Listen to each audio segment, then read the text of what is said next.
A single mailbox. One little postcard. That is all it took to detonate the entire villa tonight. And I am still not fully recovered. The girls are getting cozy with their new bombshells, telling themselves their boys back in Casa Amor would never. And then the producers, those beautiful little arsonists, slide a stack of photos under the door. Mouths drop. One girl gets completely wrecked over what she sees. Another girl spots her own lookalike committing a crime against feet. And somewhere in the middle of all this carnage, the most unexpected man in this entire cast says something so poetic about love that I had to pause, rewind, and reconsider every bet I have placed all season. I am not going to tell you who breaks, who cries alone in a photo booth, or whose name got said out loud by the wrong person right to his face. You are going to have to stay with me. But I will say this much, by the time we hit my predictions, 2 people are getting officially shipped. One man is getting officially humbled in my book, and the challenge that opened this episode involved more toe-licking than any of us signed up for. Spilling the tea, one drop at a time. Let us get into it. Before we wade into this lust-soaked monsoon of postcards and poor decisions, do me one tiny favor. Smash that subscribe button if you love messy reality drama broken down with actual receipts. Tap the like button and hit that new hype button because it genuinely helps this little tea channel reach more tea lovers like you. Trust me, you are going to want to be subscribed for where this Casa Amor run is heading because the fallout from tonight is only getting bigger. Now let us spill. Quick scene setter before the chaos. Melanie is starting to hear the whispers. The ones telling her that insincere sincere might not be quite as sincere as the name on his birth certificate. And those whispers are coming straight from the new bombshells. Meanwhile, Brinity is in full effect. And I am telling you, if Bryce and Trinity are somehow acting this whole thing out, then somebody hand them an Emmy right now, because the performance is flawless. We start with Kata pulling Che for a chat, and she goes straight for the deep stuff. She asks Che whether family matters to him when he is dating, whether a partner should be close with his family, because that is something she genuinely wants. Che says it is very important to him. Green flag, noted. Then Kata casually reveals she has always envisioned eloping, which is a bold thing to bring up on day 2 with a man you met at a beach house, but I respect the long-term planning. Che asks when she is looking to get married, and Kata says she does not set a strict timeline. She just does not want to leave it too late. Talking to camera, Kata admits she was hesitant about exploring, but today is the day she is going to lock in. Lock that intention in right alongside her, because a certain mailbox is about to test exactly how locked in she really is. And then, surprise of surprises, they actually show us Alana and Zach having a conversation. Because apparently Alana has not been kicked out yet. Bear with me on that one. Zach shares that losing the challenge made him sit there, wondering what exactly Kata was getting up to with Che back home. Alana, ever observant, notices Zach has been holding back with her. So she admits she has been keeping her own guard up too, because she can clearly see his wall is up. And she tells him the ball is in his court. And then, immediately after that whole speech about walls and holding back, she goes in for the kiss.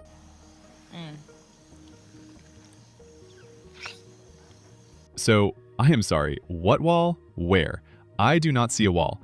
I see a woman scaling a fence she just described as 10 feet tall. And the real question burning a hole in my brain, why is Alana still on our screens? Hang on to that question because it gets answered later in the most producer way possible. Jen pulls Gal, and she is already a little heated that they got tickled in the challenge, which, fair. She asks Gal point blank if he is looking to explore. Do you still want to talk to any of them? Yeah.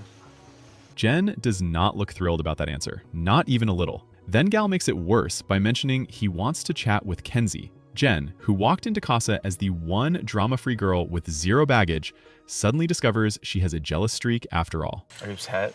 No, I'm not upset. Men are annoying and I'm sick of it. She says she does not even want to talk to the other guys after what she watched Kenzie do with Dylan. The confessional catches Jen visibly upset. She runs straight to Trinity to vent that Gal wanted to pull Kenzie, and she is heated about it. And here's what makes this fascinating. Jen, this is Love Island. Exploring is the assignment. Gal is an older guy doing exactly what he is supposed to do, and watching her spiral over it this early is genuinely surprising for the girl who had it all figured out a day ago. Drop your thoughts below. Is Jen right to be upset, or did she just fail the very first test of the Casa game? So Gal and Kenzie finally have their chat. Gal admits he was attracted to Kenzie, which is why he wanted to talk to her. And he confesses he is actually shy, so it takes him a while to get comfortable. Kenzie flat out tells him she does not mess with Corbin anymore, that she has a good thing going with Dylan, that she loves his coffee, and that she wants to move to California. A whole resume! Side note, can we talk about the way this woman conducts a conversation? The way she sits, the way she eye freaks every single person she talks to? Every time she opens her mouth, I lose another sliver of my sanity. And yet, I cannot look away. Privately, Kenzie does the right thing. Sort of. She says Jen is her girl, so she is not going to go hard into Gal. But in the very same breath, she admits Gal is really her type, really attractive, and that she likes an older man. So we are loyal, but we are also keeping the receipt in case we want to return the loyalty later. Got it. Quick round of bed assignments, because they matter. Sincere updates Sydney that he is going to sleep with TT tonight, and Sydney takes it completely in stride. No drama, just nods and moves on. This girl is moving like a seasoned pro Islander, and honestly, somebody give her a veteran's discount. Over with the Villa girls, Trinity announces she is not going to sleep with Ronnie, and she decides to take herself off to Soul Ties to sleep solo. That single decision tells you exactly where Trinity's heart is, even before she admits it out loud. And then Kenzie, who simply cannot help herself, turns to Kata and informs her that Che is way hotter than Zach. Every time this woman opens her mouth at this point, I brace for impact. Helpful, debatable, chaotic, absolutely. Cut to Amora, alone, talking to herself, saying everything is working out perfectly. Everything is working out perfectly. Almost as if she planned on targeting Sincere from the jump. And I am sitting here squinting. Girl, why? What is the angle? I genuinely feel like she is doing all of this just to secure a spot in the main villa, because I cannot find another single reason. Comment below if you have cracked the Amora code, because I am stumped. Then everyone heads to bed, and Kenzie, of course, has to get lustful with Dylan one more time before lights out. Naturally. Morning breaks over Casa. Gal updates the boys that Jen did not seem happy with him, which, accurate. The OG boys are debriefing, and Zach says he is trying to immerse himself more in the whole experience, which is a very diplomatic way of saying he knows he should be doing more than he is doing. Meanwhile, Amora is over the moon about how things are going with Sincere. Sweetheart, have you not seen the spoilers? Have you not felt the breeze of red flags? Save your shock, because this story does not bend the way she thinks it does. Then everyone grabs breakfast, and Carl hypes Anaya all the way up, and she is absolutely glowing. Carl and Anaya are a thread worth watching, because it becomes one of the most important ones by the end of the night. Now buckle up, because the Casa Casanovas, Corbin and KC, sit down for a chat that aged like warm milk. They start plotting about bringing Parmita and TT back to the main villa, and Corbin, in his infinite class, compares the Casa girls to college girls and the villa girls back home to high school girls. Charming. Truly the romantic instincts of a man reading off a vending machine. And then it happens. Mid-high school versus college breakdown, KC accidentally calls T by Anaya's name. Me and Anaya was talking last night, and we was just talking about, What the fuck, bro? And the two of them just kiki about it like it is the funniest thing in the world. Gentlemen, you are out here mixing up the names of the women whose hearts you are actively gambling with, and giggling about it. These two douchebags are losing me hard tonight, and we are barely a third of the way in. It does not stop there. Casey mentions that he and TT got to the same connection point in 2 days that it took him and Anaya 3 full weeks to reach. Corbin then reiterates, for what I believe is now the 4th time this Casa run, that he has not thought about Kenzie at all. Nah, I haven't thought about Kenzie since I've been here.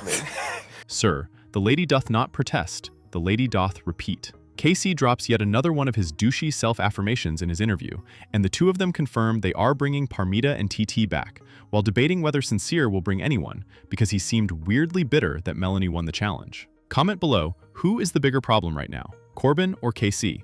Because they are running neck and neck for me tonight. Jen catches up with Trinity and Melanie, still hung up on the fact the gal is trying to explore, which remains a strange hill to die on, but okay. Melanie shifts the conversation and says she is happy with Corey and trying to open up more, though the second she is alone with the camera, she is clearly struggling, admitting she genuinely does not know what to do with herself.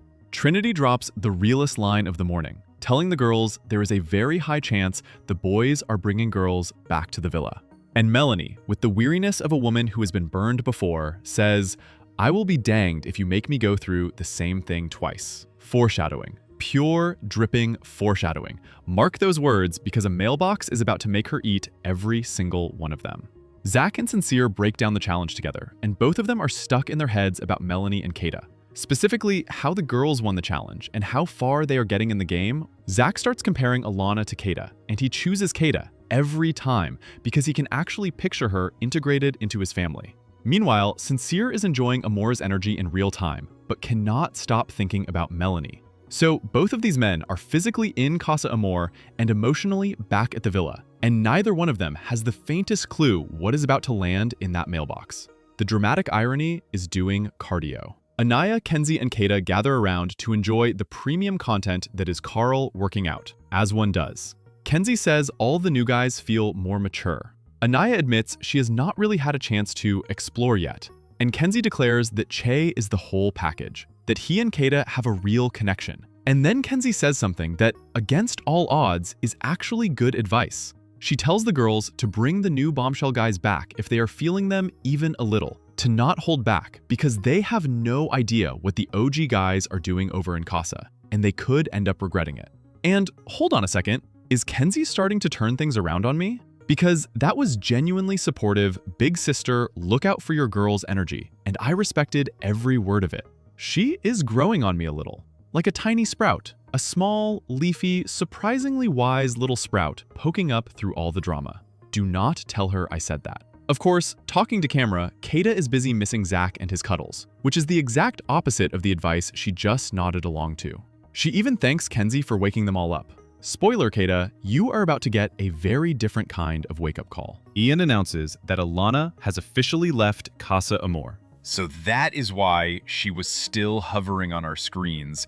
The show needed to give her a send-off. Parmita and Corbin reconnect, and she is so happy with him that she is actually getting nervous about it. She admits she is attracted to Corbin from head to toe, right on down to his AI-generated responses, which tells me Parmita has her prompting skills fully dialed in. The two of them hype each other up and marvel at how perfectly they seem to match, which, of course you match. One of you is essentially running a very confident chatbot. Corbin brings up Kenzie and the ick he sometimes felt with her, and to the camera, he says he feels great with Parmita and is 100% all in. They share a kiss with the villa sitting right there in the background, which is either romantic or a tiny bit menacing depending on how you feel about Kenzie. And the most telling detail, Kenzie barely registers in this man's mind. Not a flicker. Kenzie asks Dylan, the big one, whether he has ever cheated, and he says no, he has never cheated, but he has been cheated on. Kenzie immediately declares that she could never cheat on anyone, which we will let the universe fact-check in due time. Dylan says he does not have the energy to spread that kind of attention across multiple people, that he would rather focus all of it on her. They are the same age, and she feels like they are on the same wavelength. Sweet, right? Except the confessional spills it. Kenzie reveals she is feeling Dylan, but she is also feeling Gal. Uh-oh, the surfer is in her head. Dylan, completely unaware, tells her he feels warm and cozy with her, and she is eating it up with a spoon while quietly window shopping somewhere else. Drop your predictions below. Does Kenzie stick with cozy Dylan or chase the surfer? Caleb pulls Jaden for a chat and asks about her green flags. She says she likes someone who is family-oriented. She flips it back on him, and he says he looks for someone with a positive mindset, someone who does not harp on a situation, someone uplifting. Jaden says they genuinely match each other's energy, and they share a kiss. Wholesome, low drama, and frankly, a nice little break before the storm. Enjoy it, because the calm does not last. Sincere runs his snake oil pitch on Amora yet again, laying it on thick. Amora asks him something unique, and Sincere claims he knows sign language, that his minor was teaching and learning sign language. Someone please tell me in the comments whether this man actually pulled that off or whether he was just freestyling, because I have my doubts. Then he drops the "we pour into each other's glasses" line, and I swear on everything, I have heard him say that exact line to another girl already. Fact check me, please, because if this man has a script, that is the headline of it. Pulled aside, Sincere says he is testing the waters, and that it is tough because his feelings for Amora have genuinely grown. The same waters he tested with Soul. The same glass he poured into before. This man does not have a playbook. He has a single laminated page, and he keeps photocopying it. Comment below, is Sincere actually conflicted, Or is this just the same play with a fresh opponent? Corey catches up with Melanie and asks her love language. Melanie says she loves acts of service because she is so independent that when a man actually does something for her, it stands out. She, on the other hand, gives everything. Physical touch, words of affirmation, the full menu. Corey says he is affectionate and emotional, thanks to his mom, that he does not feel the need to act tough. He shares that he lives alone. His parents live in Puerto Rico. And, plot twist, he does not actually speak Spanish. Melanie reveals her dream is to one day have a family compound. And Corey says he simply has to work hard to get there. Alone with the camera, Melanie admits she is struggling because things were good between her and Sincere before he left, and she still cannot forget what he did to her. That unhealed wound is about to get poked by a very specific photo. Anaya catches up with Gal and tells the boys the challenge yesterday was honestly tame, which, after all the toe licking, is a hot take I am not sure I agree with. Then, Jen is back at it, this time getting to know Ronnie, finally exploring. But she is in her feelings, wondering out loud if she is hideous because she is not getting any attention. Ronnie asks if Gal has been showing her interest, and she says no. No physical touch, nothing. Ronnie, smooth operator, tells her he chose her in the challenge because she is beautiful, and Jen lights up. She says she likes Ronnie because he is outgoing, has good energy, and flipped her negative mood into a positive one. Keep your eye on Ronnie, because I have some thoughts about this man that I am saving for later. And now, the moment the entire episode has been quietly building toward. Things are calm, almost suspiciously calm. And then, a special delivery arrives, a mailbox. And anyone who has watched a single season of this show knows, when the mailbox shows up, somebody's whole world is about to pop off. There is a letter inside. Kenzie spots it first.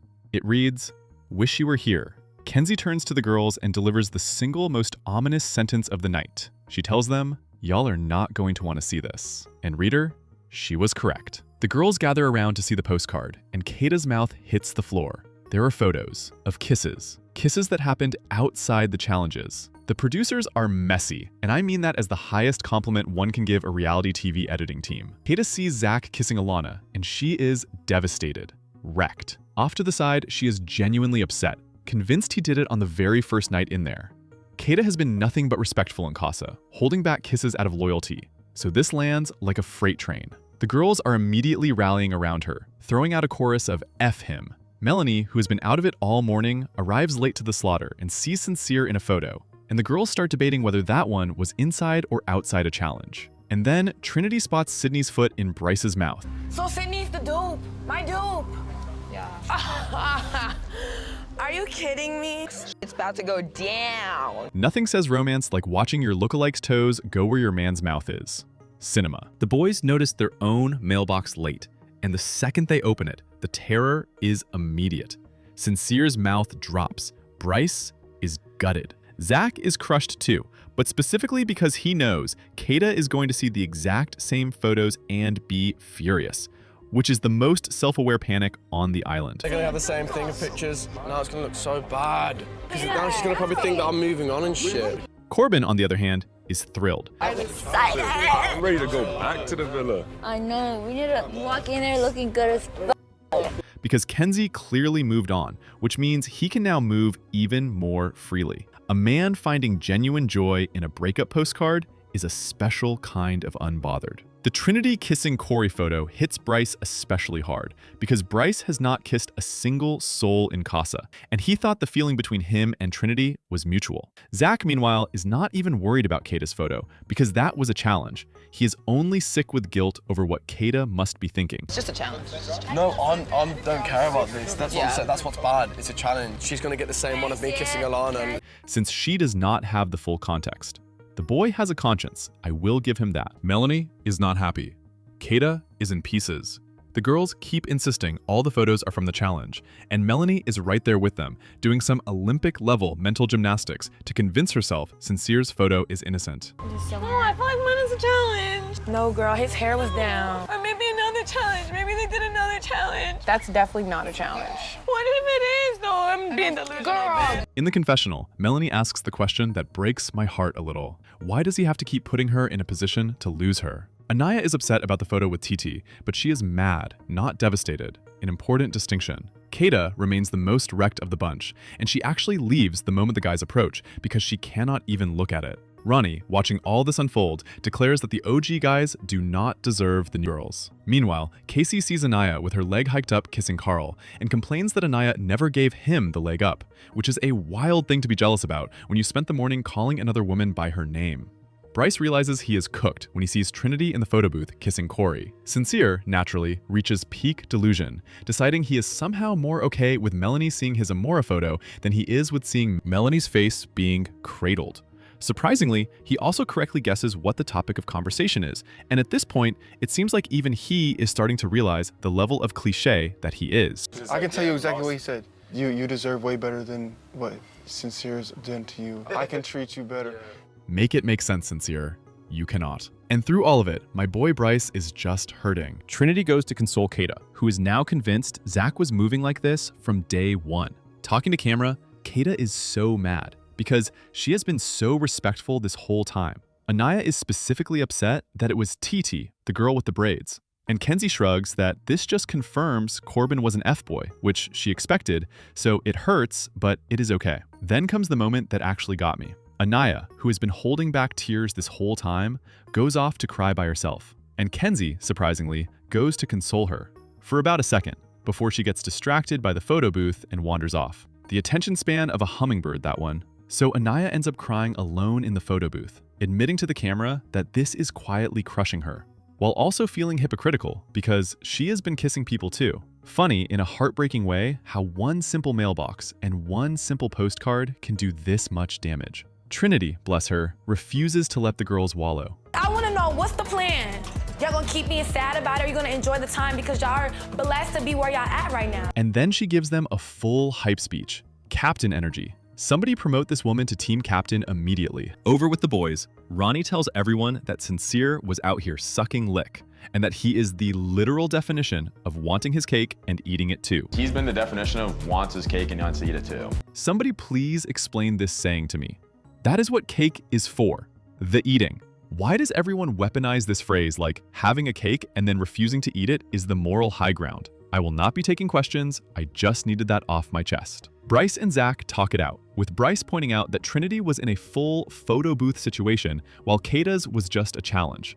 And Zach is worried. The boys ask Corbin about Kenzie, and he is completely fine, genuinely happy she moved on, free as a bird. The Casa girls are getting ready, and TT asks Parmita if she's worried about Kenzie. But like, how do you think Kenzie's gonna be? Because I'm scared of her. I know. Corbin. TT low-key shades Kenzie by saying that she only goes for the guys that show her interest. Kenzie just likes anyone who likes her. Ooh, burn. And then KC. This man is now operating under the delusion that Anaya is on a thin line with him, and that if she even tries to argue with him when he gets back, he is going to do something about it. Sir.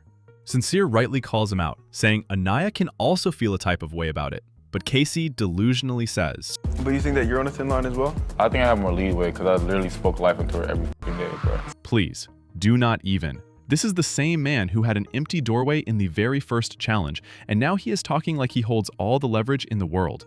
The audacity is structurally unsound, and the producers had better humble this man soon.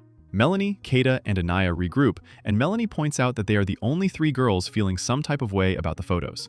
She hypes them up, telling them they look silly acting like this, that they have so little time left, and that she is going to give it her all tonight. Then she hands Kata the comparison of the century, telling her that Zach is a puppy and Che is a big dog.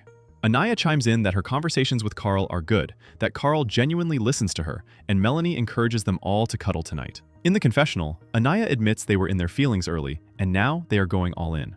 Kata, fully on board, upgrades the metaphor, declaring that Zach is a chihuahua and Che is a pit bull. The girls have officially moved from heartbreak to canine rankings, and honestly, that is growth. Jen pulls Kenzie and admits she thinks she needs to be nicer to Gal, that she is just not used to a guy talking to multiple girls right in front of her face. Self-awareness. Finally, we love to see it. Kenzie keeps it transparent, telling Jen she is really feeling Dylan, Is that like just not enough for you? but that she is also into Gal's whole look, his surfer vibe, his tattoos. In her interview, she mentions she has already imagined them having little surfer babies. Kenzie wants to be honest with Jen because Jen is her bestie, which is sweet, but also, Kenzie, you are picturing children with the exact man your bestie is crushing on. The bestie code is being stress tested in real time. Kata and Che reconnect, and Kata admits she is confused. Che, reading the room perfectly, says it is one thing to hear about something and another thing entirely to see it. He knows she is frustrated because she did not do any of that, and now she is worried Zach is over in Casa doing even more. She calls Che a man and Zach a boy, and says she was simply taking her time. To the camera, Che knows she's feeling down on herself, but he is confident she will start to open up, and he makes it clear he genuinely wants to pursue this. Mature, patient, and saying all the right things. Che is playing a clean game. Jen catches up with Ronnie again, and he is chill, funny, and not shy with her at all. But I have to be honest, this man is weirding me out. He screams snake oil salesman to me. The kind of smooth that makes you check your wallet. They end up kissing anyway, even though Jen still has Gal in the back of her mind, because the crush has not gone anywhere. So she is kissing one man while thinking about another, which is just the official sport of Casa Amor at this point. And now, the scene that flipped my entire night sideways. Sincere is talking with Bryce about how his jaw dropped at the postcard. Sincere misses Melanie, and he is openly debating taking Amora back specifically because he knows it would hurt Melanie. And then Bryce responds, and he gives me chills. Bryce says he was feeling that same lost way, until he went back through all of his old photos with Trinity, thought about every challenge, every little thing they shared, and it gave him hope. He says if Trinity remembers all of that too, then that is what love is. He says he would rather sit with this feeling and die on his shield over how he feels about her, because he thinks that is a beautiful thing. He would rather take that risk, because if it works out, then it is solidified, locked, closed off. Alone with the camera, he admits everything is difficult right now, that he is flooded with emotions, that he has missed Trinity this whole time, and that he simply cannot hide how he feels. Then he turns to Sincere and says there is nothing more beautiful than following your heart. There's nothing more beautiful than just like really following your heart and not being through fear. And like it takes courage. That it takes courage and a refusal to be afraid, and that whether you like it or not, the ball is going to keep rolling. He is confident in how he is moving, no matter what he saw Trinity doing in those photos. He is standing on his hill for Trinity, and this man gave me actual chills. When did Bryce become this freaking incredible? That is it. I am shipping them. Brinity is going to win the whole entire thing. I am making my bets right now and locking them in. I do not care what the deniers are saying. If I am a fool for this, then I am a fool, because I am loving every single minute of Brinity. And then we finally get the Anaya and Carl moment we have been waiting for. Carl asks how she is feeling after the postcards, and Anaya admits she was sad, but she is okay now. That seeing it was harder than knowing it, but she makes it clear it does not change a single thing about exploring him, because she truly enjoys talking with him. She tells him she is strong and not to worry about her. Carl is feeling her whole fit, telling her she is eating, hyping her all the way up. Anaya asks if he has ever serenaded someone, and he reveals he once made a mixtape for someone. Cheesy? Absolutely. Does Anaya love it? Completely. Talking to camera, Anaya says Carl is checking every single box, and that it is crazy how fast she is building feelings for him, especially after spending so many weeks with KC. Then Carl plants a kiss on her, and the glow-up is complete. Remember this one for my predictions, because it matters more than it looks. Melanie takes the initiative and pulls Corey. He asks how she is feeling, and Melanie admits that all the guys telling her she deserves more has gotten in her head, and she is starting to open up. Corey, smartly, changes the subject and asks about her dream date. His dream date is being out on a big boat, which Melanie says is hot, before remembering that she cannot actually swim. A boat date with a woman who cannot swim. The romance writes itself. Melanie turns it around and asks Corey how he is feeling. He says he wants to be there for her, that he wants to get to know her. He is not used to having a girl think about another guy, but he says he wants to show up for her anyway. Meanwhile, Kata and Anaya hilariously sneak over to eavesdrop on the whole thing. Corey says he is all in, that he is going to look out for her, that he feels a real gravity pulling him toward her, and that he does not see her as settling at all. To the camera, Melanie says she loves how confident he is in himself and in pursuing her, and he tells her she deserves nothing but perfection. And the best part, Kata and Anaya are coaching Melanie from the back, silently begging her to give Corey some affection. Does Melanie take the advice? Absolutely not. She leaves them hanging. Some habits, and some walls, take a little longer to come down.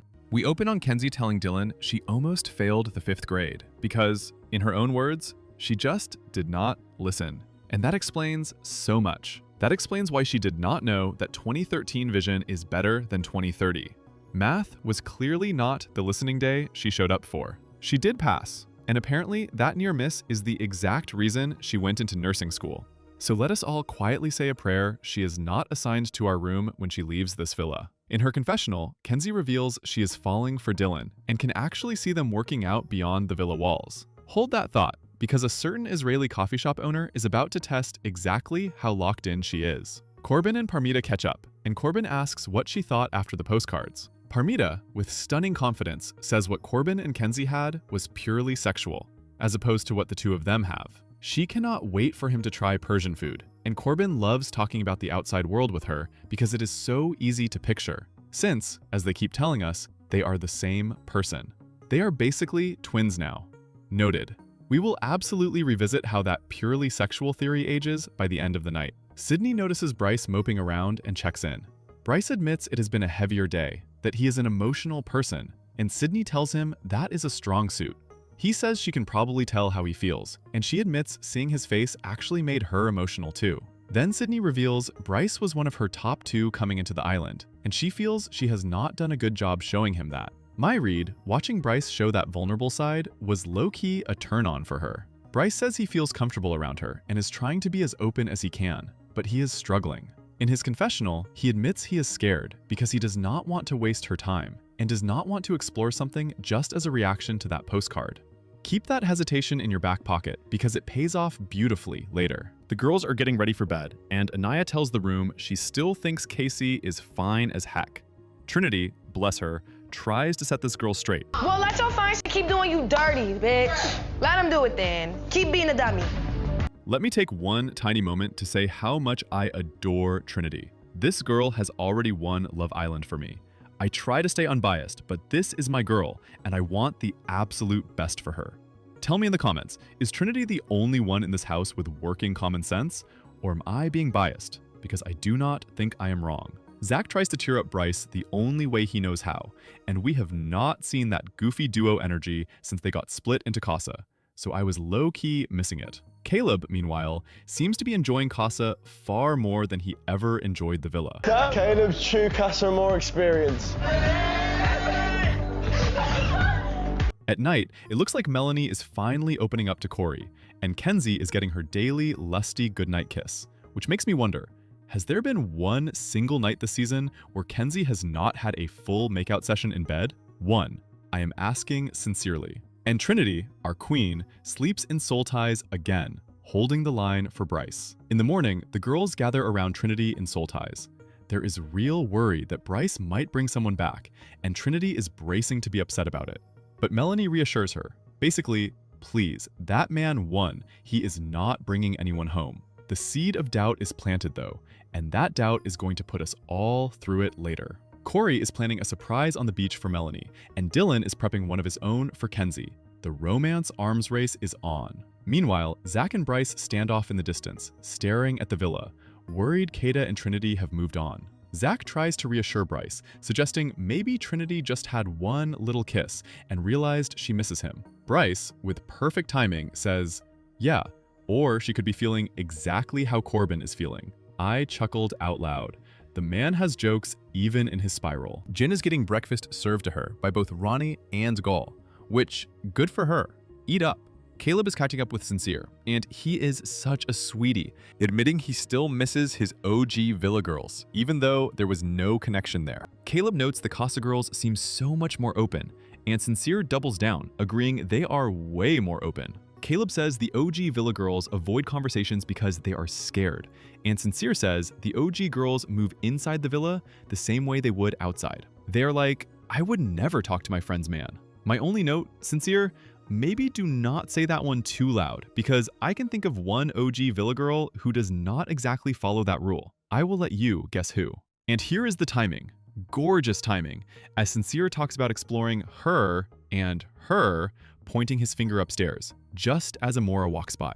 Chef's kiss. The misunderstanding writes itself. Amora goes straight to the girls to report she overheard Sincere saying, if I explore her and I explore her, pointing upstairs. And Sydney immediately cuts in with, he needs to be honest is what he needs to do. I love it. We have got another real one, and I am collecting them like trading cards. Sincere keeps going, saying before the postcard he was legitimately starting to forget what Melanie even looked like. In a bad way.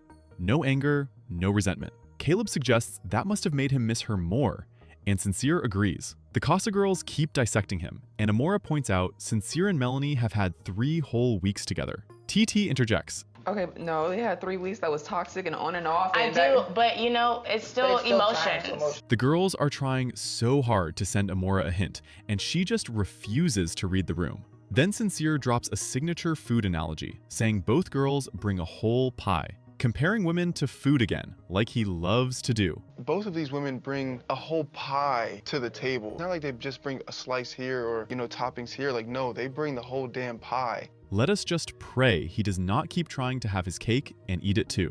Spoiler, the pie does not survive the night. Corey has planned a romantic breakfast date for Melanie down by the beach. He knows she has been on a roller coaster of emotions lately, and he is there to relieve some of that stress. He asks if she can cook Dominican food, and she happily lists her favorite dishes. And then it happens. Melanie says she wants to kiss him, and she goes in for it. Finally, Melanie, my girl is opening up. In her confessional, she gushes that Corey is such a good guy, so sweet, and that going out of his way for a whole picnic proves he is about action. She tells him it is the sweetest thing anyone has done for her in this villa, and gives him another kiss. Melanie, I swear, if you do not pick this man, I fear I will lose you forever. You lost me early, then grew on me again. Please do not do this to me a second time.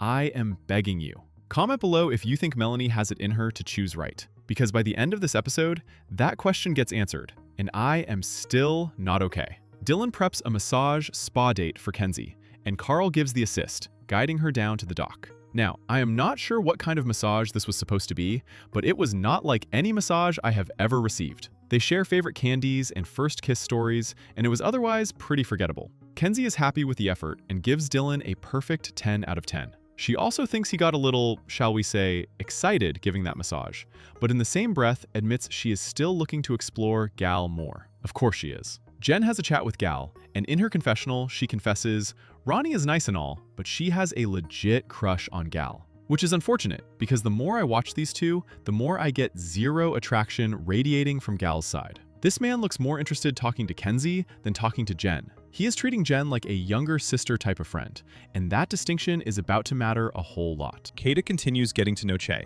chatting about her Boston accent. But in her confessional, she admits that Postcard is still very much on her mind. She is using today to figure out if Che actually feels right. She tells him she likes when a man plays a little hard to get, and in her own head, Zach is probably doing exactly that right now, without even trying. Ronnie pulls Trinity to ask how she feels about the postcard, and I am convinced Ronnie is just a Love Island superfan, trying to extract the tea from everyone before he gets sent home, because he knows he has no real shot after 2 nights sleeping alone. Trinity opens up about how much she likes Bryce, and how stuck she is in her own head over him. She tells Ronnie about a conversation before Casa, where she shared that she has never dated outside her race, and her fear that Bryce would leave to go back to something more familiar. She knows that if Bryce saw her kiss with Corey, he is probably going to think that exact fear just came true, and she does not want that. In her confessional, she is genuinely worried about what Bryce will think, worried he might bring someone back because of that photo. But remember, she has been sleeping in soul ties. She told Corey the truth and never led him on, and Corey has already moved on to Melanie. Hold all of that, because it makes the payoff later that much sweeter. Gal pulls Kenzie aside and tells her, honestly, the longer he goes without talking to her, the closer she and Dylan get. But he does not want to step on Dylan's or Jen's toes. Kenzie, a fully certified pro Islander now, tells him this is about the two of them, about who has the better connection, and admits her eyes definitely go to him a lot. Jen clocks all of this from a distance and goes to Trinity and Kata, asking why Kenzie keeps pushing it with Gal when Dylan is so her type and doing all these nice things for her. Excellent question, Jen. Gal asks Kenzie how she feels about Dylan, and she says they have a good connection, but she has been wanting to chat with him, meaning Gal. Jen, watching, low-key shades her bestie, telling the girls Kenzie just likes talking to 2 people at once. Kata laughs and admits she was about to say the exact same thing, but did not want to. Trinity offers a diplomatic maybe, but Jen reaffirms it. Kata sums it up. The girl just likes options. Kinsey asks Gal why he opened a coffee shop, and he says his family always ran their own businesses, so it was just built into him. His dad owned a used car lot, and Gal reveals he loved the smell of oil on the ground. Kenzie overhears and chimes in that she likes the smell of oil too. She used to open up her four-wheelers just to smell it, but could not do it too much because she would lose brain cells. Oh man. I fear she may have huffed a few too many fumes, which would explain the 20 to 13 vision incident from earlier. In her confessional, Kenzie admits it is getting hard and confusing because she likes her connection with Dylan, but is also very attracted to Gal. And she is worried because she loves Jen and knows Jen really wants him. Then, she closes the conversation by asking Gal, if they were coupled up, would he cuddle her? And he confirms he would. Kenzie smiles, knowing she has just locked in her second option. This girl is a pro. And here is the thing. The diabolical nature of it aside, Gal is having a deeper talk with Kenzie than he ever had with Jen. Kenzie has mastered the art of asking questions that pull deeper conversation out of people. And that is exactly why she always has so many options on her plate. I am not a Kenzie fan, so I will say that as a flat observation. But she is playing the game correctly, and that may end up hurting Jen. Gal is clearly leaning toward Kenzie. We will see how that bestie dynamic survives. Anaya and Carl play a little volleyball, then sit down to talk. Carl asks how she feels about their connection, and she says she feels good, that she has found more things she likes about him.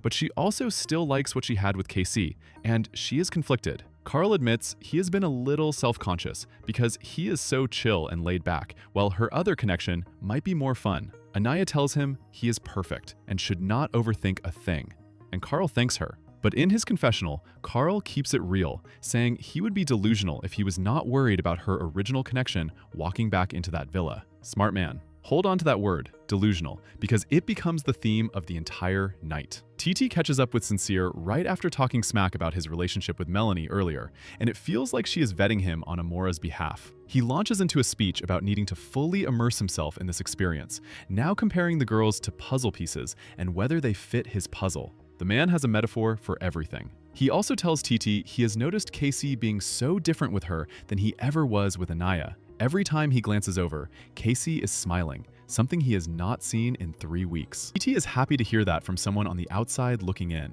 Tuck that away because it becomes Exhibit A at the fire pit later. Melanie updates Kata and Anaya that she kissed Corey. Not once, but twice. And the girls are happily shocked. They genuinely did not expect that from her. I'm gonna gag. I am too. So am I. And neither did I.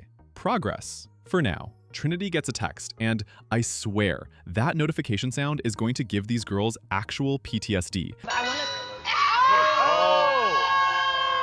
Hold my hand, hold my hand. Oh my gosh, I'm scared. Because they are visibly terrified every time it goes off. And here it is. It is decision time. There will be a recoupling tonight, and the boys are returning from Casa Amor. Time to decide whether to stay in your current relationship or recouple with one of the new arrivals. Judgment Day. The countdown to chaos has begun. I'm so nervous. My heart is in my ass crack. Like, damn near fall to my tippy toes. All the bombshells squeeze in one last conversation to save their spot. Jen asks Gal whether he will still explore Kenzie if she chooses him, and Gal, to his credit, is honest, saying yes, but that he will stay honest with her throughout. Which means Jen really has no other option. She wants to be chosen and put first, but we already know exactly what she is going to do. And Anaya admits, again, that she is feeling Carl, that he is amazing, but she is still attracted to Casey just a little bit more. That little bit is about to cost her everything. The girls start getting ready for the recoupling. Corey says the picnic spoke volumes and shares that they kissed. The girls look anxious and beautiful. Anaya is questioning whether a connection built over 3 weeks is stronger than one built in 3 days. Kata is scared, and Trinity, ever the rock, tells her they are all scared. Bitch, we all scared, bitch. Bro, I was about to say, we all scared, We all bitch. scared. We in it together, bitch. And then they gather at the fire pit. Ariana lays it out. The OG girls will either stay with their OG partners or keep exploring with their Casa connections. Then we learn whether the OG Villa boys came home alone to their existing partners or with brand new Casa partners. The stage is set. The tension is already thick. Let us go down the line. Jen is up first. She was debating between Ronnie and Gal, and she chooses Gal. She says she gets an indescribable feeling when she falls for someone, that some call it butterflies, and she definitely had them with Gal. Gal was nervous, visibly shaking, And great, because now we get to watch whether her best friend Kenzie keeps exploring Gaul anyway and see exactly how that bestie dynamic gets tested. Drop a comment.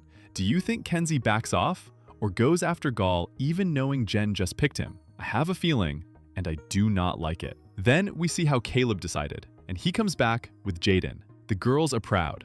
They were rooting for Caleb and say this is exactly why they saved him in the last vote. They also think Jaden is hot, and everyone is happy to see Caleb back. Caleb explains he was not fully able to be himself in the villa, but Jaden brings it out of him. Jaden says she is happy to be there and excited to get to know the villa girls, who all agree she seems really sweet. A wholesome interlude before the bloodshed resumes. Kenzie is next, and Ariana reminds her she was coupled with Corbin. Kenzie says the last few days have been better than her entire time with him, that she finally found a guy who was genuine and real. Ariana asks, so was Corbin not genuine?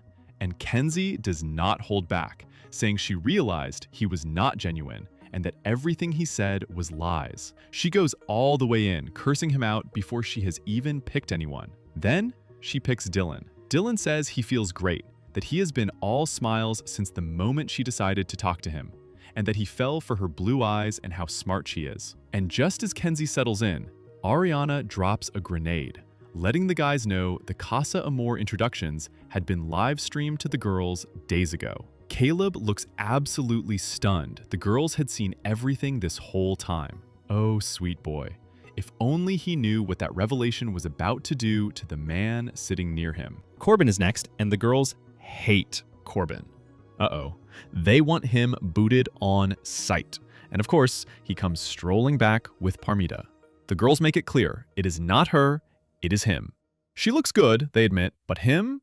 Different story. The girls actually boo Corbin as he walks in.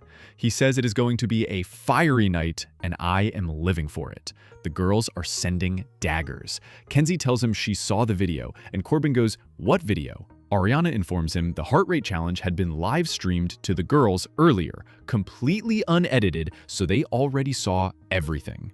He looks surprised.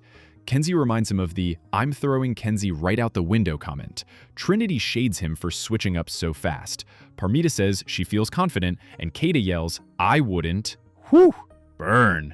Ariana asks how he is feeling, and Corbin says everyone has a lot of emotions, but he made his decision based on what felt best for him. Melanie calls him out, asking, "But do you have to put somebody down?" Saying she got thrown out the window just to make yourself feel better? She tells him he could have done it more tastefully.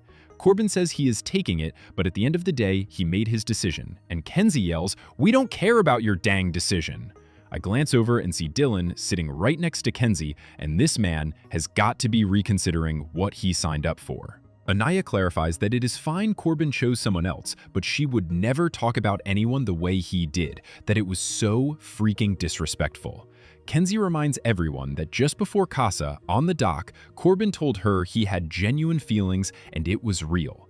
Corbin says there were feelings, but he got to know Parmita a little more and it felt more natural. Trinity lays into him. For 3 days? Corbin reminds everyone the entire name of the game is building connections, and you know what? He is not technically wrong.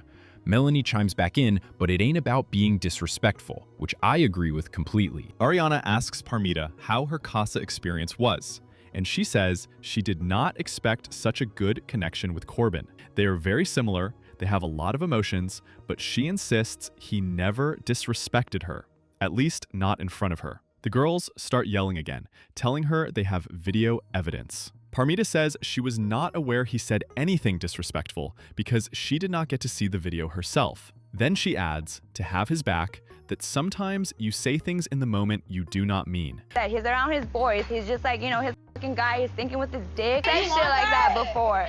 Oh, it's just crazy, man. Parmita closes it out, saying she just knows what they have is strong, and that is all she needs to know. Trinity nods. Anaya says, "Good job, guys. The sarcasm could power a small city." The tension at this fire pit is thick as can be, and this is exactly what I was waiting for ever since they live streamed that challenge a couple episodes back, and I was not disappointed. Comment below, is Parmita being a ride or die, or walking into something she will deeply regret? Because the girls are not feeling her. Kata is next. Che or Zach? She says the last few days have been refreshing, that she had amazing chats with Che, green flags across the board. Ariana asks how she felt about the postcard, and Kata admits she was disappointed Zach flipped so quickly at Casa, but now she has to decide, and Kata stays loyal to Zach. I knew she would. She wants to test his feelings and does not yet know whether he stayed loyal too. Zach comes back alone. Obviously, no need for the buildup. Alana was kicked out, so now we watch Kata wonder whether he came back single because he wanted to or because he had no other option left. Kata is super happy. Zach looks relieved. Trinity says, Cross one off shit list. and I cackled. Kata's eyes are full of hearts. She says she respected him a lot in there and brings up the postcard. Zach reveals he tried to force himself to explore, that it took 3 or 4 days to even attempt it, and that you see a picture and it does not tell the full story. The instant he tried, he was not feeling it. He missed Kata. She is literally who he wants. He was more stressed about what Kata would see in that postcard and the misunderstanding it would cause than anything else. They are back together, and I am happy for them. The Zach haters can take a break tonight. Melanie is next, and I want her to pick Corey so badly. Everyone does. She says if anyone did the Casa experience right, it was her. Corey's date was the best she has had in the villa. The sweetest thing.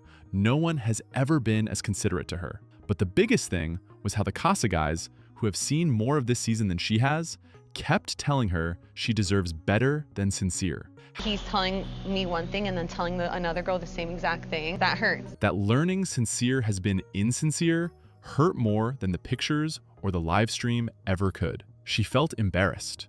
She says she does not even know who Sincere is sometimes. And then she makes her choice. She turns to Corey and says, "You are an amazing guy. Genuinely, you are perfect. You are everything I want in a guy. But I want to stay in my couple with Sincere." I want to stay in my couple with Sincere. Are you freaking kidding me? I threw my dang phone across the room. Corey is shocked. He says it is unfortunate to hear that she is an amazing girl and that he can walk out with his head high because he did everything he possibly could. Ariana asks Melanie if she thinks Sincere will stay loyal, and Melanie says she does not know. His choice now becomes the final piece of evidence to prove whether he was lying. And my girl, I cannot help you anymore. It feels like trying to talk sense into that one friend who keeps running back to the toxic partner who breaks their heart over and over. At some point, you just feel hopeless. Sincere decided to come back alone. Melanie is happy. The girls are happy for her. Sincere feels blessed to be back, like the luckiest man in the world. He felt confident because he knew Melanie would stay loyal, and he thinks she knows him too. Ariana asks Melanie if she knows Sincere, and she says, "I do not know." Then, Ariana asks her to tell Sincere how she is feeling, and Melanie takes the reins and goes completely off. She blows up on him for all the nasty behavior at Casa, bringing up the picture of him biting someone's lip. Her Casa experience was great, she says, but the worst thing she had to hear was how much she deserves more. That every bombshell told her that. So now, she does not even know who he is. And then, she really lets him have it. And I quote as cleanly as I can, I don't know who the fudge you are. Sometimes I feel freaking pissed every time I'm away from you, and my eyes are not at you. You do something completely freaking different every single time. I don't know if you got a freaking D in your brain, but stop that because it's pissing me off. If you think I'm such a wonderful woman, then please act like it. Act like it when she is not even looking, she says. The delivery was immaculate. But then the question comes screaming back. Why did you pick him? I want to be proud of her telling him off. And I want him to have it because he deserves it. But I'm just tired, guys. I'm just tired of rooting for her to wake the F up. And let us really sit with this for a second. If you are going to be this mad, this hurt, this loud at Sincere, then explain something to me. You had every single bombshell. People who have watched this entire season play out, people who saw all the lies with their own eyes, practically screaming in your ear that this man is a cheater. They handed you the receipts, they begged you, and you still picked him? And not even just that, You could not even do the bare minimum and keep Corey on this island so you would at least have somebody genuine to keep exploring. You chose the cheater and you let the good one walk out the door. Make it make sense because I cannot. Ariana asks for Sincere's response, and he says she is not wrong about any of it. That he made a lot of mistakes and did a lot of the wrong things, but that he thinks he understands what he needs to do from here, because being away from her for so long was killing him. Melanie is not done. She asks, "So you had time away from me when you were coupled up with Sol. Do you need more weeks away from me to understand how much value I have?" Sincere gives another weak excuse, that the boys in Casa really understood how much he missed her. Zach comes with the assist, saying the guys would look over at the villa from Casa every day and say they missed home. Trinity hilariously interjects. Genuinely, we'd look over from Casa at the villa every day and be like, we miss home. I swear to God. So everybody except Corbin. No, well, I can't. LOL. Corbin catching strays from across the fire pit. Trinity is a gem. Zach clarifies he's speaking for himself and Sincere, since they came back alone, so do not go after Corbin, and mentions Kenzie seems fine. She met someone else anyway. Trinity points out that was after they saw the video. Kata says Corbin was mad disrespectful, and Kenzie seizes the moment to remind everyone Zach was also involved. That was Zach. Oh, I think I'm into blonde. Like, that was disrespectful as fuck. Kata says that was disrespectful, and Zach just smirks and says it was a joke. It was a joke. It was a joke. Kenzie notices Corbin smiling and tells him to wipe that smug smile off his face. Parmita has finally seen enough and says it is literally a challenge, that everyone kisses everyone in a challenge. Zach takes the assist, but Anaya adds that yes, it was a challenge, but the words said were just so unnecessary. Parmita says, "I'm into blondes now" is not that bad, and I am not sure why she is dying on this hill for Zach, but okay. Parmita is not making a great impression, and for a second, I forgot we were still on Melanie's recoupling. Ariana asks Sincere for final thoughts, and he says he is grateful, and I will spare you the rest, because it is probably all nonsense anyway. He hands Melanie a flower, and this girl does not look happy. I honestly do not understand why she chose to stay loyal if she was just going to blow up like this. So toxic. Pure cinema. Trinity is next, and this is the one I have been most excited for all night. I already know they choose each other. I just need to witness the reunion. Trinity says she has had the most anxiety of anyone. She could not give Corey her full attention and did not want to lead him on because of her connection with Bryce. She did not expect to be this emotional. In her words, she did not expect to have a full breakdown and cry about Bryce the way she did. Because it was so new to feel that emotional about someone she did not expect to. She loves how he can be weirdly funny. Weirdly funny, it makes me awkward, it makes me uncomfortable, but I like it. Like, some of the jokes I'd be like, what the fuck? How his jokes make her awkward and uncomfortable, but she likes it anyway, because nobody else does that. He makes her feel so good. She can be herself, and she even loves... I love, like, just how him and Zach are just fucking head asses. I love their connection. She loves everything about him. I don't know, I just love everything about him. He makes me feel really good. And I just hope that those feelings are reciprocated. Then she says she's going to trust her gut and stay in her couple with Bryce. Trinity stays loyal. Zach is cheesing because he already knows, and Bryce comes back alone. And Brinity is officially back together. All is balanced in the world again. They are matching in yellow. Bryce immediately wants to cry. How are you doing? Will I cry right now? No, me too, literally. His voice is cracking. My voice is cracking. We are all cracking. He missed Trinity so much. I missed you so much. I miss you too. Kept thinking about the love letters, and proudly notes he did not kiss anyone outside of a challenge. He was crushed about the photo booth picture, and Trinity feels sorry, but screw it. He is just so genuinely happy. All I could think about was you the whole entire time. I am a grown adult crying right now. Bryce runs to hug his girl and showers her with kisses, relieved it is finally over. Brinity is back, and it looks so good. Are you on the Brinity ship with me? Because I bought a lifetime ticket. Anaya is last, and you know the fireworks are coming the second Casey walks in. Anaya says she never got a chance to explore, that she went into Casa super open, and that Carl made her feel beautiful and secure. She tells Carl he was perfect, which already told me everything about her choice. These girls are losing me one by one. Trinity is already shaking her head at the mention of Casey.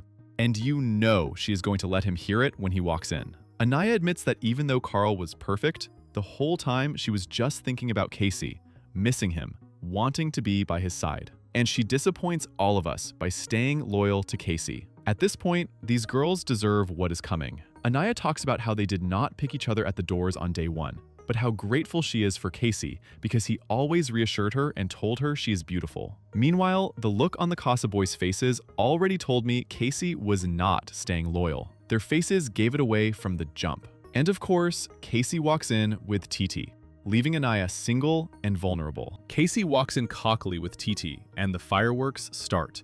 Anaya is devastated, and you know the girls are about to humble this man. Carl says, "Holy shit," because he already knew. Casey cannot even look up because he is scared. Anaya feels so stupid. I feel so fucking stupid, honestly. And she should. They live-streamed everything and sent her postcards. They tried to help this girl. Anaya says, "Fudge me." She had hope. Everyone told her she was delusional. Well, let your fine shit keep doing you dirty, bitch. Let him do it then. Keep being a dummy. And now she realizes she truly was. Casey says it is a sad reaction, not easy to hear, that he hates to see her sad, but that this decision was not for Anaya, it was for him. Anaya says, "F you." Casey says this whole time he poured into her, and brings up, again, how no one picked him on the first day. Nobody picked me. You feel me? That clearly never left him. He has held that grudge like a trophy. Anaya reminds him she picked him every single time after that. Picked you every fucking time. At this fucking fire pit, I picked you. With the letters, I picked you. You didn't pick me. You didn't pick me. And I picked you every time. And breaks down over it. Casey had the chance to pick her, and he did not. Carl looks like he is about to cry on her behalf. She went with her gut, and she was wrong. Carl keeps gently telling her it is okay. My love, it was handed to you on a silver platter. Ariana welcomes TT and asks how she is feeling. She says she deserves a chance at a connection, and that it is unfortunate feelings got hurt. Trinity interrupts because she physically cannot hold it in, and we love her for that. She brings up how Casey told Bryce he was surprised Bryce and Trinity were a top couple compared to everyone else. So why make that comment and then switch up the second he got a chance? Casey says that is not true, that he did not switch up the first time he had a chance, that there were multiple bombshells and he never switched. Trinity fires back that he told Anaya he would not explore because of how she would react, but the moment he got away from her, he did. And that gives sneaky, and he is a grown man. Melanie jumps in, reminding him of Soul, how he wanted to explore Soul, but Sincere got her first. Casey tries to deny the whole picture, and Trinity reaffirms it. I love how Bryce just sits next to his rambunctious little love, perfectly content to be near her. Then TT steps in to defend Casey, saying at the end of the day, he is here for himself. Trinity says, Talking to him, baby. No shade. "We're talking to him, baby, no shade."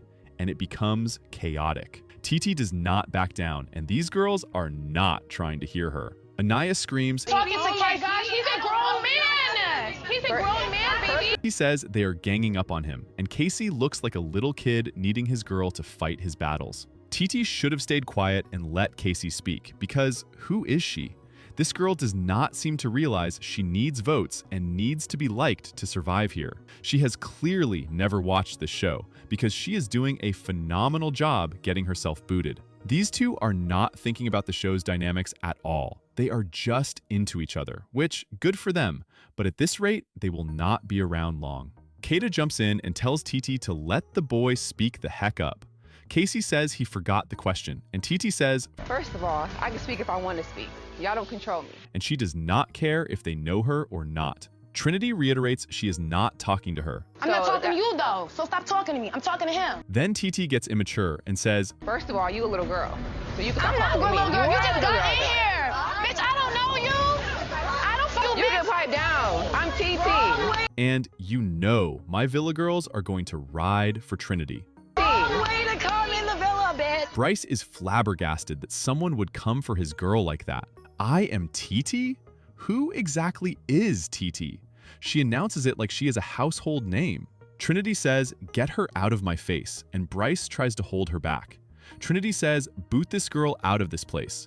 And I'm wondering why tonight's vote is not literally about that. Anaya screams, It's this bad girl club. and Casey, smiling at TT, low-key looks proud of his girl. Ew. Just ew. Ariana tries to regain control. Trinity says, TT mutters under her breath that nobody is going to shut her up. Please. Comment below who won that exchange, because I have my answer, and it rhymes with Brinity. Casey says Anaya is allowed to feel how she feels, and reiterates this choice was for himself. When he met TT, it felt like he already knew her, that she is from South Central, and so is he, that he sees his mom and hears his sister in her.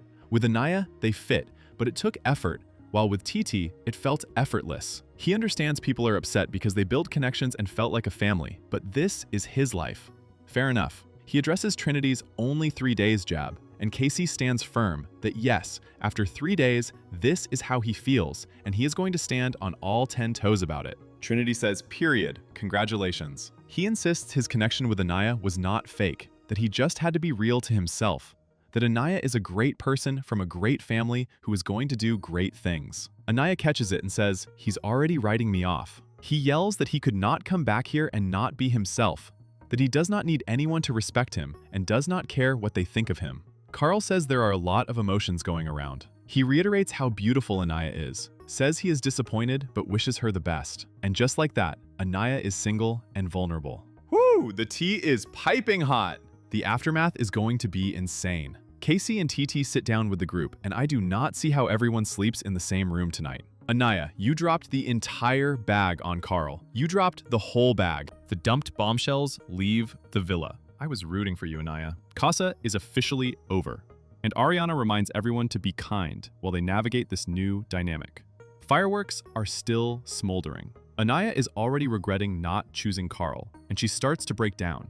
The dust is settling, and the damage is permanent. He is over on one side, smirking, looking happy as can be, while Anaya is in pieces, crying her eyes out. And Anaya says the words that gut me every single season. She wants to go home. She says Casey wrote her off completely and will not even talk to her, while Casey sits there stewing in his own head. Melanie, the ride or die we do not deserve, is holding her girl together. And right then, here is the thing that lights the fuse all over again. Parmita, our newly permed bombshell, is over with Casey and TT. And she actually says the smart thing. She tells them they are out here acting like they got married in 2 days, basically calling the whole whirlwind out perfectly. They laugh. And that laugh? Anaya hears it. She is convinced they are laughing at her, and she breaks down all over again, fully ready to pack her bags. So the very same girl who nailed the read also accidentally poured gasoline on the fire. Parmita is a multitasker, I will give her that. Bryce, ever the soft-hearted one, feels genuinely bad for Anaya. But even he admits Casey and TT have the stronger connection. And he points out that Casey and Anaya had real problems even before Casa. The cracks were there long before the tea spilled. Zach is annoyed because the Casa vibes were so good, and now they're back in the villa and everything is already a mess. Then, Parmita chimes in with the line that begins her villain origin story. She says it is because the others are not 21 and 22 like them. 25 years old agrees, leaning into this whole I am just so much more mature energy over a 3-year age gap. And Parmita keeps going, saying the others thought they were grown like us. Oh, this girl is working overtime to make me dislike her, and it is working. I cannot with this woman. Now, buckle up, because Melanie delivers a monologue that belongs in a Hall of Fame. She tries to wake Anaya up, reminding her there is a whole life outside of this villa, advice I dearly wish she would take for herself. She tells Anaya there are way better men out there than KC, but it is not landing because Anaya feels humiliated. So Melanie escalates into legend status. She starts yelling, "You do not think he is going to do that to her too. This is the biggest blessing you just got." She calls KC a little dude who does not even fit Anaya's life or the type of woman she is. She says, "Why do you want to be with a man you have to build up? You are out here playing Build-A-Bear without..." And then the closer. "Even if we do not find love, we found each other. Everyone would be lucky to have a bestie like Melanie. If there is a best friend award this season, hand it over right now."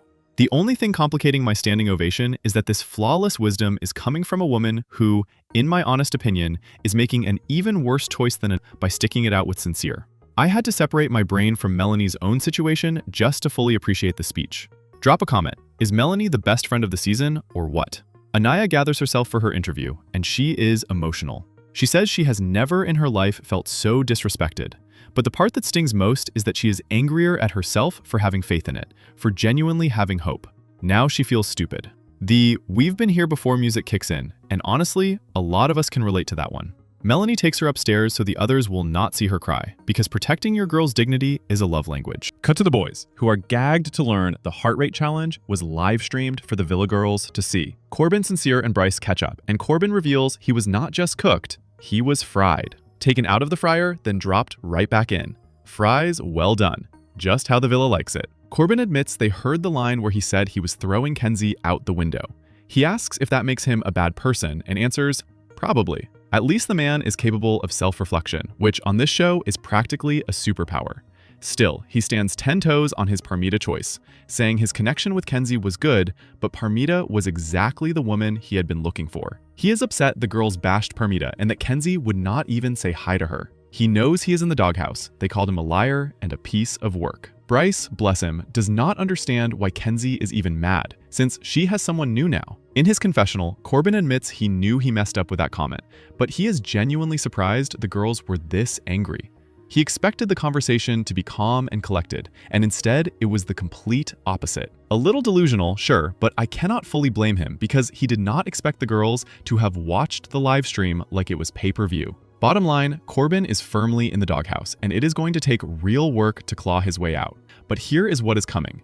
How he handles Parmita from here decides everything, and the way she handles him later in this episode is going to surprise you. Trinity, the peacemaker queen, meets with Parmita and makes it crystal clear. The issue was never with her. She explains that when Parmita protected Corbin, it just made things worse, and lays out exactly where the girls are coming from. They have been in this villa for weeks. They have seen a lot. Parmita is only getting one side, the version from a couple of days. Jen tells her she is getting the Casa Amor edition of Corbin, and Trinity nails it, the honeymoon phase. Trinity says she does not actually know how he is treating Parmita. She is sure it is amazing right now, and she prays it stays that way.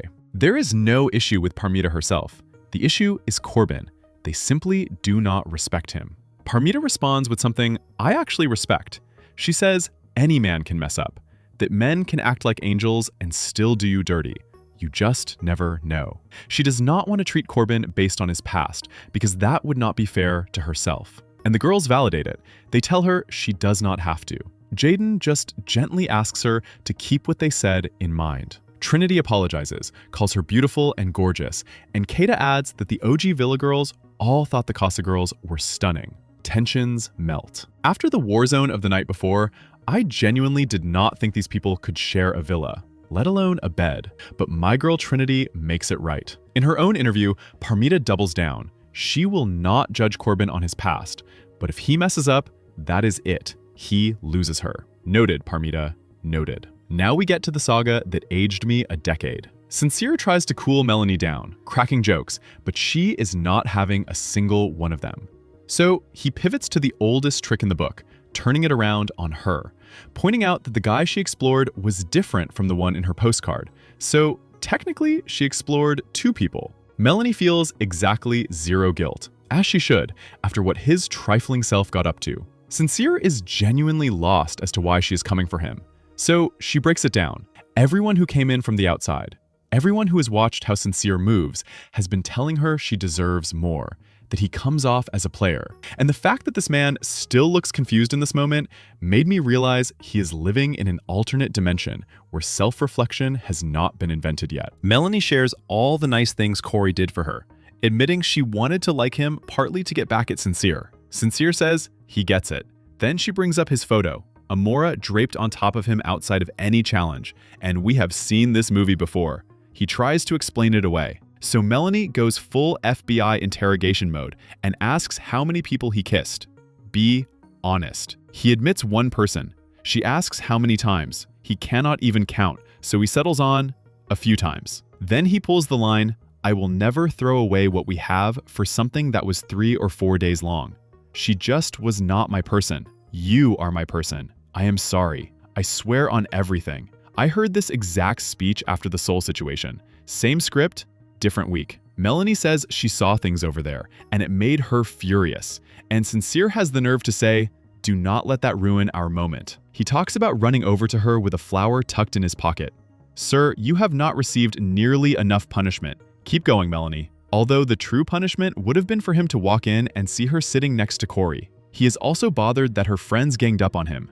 She insists she is happy they chose each other. She just does not want to be embarrassed or feel dumb.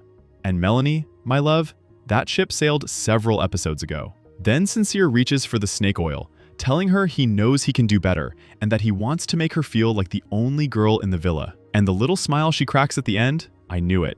She fell for it again. In her confessional, Melanie admits it is so hard to stay mad at Sincere, and she does not even know why, because she is genuinely furious. He says exactly what she needs to hear, and she believes him. This girl. But here is the detail that haunts me.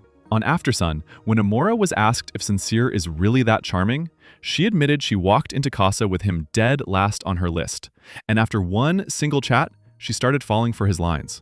So even the woman who watched Melanie get played repeatedly fell for this man after one conversation. This guy must have actual magic powers we cannot detect. Maybe it is in the long hair. If we cut it off, does he lose the powers like Samson? They hug, and we are signed up for another round of this train wreck. I am tired, people. I need a vacation. Comment below, what is Sincere's secret? Because I am genuinely stumped. After all that mess, we finally get my healing time. The Brinity reunion. Bryce says it was only 5 days, but it felt like weeks. He admits he felt bad too, because the Casa girls were so kind. But the moment he saw the photo booth, he was crushed. Trinity apologizes and explains she did have a connection with Corey, but when it came time to share a kiss with him, it was hard.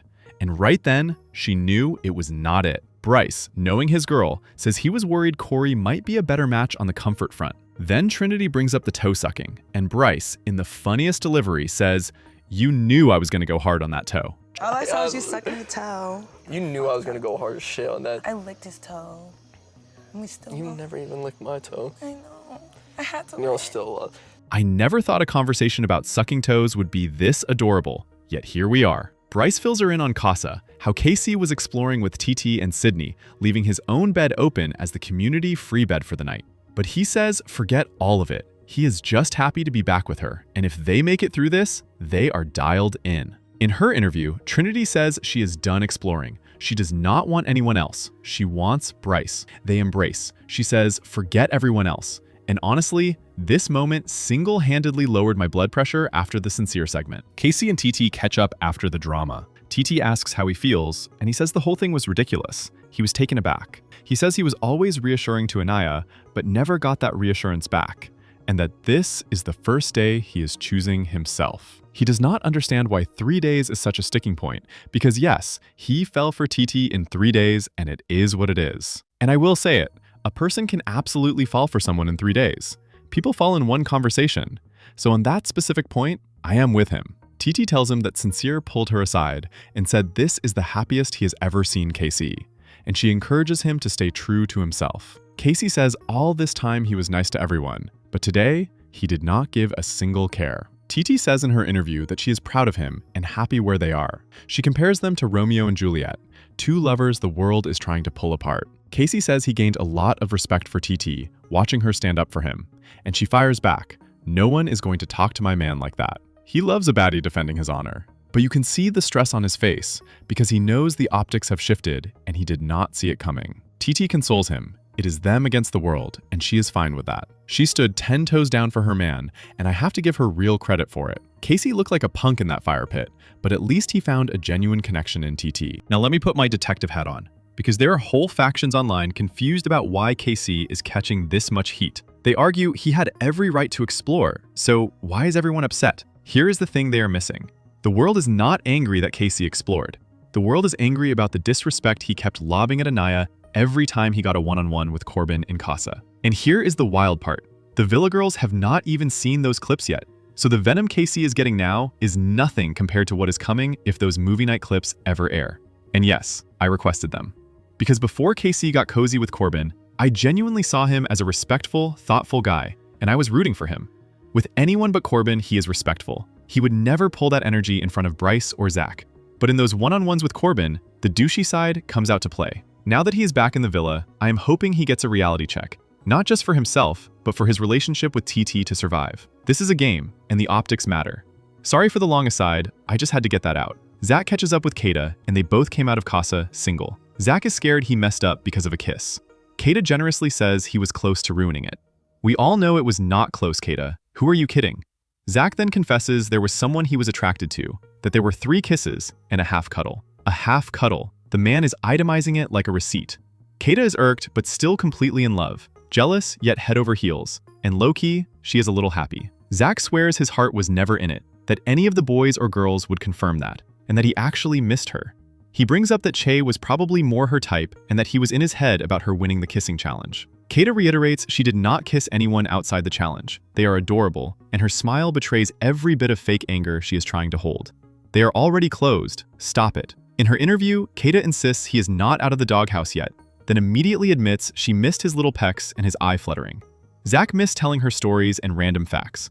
I do not believe the doghouse claim for 1 second. Anaya calls it a night alone in soul ties, still sniffling. The girls hear her and Melanie goes to check in. Trinity says she wishes she had kept exploring Carl. Anaya repeats that Casey's speech was disrespectful. Melanie says he looked stupid, like a little kid. Kata points out that Casey is basically declaring he is done with Anaya, and the switch up is wild. The girls are worried. Trinity sums up the sisterhood perfectly. They built something strong. And if you hurt one of their girls, of course they're going to feel it, because it is like watching your sister get hurt. They are offended on Anaya's behalf, and they give Casey one final curse-off for the road. And now, we finally get the true best couple in this villa, Zach and Bryce. And the bromance is back. It was running a little dry in Casa. Zach thought he had ruined it, and both of them are overjoyed to be back with their partners. Bryce describes his reaction as pure joy. He is thrilled because Trinity had her type, an entire collection of them, all good-looking, all nice, and she still chose him. And he did the same. Bryce is happy for them both, and in his interview, he promises to hold Trinity extra tight tonight. Zach gives Bryce a couple of celebratory humps for good luck.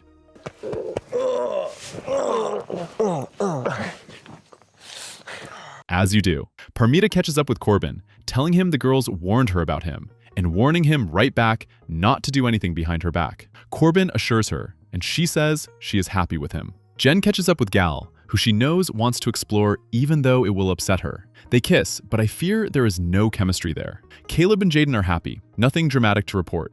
Kenzie and Dylan are happy too, with Kenzie understandably drained from all the yelling she had to do. We make it to bedtime with no blow-up, which is shocking for this cast. Dylan asks Gal whether he is going to pursue Kenzie, and Dylan admits it is so weird because they are friends, but they decide it is cool. Meanwhile, Casey tells the boys he wants to talk to Anaya, but he cannot do it if all her friends gang up on him again. TT apologizes for blowing up, and Melanie says it is all good. TT also apologizes to Trinity for calling her a little girl, admitting that was out of pocket, and Trinity waves it off. The issue was always with the guys, not her. I was genuinely scared this was about to turn into an episode of Bad Girls Club, but we are reminded that this is, in fact, Love Island. TT is starting to realize she needs the support of not just Casey, but the girls and America too. Kenzie asks Casey if he is open to talking to Anaya, and he says it is up in the air. Trinity is overjoyed to have her man back, and T lets the girls know that Bryce and Zach were on their absolute best behavior in Casa. But the second Melanie hears Sincere was conveniently left off that list, she asks, "What about Sincere?" Girl, you already know how this answer goes. TT realizes, oops. She tries to defer, saying she will let Sincere handle that conversation. But Melanie persists, so TT reveals they were holding each other at night and kissing. And just like that, Melanie is right back in her head. Are we even surprised at this point? She says she does not regret yelling at him one bit. Everyone gets ready for sleep. Corbin must have had questionable breath because Parmita sends him off to brush his tongue, an icon of standards. Trinity asks Bryce if he is going to explore more, and he says no. Kata admits she even missed Zach checking her for boogers. True romance. The strong couples look thrilled to be reunited, while Melanie pouts in her bed, curving Sincere. She says she missed him, but she does not like how he acts. Kenzie's makeout count remains undefeated through the night. Zach tells Kata he loves her, and she takes it as a joke. They also get a little hot and heavy, and Anaya sleeps alone in soul ties. Comment below, is Zach joking with that L word, or is he serious? Because his British dry humor is hard to read. Morning arrives. Zach reports he was busy getting down. Anaya wakes up feeling better and decides she does not want to talk to Casey anymore. A good night's sleep brought her right back to her senses. Trinity tells Kenzie she got her French fry from Bryce last night, and they have their laugh. Speaking of French fries, the I Want Some French Fries shirts are available now, so grab them while they are hot and join Kenzie and Trinity in the fun.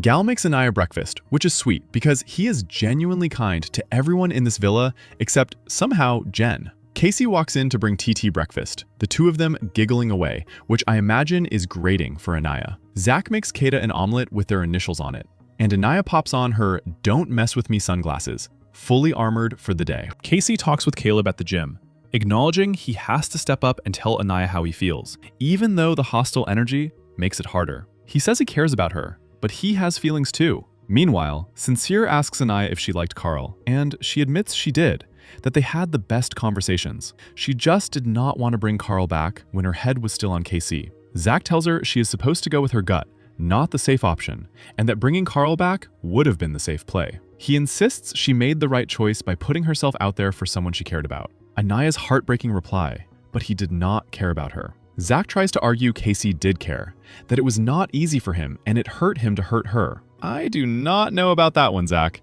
It did not look like Casey was losing much sleep over this decision. I know he is your boy and you were trying to comfort her, but let us be real. In her interview, Anaya genuinely wishes she could travel back in time and tell herself, this is a bad idea. We do too, Anaya, but she is still proud she was vulnerable, because that is hard for her, and she admits she is missing Carl right about now. Well, do not worry, Anaya. I believe in America, and I have a feeling they made the right call. She tells the boys it is embarrassing, that she is second-guessing everything, that she does not feel beautiful or respected, her voice cracking. Zach wraps an arm around her and reassures her that she is. Sincere tells her she needs to build herself back up, that this is what they are there for, and that she is not alone. She can take time to herself if she needs it, but they will be there regardless. A rare reminder that Sincere can, occasionally, be sincere. Corbin chats with Caleb, Gal, and Dylan, hungry for the tea on what went down in the villa while they were gone. And surprisingly, his very first question is about Anaya's kiss with Carl,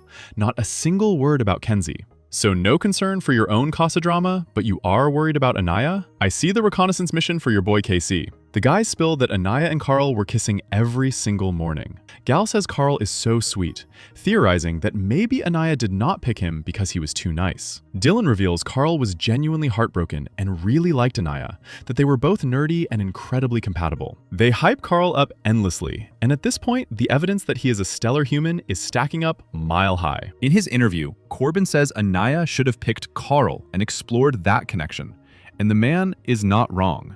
Caleb updates the group that Casey really found his match in TT, and that Casey was never a perfect fit for Anaya, who always complained he was either too goofy or too nonchalant. She needs someone in the middle ground. And Dylan, fully frustrated, reiterates that Carl was exactly that perfect guy for her. We know, Dylan. We know. Kata and Zach revisit their Casa experiences, and Kata tries to make Zach jealous, gushing about how hot Che is and what a big boy he is. Zach knows exactly what she is doing. It is working, and he finds it cute. Kata says Che was green flags across the board, and Zach asks, am I not? She says he is, but he has some red. She cannot name them on the spot, so she flips it and asks what her red flags are. And Zach is lightning quick. Kata not saying please and thank you irks him. She fires back about his exploring, and Zach reminds her they are not boyfriend and girlfriend yet. Then Kata reminds him he said the L word multiple times last night, and he tries to brush it off as a joke. She is not buying it. After multiple times, she is not sure it is a joke. In his interview, Zach admits he said it, claims he was joking, but confesses he sees it getting there. Zach, be careful tossing that L word around. Your British dry humor is getting lost on some of us over here. Sincere catches up with Melanie, and you know she is not letting this go. She is going to torture this man for the duration. After what she heard from TT, she is irked all over again. Sincere asks if she has anything on her mind, and she does. Hearing him claim Casa was a hard experience for him while he was kissing others and bumping and grinding in bed bothers her deeply. Sincere swears he regretted every minute of it. Melanie shuts that down. You cannot say you regret it and still do it multiple times over multiple days. She hates when people use sorry as a band-aid, and she says he should have considered her before any of it. She sees him thinking with the wrong head far too often. She watches everyone else hugging and kissing their reunited partners, and his actions sit heavy in the back of her mind, leaving her sad because she cannot feel the same joy. Sincere says he knows he has to follow through on his promises. Melanie says he does not, and when he asks for clarification, she points out that Bryce was not cuddling or kissing anyone in Casa. Sincere promises to respect her boundaries going forward and says he is weeding out all the bad stuff. Her killer response? You always say that after you are done. You make a mess, then try to clean it up. And she is not wrong about a single word of it. In his confessional, Sincere says he does not know what to do, that he is tired. He says, if I do not do something, I am a bad guy. If I do something, I am a bad guy. Sincere, my guy, what is the common denominator here? It is that you are the bad guy. I hope you figure that out soon, for all of our sakes. Trinity spots Melanie crying and asks what is wrong. Melanie knows she should be happy that Sincere came back, but after hearing about his nighttime activities with Amora, it is eating at her.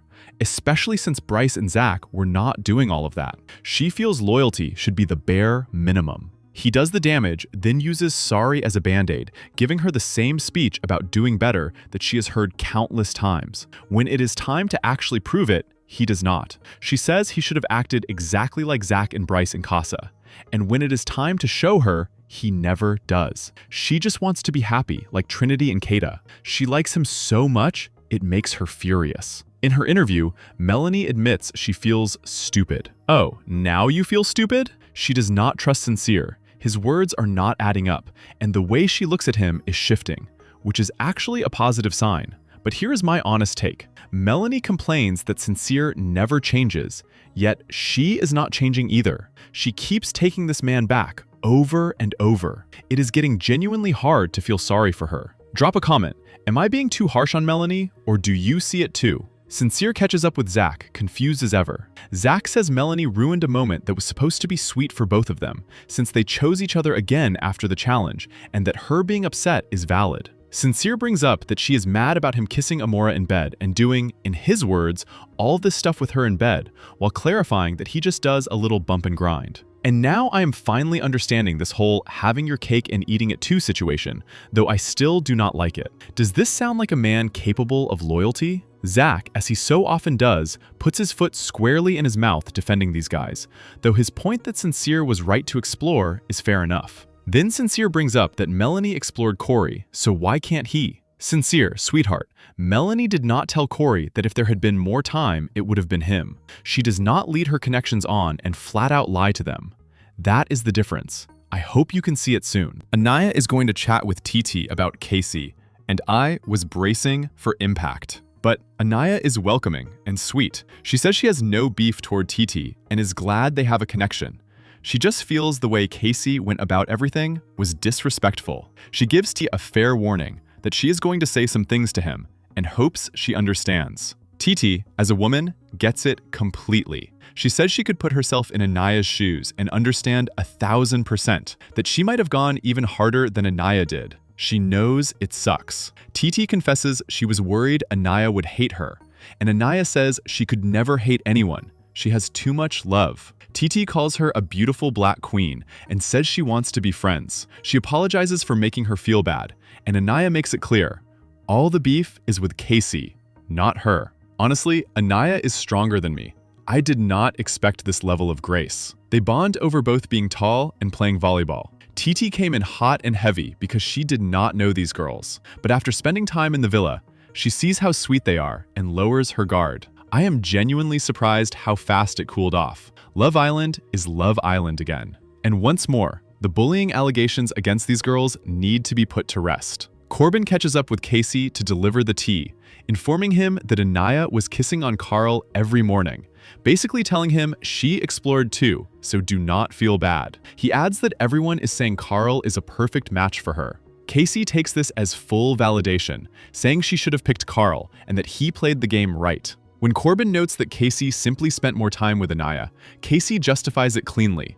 His 3 days with TT were better than his 3 weeks with Anaya. In his interview, Casey says the girls are painting him as a horrible guy, but Anaya was out there exploring too. And on that specific point, Casey, you are right. But here is the actual thing. Corbin says the two of them being happy and not giving a care will only make the girls angrier, and they crack up laughing about it. Yeah, fellas, that right there, that is exactly why people are upset with you two. So by all means, keep it up. A text drops. Next challenge incoming. Boys versus Girls Villa Challenge. The vibes are officially back to good. Kenzie preps her cakes, everyone practices their twerks. He lets the girls know that she and Anaya love each other now. And then, the surprise of the season. Megan Thee Stallion walks in as the host. Jen yells the "you can't have your cake and eat it too" line, and I am already sick of that line. Cake is meant to be eaten. Megan surprises the girls and they are over the moon. Kenzie is amazed by Megan's figure, shows off her clam slam, and the boys already knew Kenzie was going to do her splits. Melanie is shocked Megan even knows them, and the girls are thrilled. Megan tells Jaden she has a Jessica Alba look, and now I cannot unsee it. She calls Kenzie a Dora the Explorer looking for her Diego, because of course, Kenzie is going to explore. She says the girls are giving her the inspiration to explore herself, then heads over to greet the boys, with Bryce giving her the grand tour. The challenge kicks off and the cakes are bouncing, figuratively and literally. The Hot Girl Bakery is open for business. First game, Hot Girl Musical Cakes. Girls versus boys. Musical chairs, but the chairs are cakes. The twerking is a mixed bag, some better than others. Anaya, Melanie, and TT show off their cake-shaking skills. Icing ends up in unfortunate places, and Zach yells at Kata to save it for later, which Kenzie predictably brings out the splits and nails it.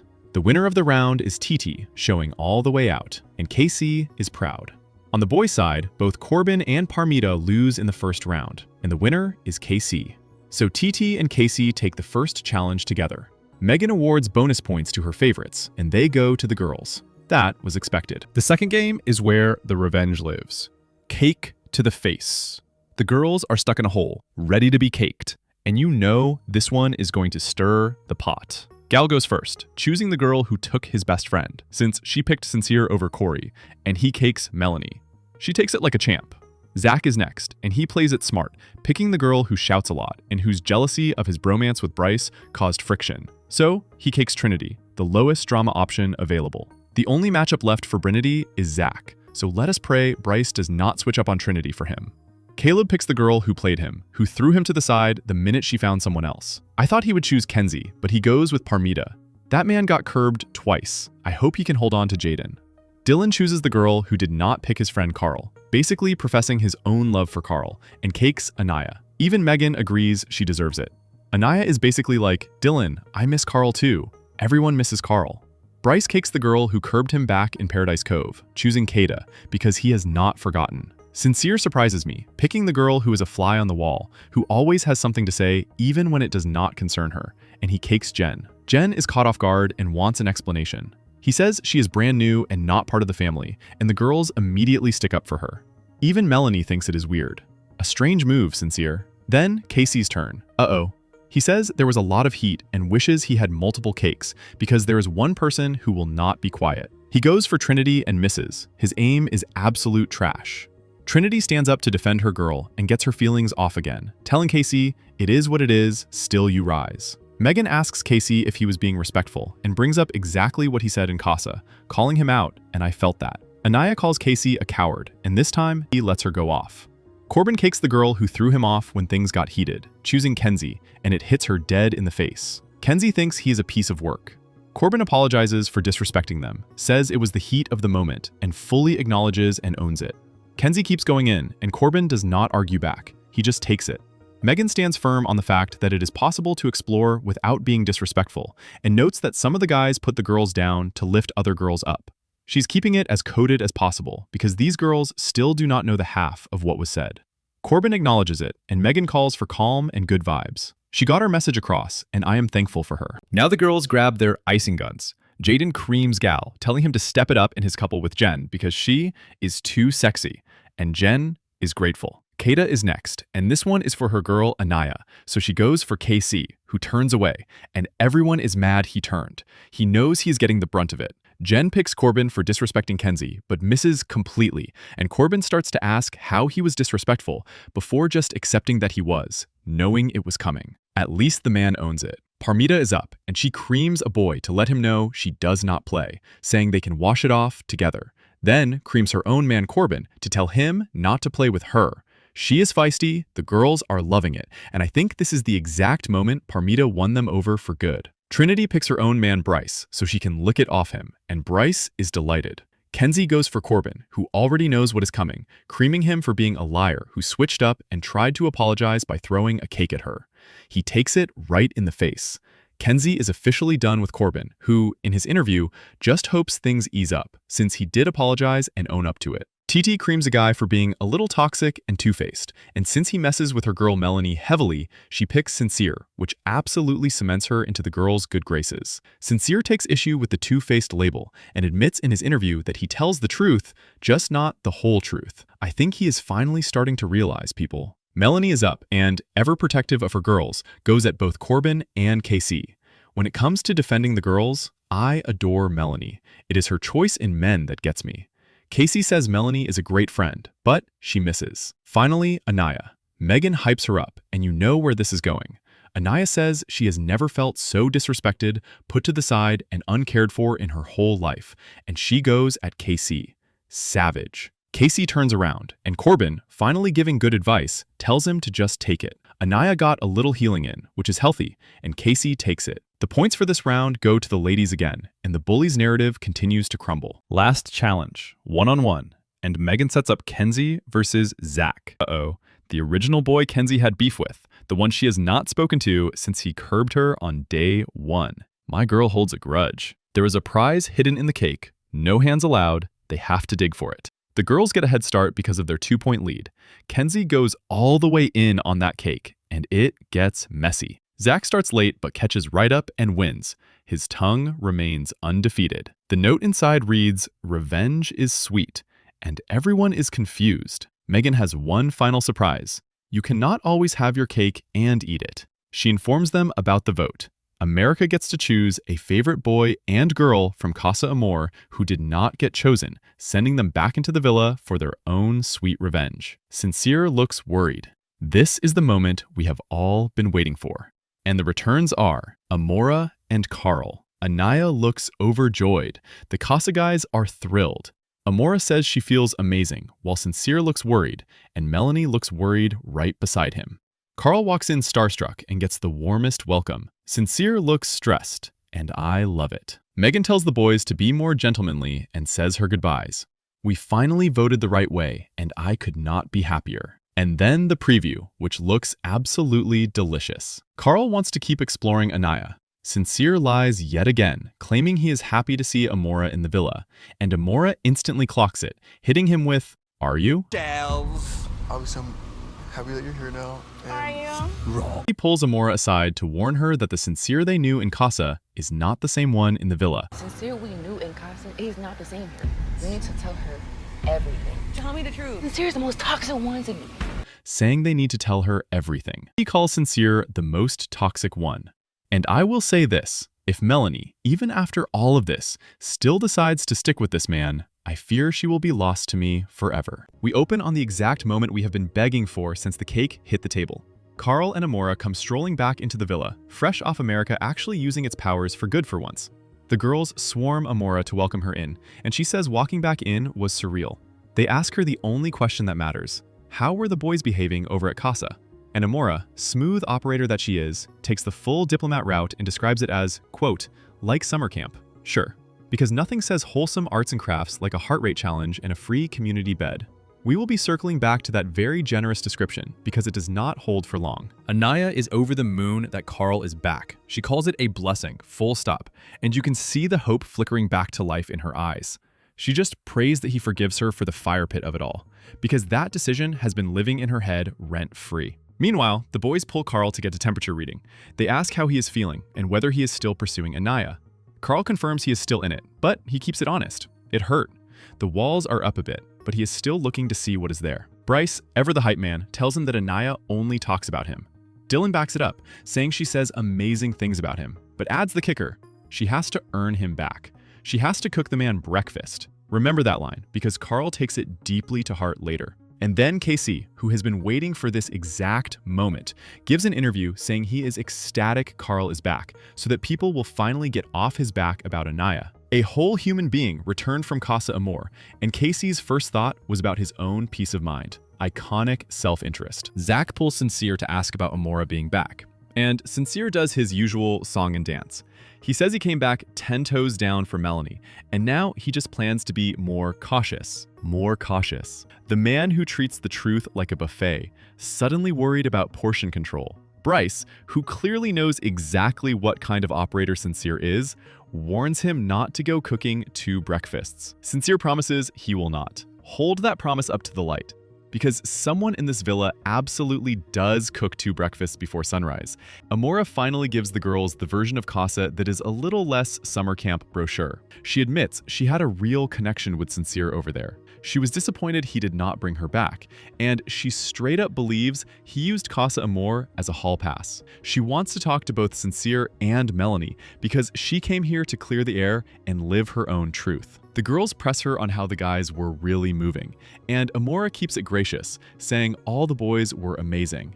And then Keita zeroes in, because Keita has one mission and one mission only. Keita asks Amora specifically about Zach, and Amora, thinking she is doing Zach a favor, says that Zach had a time for himself over there, but not as much as KC did. Now in Amora's mind, that is a compliment. In Keita's mind, that is a confession. She immediately reads it as, so he did do something, just not as bad as the man who literally brought a whole girl back. Amora clocks the misfire and tries to clarify, saying Zach immersed himself, especially in the challenges. And right as she is mid-sentence smoothing it over, Tiara, our beloved TT, smartly pulls Amora away, which, respectfully, is the worst possible timing. Because nothing screams everything is fine like dragging a witness off the stand right as she is recanting. Keita's suspicion meter goes straight up. The girls scramble to insist Amora was only talking about the challenges, and Jaden clarifies that Zach was having fun in the games, but was not doing anything crazy outside of them. But the damage is quietly done. Amora has planted a seed of doubt without even meaning to, and Tiara yanking her away watered it. Save that doubt, because it has a long shelf life, and movie night is coming. Tiara pulls Amora aside for the real download, and she does not hold back. She tells Amora that the Sincere standing in this villa is a completely different human than the one she met in Casa. First of all, he is acting like he didn't know any of the Casa girls. Secondly, he is moving like Amora simply did not happen, like she did not mean a single thing to him. Amora's whole face shifts. Irked is the polite word. This is the classic move when a guy's sneaky link friend group gets tangled up with his partner's friend group. We have seen it happen far too often. Tiara tells her to go tell Melanie everything about how Sincere was moving over there. She does not know exactly what those two were doing in that bed, but she knows it was not respectful to Melanie. Not even a little. And the reason she is pushing this is because Sincere has been out here in the villa selling himself as faithful. And Tiara watched the tape. That was not it. Amora says she wants Melanie to hear it straight from the horse's mouth. Every last detail. But she is also clear. She came to this villa for her own experience. She is going to find her own connection. The thing that actually bothers her is Sincere refusing to even acknowledge her existence. That is the disrespect. Tiara tells her not to go easy on him. In her interview, Amora keeps it mature. She does not feel a type of way about Sincere choosing Melanie, since those two had more time together. But she did not fly out here to be his test, his little experiment, the control group in another couple's science project. Then Tiara delivers the line of the night. Sincere's the most toxic one to me. Sincere is the most toxic one to me, and I feel like he's getting a hard pass for what? I don't know. And honestly, Tiara is us. None of us understand why either. Drop a comment and explain it to me if you have cracked the code, because Tiara and I are both stumped. Carl pulls Anaya for a chat, and the girls are buzzing. Got a lot of explaining to do. They head to Soul Ties, and Anaya immediately leads with how badly she feels about what she did to him. She has been mentally cooked over it. Carl, the most patient man in the building, says he knows it was a trying time. Anaya repeats that she feels terrible and that it is a blessing he is back, and she hopes he can forgive her. Carl tells her he wants to keep exploring their connection, and she is absolutely ecstatic. But he keeps it real with her too. He says what they had was good, but the walls are up a bit, and it is going to take some time. Healthy, communicative. Where do they manufacture this man? Over with Casey and Corbin, Casey is basically floating. He is relieved that Carl coming back took all the pressure off him, and he declares he is done with Anaya. Clean break in his mind. Anaya, for her part, explains that at the fire pit, she put Casey first in her decision and did not choose for herself, which is the whole knot she has been trying to untangle. Carl, being the bigger person, says he does not want to be anyone's pick-me, so he gives Anaya a hug and we have an understanding king on our hands. Anaya literally thanks America for this one. You are welcome, Anaya. We did our part. But not everything is sunshine. Carl drifts off into his own thoughts, and Anaya, reading the room, asks him what is on his mind. He tells her, honestly, that he is just going to need a minute, which is the emotionally mature version of the buffering wheel, and we respect it. Hold on to Carl's wandering mind, because there is a reason it is wandering, and breakfast is going to expose it. Now this is the moment. Amora pulls Sincere for a chat. Sincere, mid-cooking, asks for 2 minutes to finish up, and Amora does not blink. Can you come right now? Give me like 2 minutes. I would like you to come right now if you could. Dang, that was an absolute power move, and I was on my feet. Melanie, watching Amora pull Sincere, looks visibly sad. The tension is delicious already. Amora gets right into it. She brings up their Casa experience and mentions that Tiara told her he is a completely different person here in the villa. She asks point blank whether he told Melanie everything that happened, and he claims that he did. And there's a moment when Casey and TT catch Melanie leaning over to get a better look at Sincere and Amora. And Casey makes a snide comment. Look at Melanie. So dumb Look at her dumbass. I'm convinced that the Casey I knew in the first couple weeks was all a facade. This man has no decency. Amora keeps going. She tells him that when she heard his decision, she was disappointed because it went against everything the two of them had talked about over there. She had encouraged him to explore. Sincere reaches for the script and lies that he never wanted to put her in an awkward position, that it was such a hard decision. Amora is not buying the receipt. She tells him she felt he took that whole experience as a hall pass and makes it crystal clear she is nobody's supporting character in his relationship with Melanie. Sincere just keeps reciting the same line. It was a hard decision. He feels crummy about how he handled it. He says he hopes she has a great experience and that he is happy she is here. And Amora, dry as a bone, hits him with, "Are you?" Sarcasm so clean, it could cut glass. They hug it out, and then this man calls her Big Dog. All right, Big Dog. Well, Yeah. All right, Big Dog. What? Big Dog is crazy. You do not bump and grind with a woman for several nights and then file her under Big Dog. That is a demotion with no severance. Jen and Gal sit down, and Gal is still confused about getting creamed by Jaden. Jen explains she was not the one who asked for it. Jaden did that completely on her own, then immediately turned to Jen and asked if she had messed up.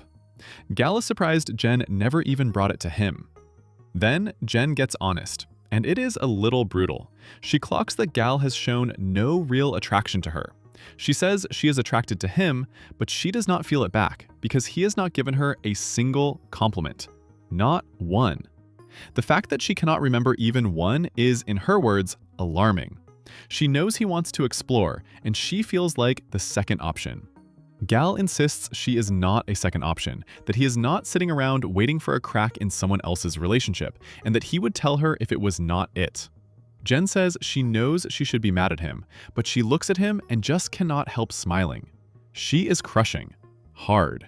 And Gal, watching his ticket to stay in the villa start to float away, awkwardly pulls her in for a kiss, then hides the whole thing behind a pillow. A pillow. Jen does not love that, understandably, and Gal explains he is just not a touchy person. Jen says she loves physical touch. And no wonder she was so into my boy Gabe. That man was not lacking in that department whatsoever. Gal insists he is not touchy and says they need to find a middle ground. I'm gonna compromise with you. We're gonna compromise with each other. Compromise? Also compromise, not compromise. Oh, I thought this was like okay. Stop! No, now you're gonna annoy me. Which is a strange thing to negotiate before a single compliment has ever been issued. To his interview to contemplate whether they are even a match, then comes back and pulls her in for a real, unhidden kiss to close it out. But I will be honest, by the end of this, Gal is still not feeling Jen, and Jen pressuring him is only pushing him further out the door. Let me know in the comments, were these two ever it, or was this doomed from the photo booth? Now we get to the saga that aged me. Sincere pulls Melanie and tells her Amora pulled him to update her on the situation. Melanie is already physically drained and does not even want to hear it. He tells her Amora thought he should have been more transparent, and he agrees. Melanie cuts to it. She thought he took Casa as a hall pass. Sincere denies it. So Melanie calls him out directly, but you guys were bumping and grinding in bed and kissing. And the man's face does the thing. He looks exactly like a kid caught with his hand in the candy jar, on camera, in front of his mom. He lies that he was not really feeling it. If he was not feeling it, how did he keep doing it for multiple days in a row? Melanie fully agrees with the read. He took Casa as a hall pass. And Sincere keeps trying, to absolutely no avail, to deny it. He is recycling the same lines he has said over and over. And for the first time, they are not landing. She is not having it. You can literally watch his brain processing, reaching for a new sales pitch, and coming up completely empty. The prompts are struggling, and I genuinely fear he may have run out of tokens. He pivots to wanting to be her safe space, and Melanie tells him flatly, he cannot be that. He lies that he wants to be open and honest, and she is just drained, because he is the entire cause of the draining. She is finally not falling for the snake oil, and it is not soothing the way it used to. Then Melanie says it. Maybe she is not the one for him. And Sincere goes for the trump card.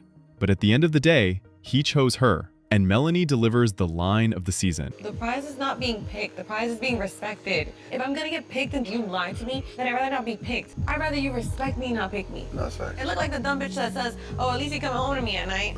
And it is finally clocking for Sincere that he cannot smooth this one over.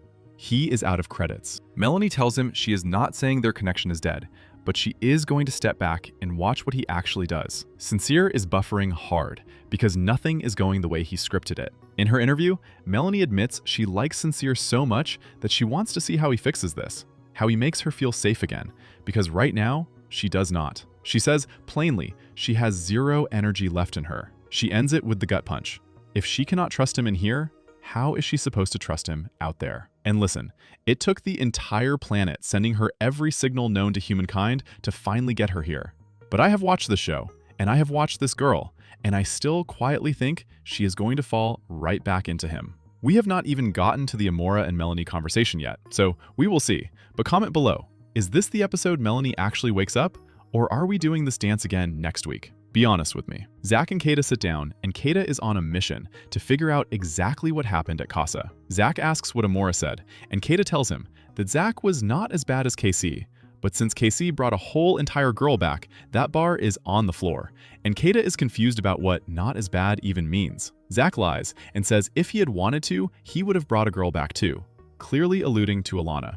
Which is a straight-up fib, because he never actually had the chance, since Alana got kicked off the show before that could even happen. Kata hits him with a simple, "Thank you, I know."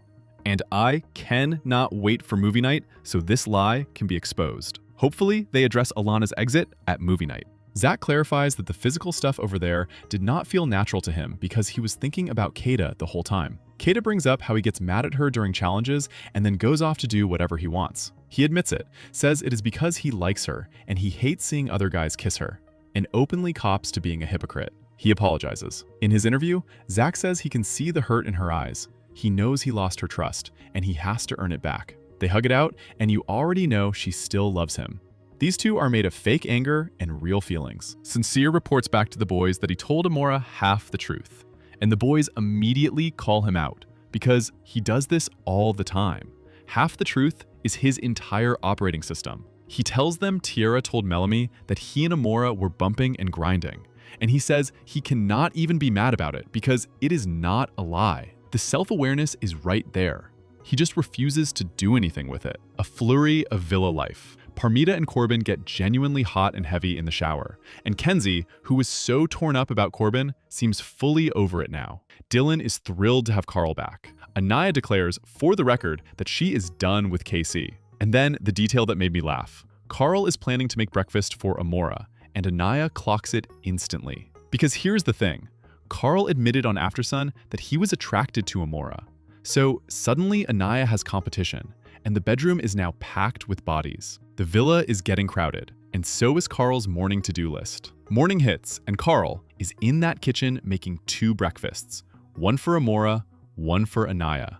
The guys, meanwhile, are busy asking whether Corbin really showered with Parmita, because word travels through this villa faster than a producer text. Carl delivers breakfast to Anaya, who looks absolutely fire receiving it, and then carries the second plate over to Amora. The man is just a sweetheart, trying to keep the peace one omelet at a time. Kenzie, watching all this domestic activity, simply asks Gal to make her a coffee. Zach talks with Bryce, and he is annoyed that Amora told Kata about his Casa behavior. He is genuinely surprised it came back to bite him. Which, Zach, that is how secrets work. He says what Amora dropped is now living in the back of Kata's head. Bryce tells him not to stress and to just keep giving her validation. Then Bryce reveals he is feeling so good that he wants to make it official with Trinity, boyfriend and girlfriend. Zach says that is huge. Zach asks, "Are you on the way to love?" And Bryce delivers the cleanest answer of the night. Isn't that the point? In his interview, Bryce says coming back to the villa was pure joy, and that he has not felt that kind of joy in a long time. Then he turns around and gives Zach the wisest advice of the season. Keep watering that plant. Bryce out here being a relationship guru and a hopeless romantic at the same time.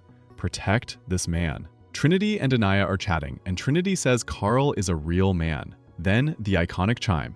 Trinity gets a text. Trinity and Bryce are going out on the open water for their first official date. Please get ready to leave the villa. Everyone erupts with excitement, and Trinity is glowing. The crew hypes them up as they get ready, and Zach pulls Bryce for a hype talk, telling him this is the perfect time to have the exclusive conversation with Trinity. They roll out in matching pink outfits, hop on a jet ski, and head across the water, with Bryce clearly knowing what he is doing on that thing. We finally get to see Fiji in all its glory, and it is breathtaking, though I am a little surprised this season has not given us more dates. They climb aboard a boat and chat, both grateful that everyone back home is so supportive. Trinity says Bryce is the type of guy her mom would want for her, the kind who would get along with her whole family. And Bryce says his family would love Trinity right back. The wholesomeness is off the charts. Back in the villa, Kinsey is chatting with Kata. She feels a little bad. She ate Dylan's breakfast and then asked Gal to make her a coffee. Kata points out that Dylan is so sweet. But Kinsey says she is here for love, and she can see herself with Gal outside the villa, partly because she loves that Gal has his own coffee shop. Then Dylan walks by right as Kinsey is mid-hype about Gal, and Kata has to warn her. Caught praising one man's espresso while eating another man's breakfast. The layers. Now the conversation we have been waiting for. Amora sits down with Melanie, and Sincere, watching from a distance, looks nervous, as he should. Amora asks Melanie whether Sincere was transparent, how honest he actually was. Melanie reveals that yes, he did admit he had a connection over there. Melanie asks the big one, whether things got sexual, and Amora confirms, to her credit, that they did not. Melanie notes that she and Sincere were in a good spot before he left for Casa. And Amora says the thing that matters most. It did not feel great being treated like a blip by him, because it was not a blip for her. Still, she tells Melanie she is genuinely happy for her. In her interview, Melanie says she does not want anyone to feel thrown away. So she actually feels bad for Amora. Melanie has too much heart for this villa. Then Melanie asks what Amora's plan is now. And Amora surprises everyone by bringing up Caleb, saying the two of them had a friendship. File that one away because a Caleb and Amora thread could absolutely become something. Corbin and Parmita chat, and Parmita can feel the drama dying down. She asks if Corbin is going to talk to Kenzie. He says he has to apologize. And honestly, I am not sure Kenzie is even going to want that conversation after how she treated Zach. Parmita admits she is scared she is going to get played. Corbin reassures her that the ball is in her court because he has explored everyone in this villa, and he is done. Parmita says she is closed off too, and Corbin lights up because he would love to be closed off. In his interview, Corbin says he is happy because Parmita brought out a completely different side of him, though he is a little scared she will play in his face. So just like that, we have our first officially closed off couple of the backstretch. And surprisingly, shockingly, it is Parmita and Corbin. Did anyone have that on the bingo card? Because I did not. Back to the Brinity date, and these two are just unbearably cute. This is a real date. Bryce is nervous talking to her, and Trinity says she feels completely calm with him, that he calms her soul. Bryce opens up about how, in past relationships, he just sort of slid into boyfriend and girlfriend without ever establishing it. With Trinity, he wants to do it properly, out loud, on purpose. So he asks her to be his girlfriend. You know, if you'd want to be, would you want to be my girlfriend? Are you asking me? Yeah.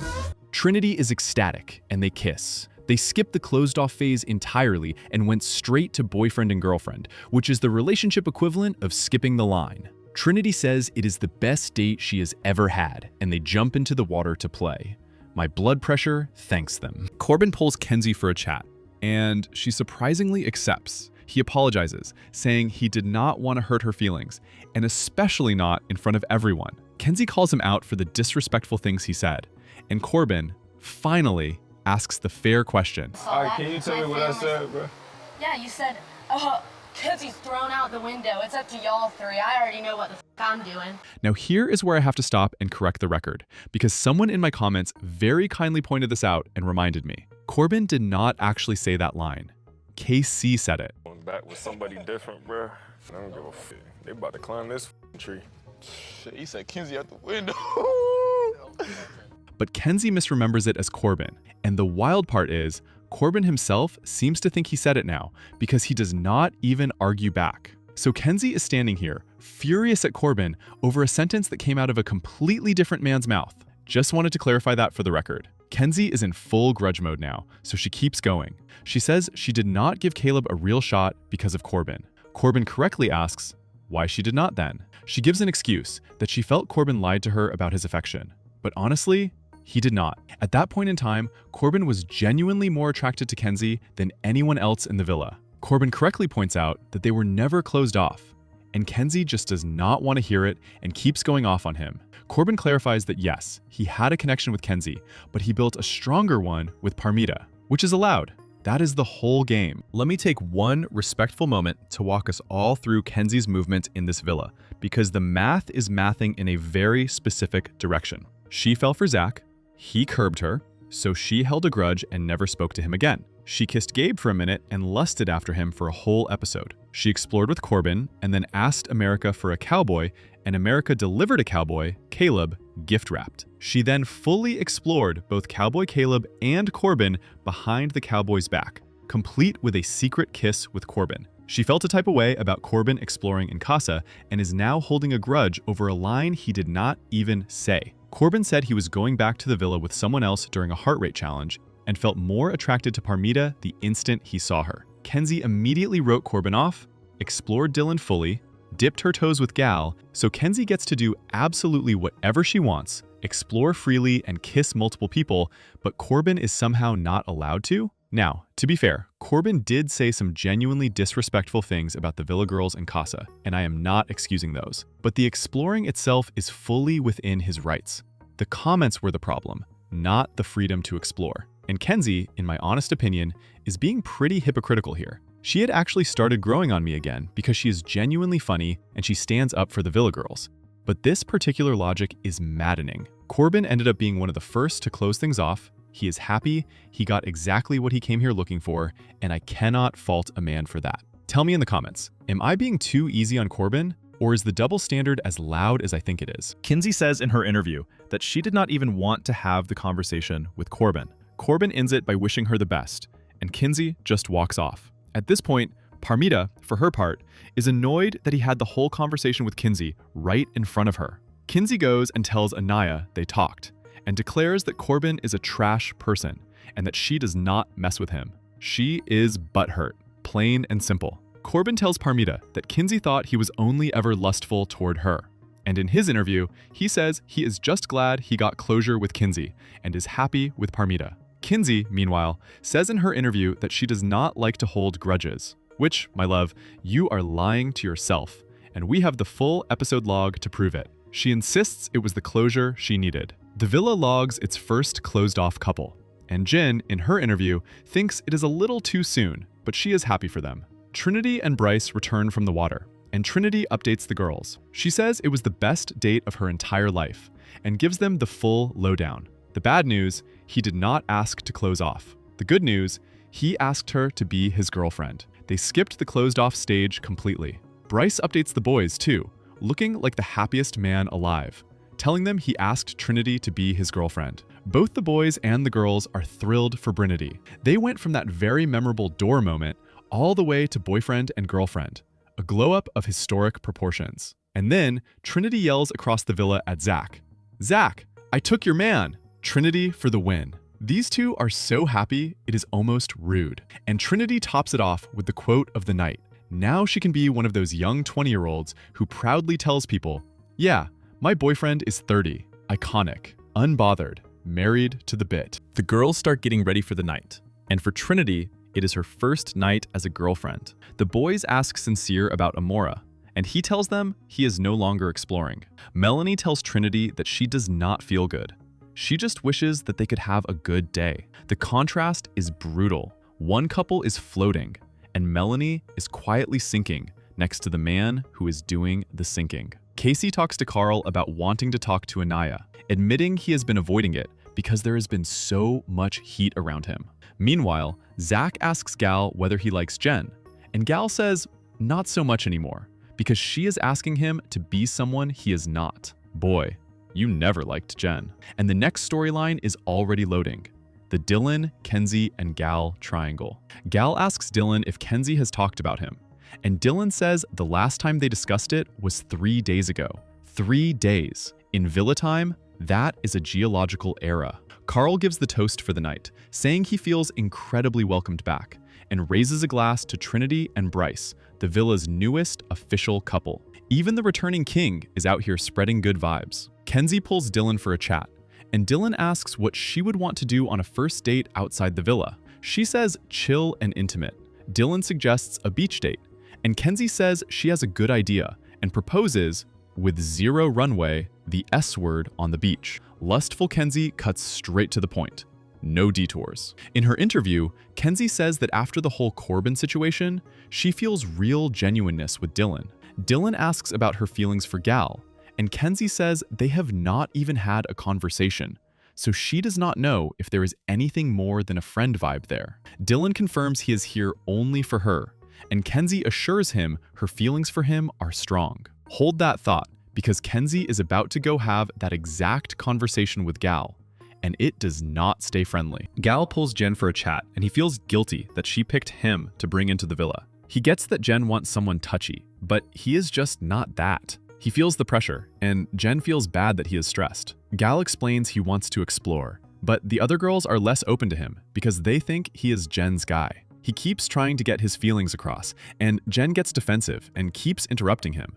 She is coming off as very aggressive to him in this moment. His whole point is that she gets to express her feelings freely, but the first time he tries to express his, she deflects what he is saying. She thinks it is not fair and immediately deflects his feelings again, which kind of proves his point. So at this stage, this is just not going to work. Gal is tired and over it, and he straight up tells her, even the way this conversation is going is not working, and that the two of them are not going to work out.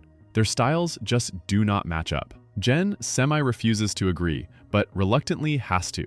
She cannot keep going back and forth about it, so she ends it. In her interview, Jen says Gal wants to Uno reverse on her. Gal just feels he needs to talk to the other girls and focus his energy there. But you can tell, Jen looks genuinely heartbroken. Awkward. These two were never it though, and honestly, it is good to end it quick instead of dragging a corpse around the villa. Casey finally talks to Anaya. He pulls her, but immediately says he does not want to go first and asks her to get everything out before he speaks. Anaya tells him she is happy he is in a new connection, but that what he said was disrespectful, and how he moved afterward was even worse. The way he completely wrote her off. Casey reaches for excuses, saying they were not allowed to talk. Anaya counters that he had Tiara speak for him. Casey says everyone was attacking him, so he could not. Anaya tells him it would have been so much better if he had just taken accountability. And Casey says he thinks he did. So Anaya calls him exactly what he is in that moment, a coward. Casey does not like that word at all. Anaya points out he has still not actually said sorry. So Casey says he is sorry, admits he says stupid stuff sometimes, and says the communication between them was bad. He adds that he just felt strong with Tiara. Casey says he understands Anaya felt like crud not being picked, and also not picking Carl. Anaya tells him plainly, Casey is not the guy for her. Casey says he does not want to leave it on bad terms, but Anaya is done pretending. She says she is not going to lie to him. She felt so disrespected and belittled that they probably cannot even be friends. She says it would be a disservice to herself. Casey, oddly helpful, finishes the thought for her if she kept hanging around him. They agree, no friendship. In her interview, Anaya wishes him the best, and they end it with no hug. Cold, final. And then the cherry on top. Anaya walks off and Casey calls after her, now go get Carl. And Anaya, fed all the way up, fires back. Leave me the fudge alone. I will do what I want. Anaya found her spine in the exit, and I am so proud of her for it. Kenzie gets risky and calls Gal for a chat. Dylan immediately tells Zach he feels weird and a bit put off by Kenzie pulling Gal. Zach agrees it is a little weird and says she is never happy, and Zach is not wrong. Kenzie sits with Gal and he lets her know he is no longer pursuing Jen.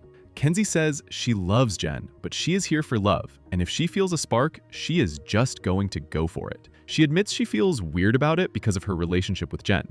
Gal asks about her and Dylan, noting it looks good between them, and Kenzie says that is just because she has had more time with him.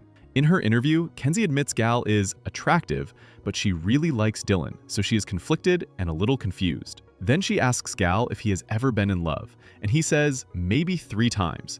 2 people he dated and 1 he did not. They have been talking a while now, long enough that Zach turns to Dylan and asks how he would feel if Kenzie and Gal kissed. And Dylan, of course, would feel terrible. Kenzie, meanwhile, flirts heavy, breaking out the full toolkit, touching hands, the whole operation. This girl is good. I have to give it to her. So Gal told Jen that he's not the type to get touchy, then immediately goes off to get touchy with Kenzie. Gal, just tell it how it is and just say that you were never into Jen. We could literally tell from day one. Zach tells Dylan that everyone is bashing the guys for exploring, but Kenzie is doing it the most. And once again, he is not wrong. Kenzie makes her move, saying she wants to see if there is more than a friendship vibe. She drops the hint, and Gal does not take it.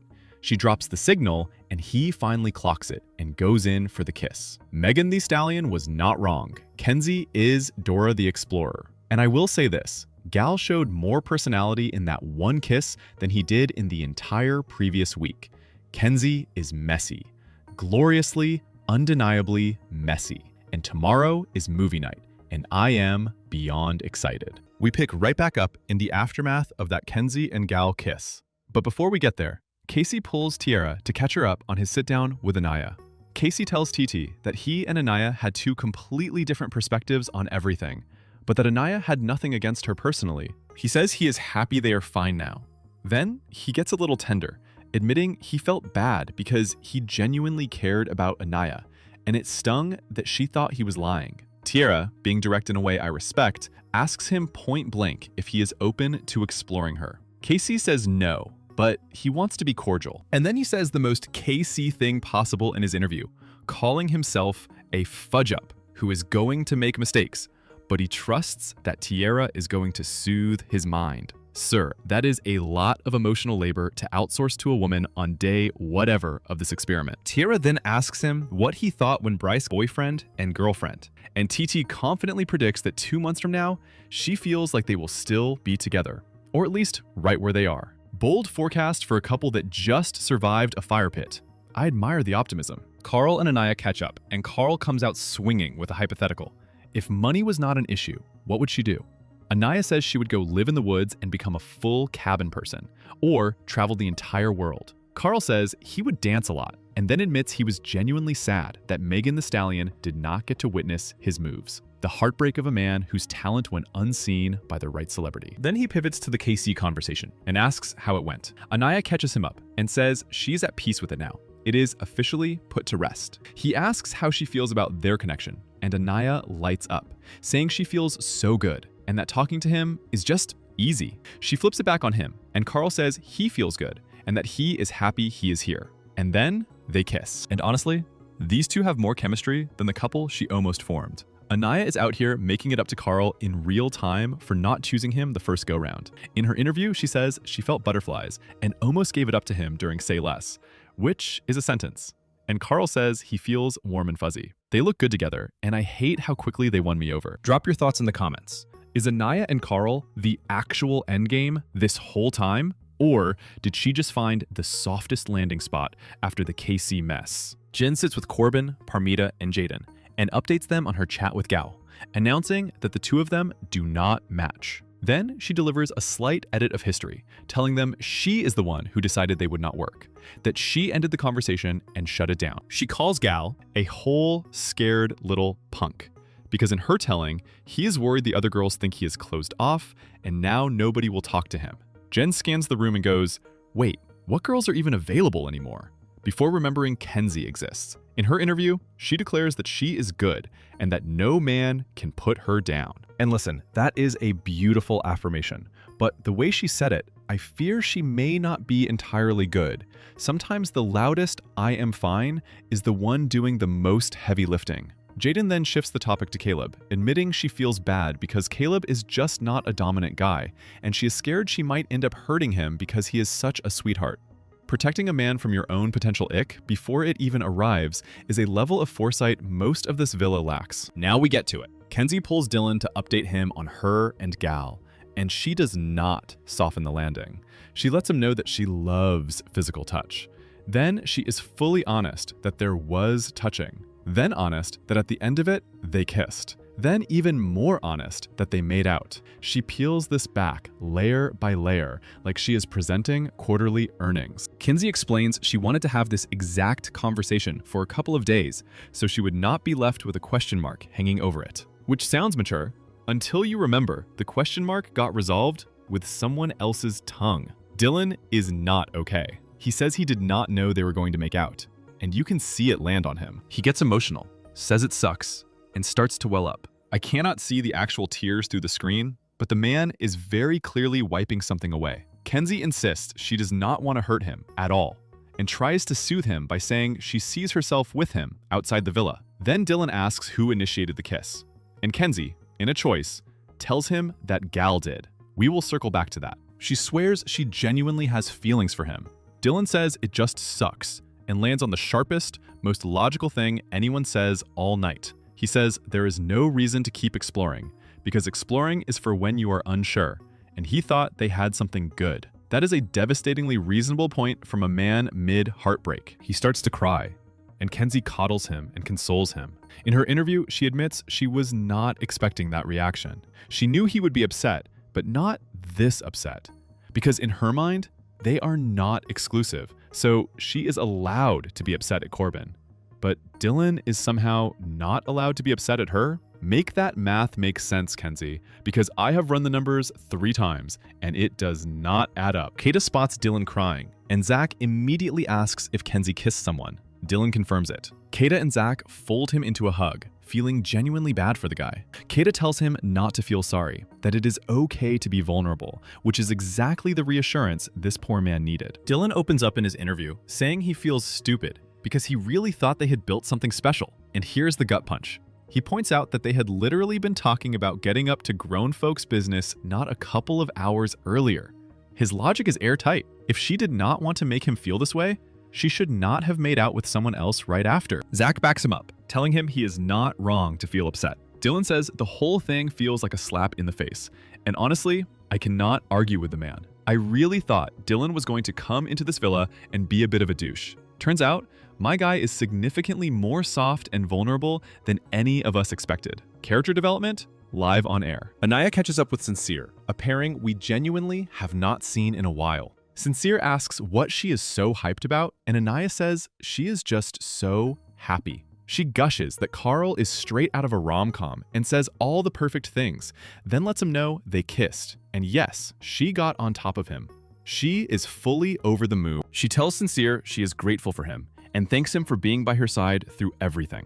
Sincere then mentions that Amora and Melanie had a chat, and he does not know how it went. Anaya asks how he feels about Amora being in the villa, and he says he does not care. He is going to focus on Melanie. He says he is going to close things off with Melanie, but could not do it today because of Brendan, since he did not want to steal their moment. And then, Sincere says the thing. He says Melanie deserves it, because she puts up with all of his stuff. He calls Melanie his girl, and says he is starting to appreciate her. Starting to appreciate her. Sir, hold that exact energy, and hold that exact word, starting, because I have a feeling it is going to age like milk in the desert. Comment your predictions. When Sincere says he's going to close things off and focus on Melanie, do you believe a single syllable of it? Everyone starts winding down for the night. Tiara is happy that Casey and Anaya finally talked, so all that tension is over. Jen updates the girls on her and Gal, framing them as a couple that is technically together,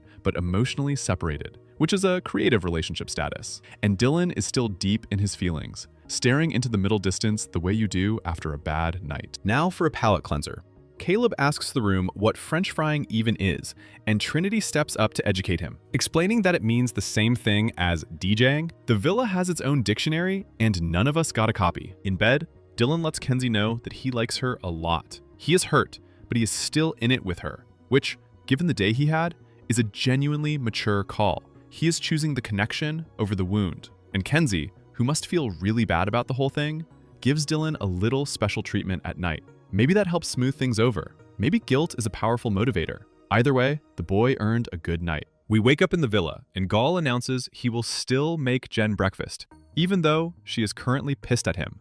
Service with a grievance. Respect the commitment to the bit. Dylan updates the boys on how he felt about Kenzie having a deep, meaningful conversation with him, and then making out with another guy a few minutes later. The boys are getting the full recap, and it does not sound better the second time. Carl makes Anaya a butterfly-shaped breakfast because she gives him butterflies. That is either the most romantic thing I have seen this season, or the most dangerous, because that man is all in. Carl also, and I love this for him, makes Amora breakfast too, purely because she does not have a couple yet. A man with range and empathy. Bookmark this kindness, because Carl being a genuinely decent human is going to matter later. Anaya updates Kenzie on the Casey conversation and how well it went. Then, Kenzie flips it, telling Anaya she had a chat with Gal and now knows for sure that Dylan is her top. She says she is glad she had the Gal conversation, because it confirmed exactly that. However, in the process, she hurt Dylan, who is crying because she kissed Gal. And then Kenzie drops the line that lives rent-free in my head now. She says a kiss to her is like a handshake because it is just a way to test the chemistry. A handshake. Ma'am, I have never once made out with a business associate to close a deal, and I feel like I am the normal one here. In her interview, she admits she still feels weird about the whole thing, as she should. Gal pulls Carl to update him on the Jen situation, and more importantly, to get advice on how to handle Dylan. He fills Carl in on the kiss, but says he is worried about Dylan specifically. Then Gal voices the suspicion that has been circling this whole villa. He does not know whether Kenzie is doing the two guys thing just to get attention from multiple men. He says he has watched her do it before. In his interview, he lays it out plainly, saying that if Kenzie is going to keep juggling two guys, he might need to keep exploring himself. Gal announces he is going to pull Amora for a chat, and Carl encourages him to go for it. And then Carl, unprompted, reflects on his own arc. He says that even though Anaya not picking him hurt at the time, he is fully over it now. And after their conversation yesterday, he feels full, he has butterflies, and he feels complete with her. Wow, this man can talk. Somebody get Carl a sonnet writing podcast. Now here is where it gets spicy. Kata and Jen catch up, and Kata, knowing about the Kenzie and Gal kiss, updates Jen before Kenzie ever gets the chance to. Jen just nods. Processing. Kata thinks the whole thing is crazy, especially because Dylan was crying over it. And then Jen gets to the part that actually bothers her. The fact that everyone already knows, and she had to find out through Kata, she thinks that is messed up. She says she loves Kenzie to death, but Kenzie is a flirt, and she genuinely does not know if the girl just likes attention. She points out that Dylan is giving her everything and more, so she cannot tell if Kenzie simply enjoys having two men on the hook. Jen goes further, saying she thinks Kenzie needs attention to survive in here. In her interview, the thing that lands hardest is that she had to hear it from Kata instead of from Kenzie directly. Now, is it messed up? Maybe. Or maybe Kenzie just wanted to eat her breakfast first before spilling her own tea. Not every delay is a betrayal. Sometimes a girl is just hungry. But either way, we have officially entered Girl Code Court. And Jen is the prosecution. If you have ever found out about your friend's business through the grapevine, drop a comment, because I need to know if I am the only one who thinks timing is not the same thing as loyalty. Kenzie pulls Jen for a chat, clearly sensing the temperature drop. She tells Jen a lot happened last night, that she was curious about Gaul, they went up to the speakeasy, and they kissed. Jen says she already knew, and that she did not want to find out about it through other people. She tells Kenzie it was not transparent. Then Jen asks the question that cuts. Why can't Kenzie just be happy with Dylan? She brings up Caleb too, pointing out that it is always two guys with her. Kenzie defends herself, saying that if she feels a spark, she tests it. And then Jen delivers the haymaker. She says if this were not Love Island, she would not be friends with Kenzie at all, and calls her not a good friend. To her face. Kenzie denies it. insisting she did not want to hide anything from Jen and that she does not think she is a bad friend. She says the last thing she ever wants to do is hurt Jen's feelings, that she cares about her. She gets defensive, and as soon as she does, Jen backs off a bit. I actually would have preferred if Jen stood her ground more. As soon as Kenzie gave a bit of pushback, Jen backed off, but on the inside, you can tell that she has not let this go. Kenzie apologizes, and they end on what seems like an okay note. What do you guys think? Do you think Jen should have stood her ground? Or do you think she did a good job at keeping the peace? Also, do you think Jen let it go? Or do you think these two will never be the same? I'd love to hear your thoughts. Melanie and Sincere have a chat, and Melanie is looking noticeably better. Sincere tries to teach her sign language. It is sweet. It is tender. It is exactly the kind of intimate little moment that, mark my words, the producers are going to weaponize later. Because you know, they haven't forgotten when Sincere taught Amora sign language back at Casa. Melanie says in her interview that they are back to getting to know each other, that she feels calm with him again, and that it feels like dating. She is at peace. She has no idea. And I am just going to leave that right there, because saying anything more would be a spoiler. And I would never. Kenzie pulls Dylan to update him on her chat with Jen and how the tea got through the grapevine. She relays that Jen told her, on the outside, they would not be friends. Dylan says he understands where that is coming from. He gets that Kenzie wanted to get to know someone else, but he did not think that meant she would go make out with them. He tells her that if she is going to keep exploring, he does not want to get hurt again. Kenzie tells him she likes the way he makes her feel, that she wants to pursue him and see where this goes. She says she does not want to explore anyone else, and Dylan genuinely appreciates it. But here is the thing. You know Kenzie feels restricted now, and she is not happy that she cannot explore anymore. You can just tell by the look on her face as she's hugging Dylan that she is not happy. This is definitely not the same look we saw on her face as when she was with Corbin. And you know that although she acts tough and acts like she's over Corbin, deep down inside, she is butthurt that she could not get him. Let me know what you guys think. Did I get this read totally wrong? I would put money on it. She is going to explore. Producers, if you are listening, please send a man into this villa for her to test her little handshake theory on, because this girl is not built for a closed door. Dylan, meanwhile, walks away from that conversation genuinely believing they are locked in and closed off. One of them is right, and I do not think it is Dylan. Gal pulls Amora for a chat, and she opens up about missing her dog, Gigi. She shares that she is an only child, and Gal, being honest, tells her she does not give only child energy. They get into his major, which is communications, and he mentions he likes hospitality.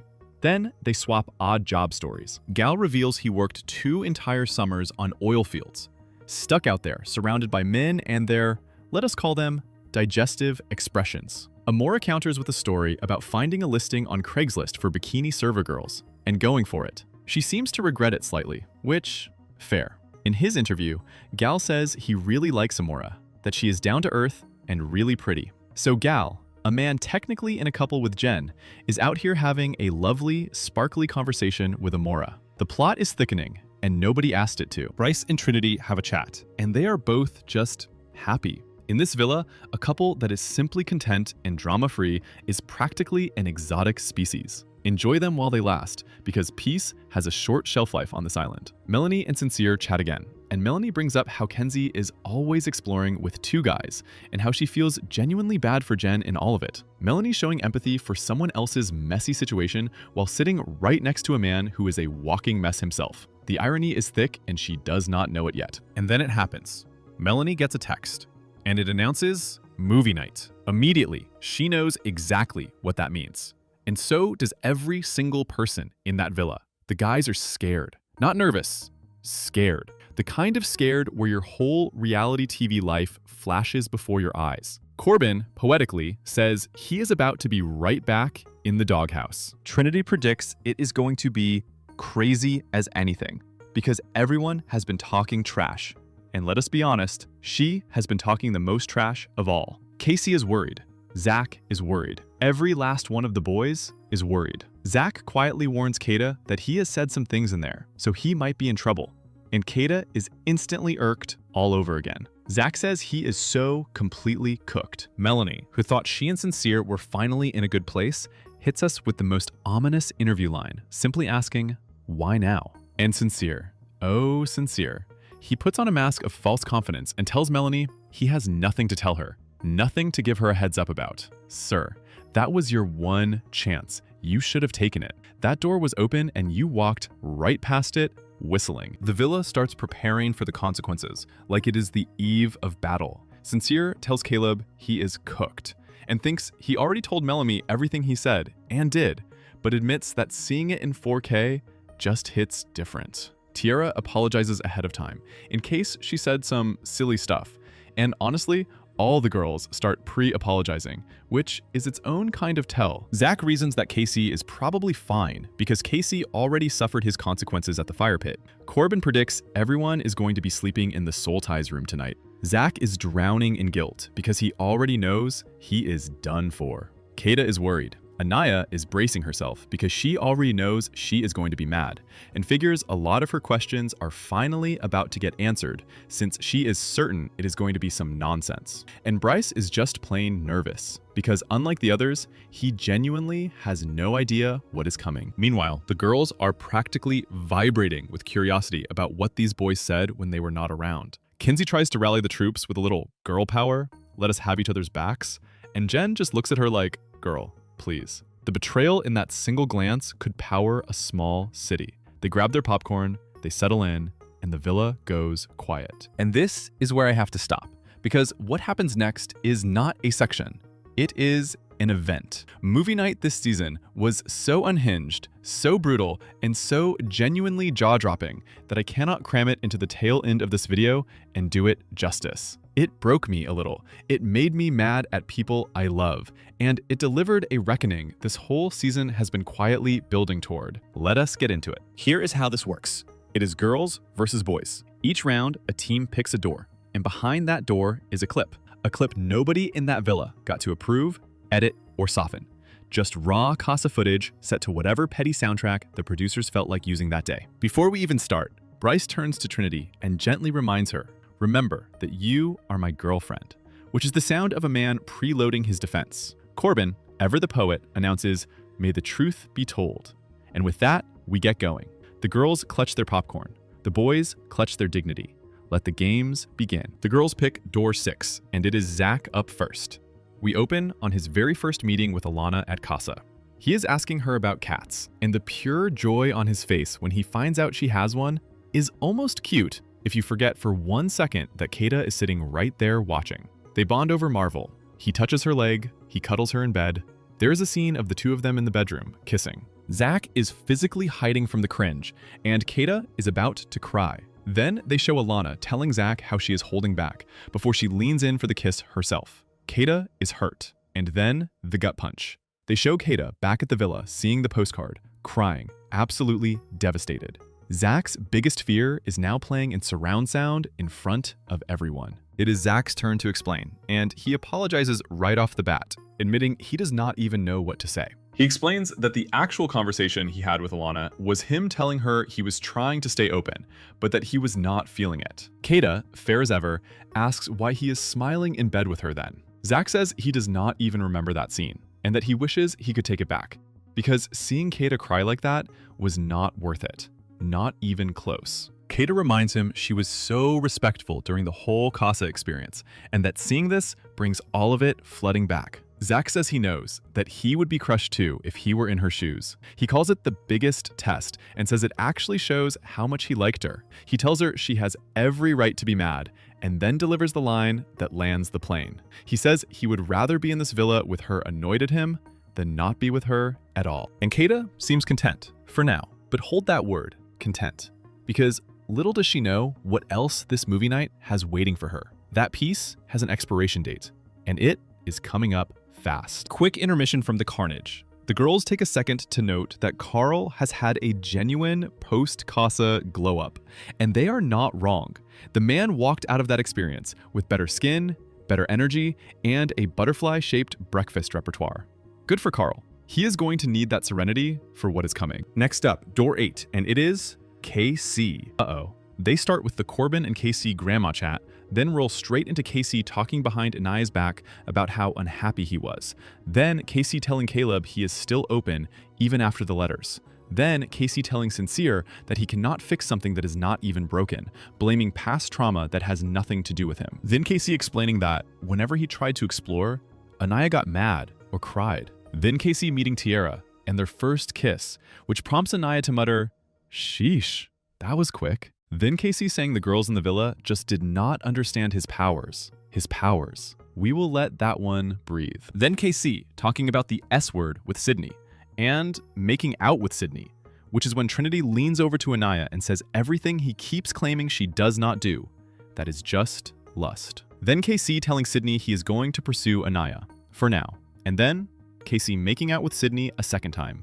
2 for good luck. Tiara, by the way, is seeing all of this for the very first time too, which is its own special flavor of awkward. Then a scene of Casey being a bit of a jerk with Corbin, Casey saying he has nothing in common with Anaya, and then the betrayal cherry on top, a scene of Sincere, Anaya's supposed boy bestie in this villa, telling Tiara how Casey is so different and so much happier with her. Anaya feels genuinely betrayed because Sincere had literally just been telling her how close they were. And in the room, Sincere is avoiding eye contact like it is an Olympic event. But it keeps going.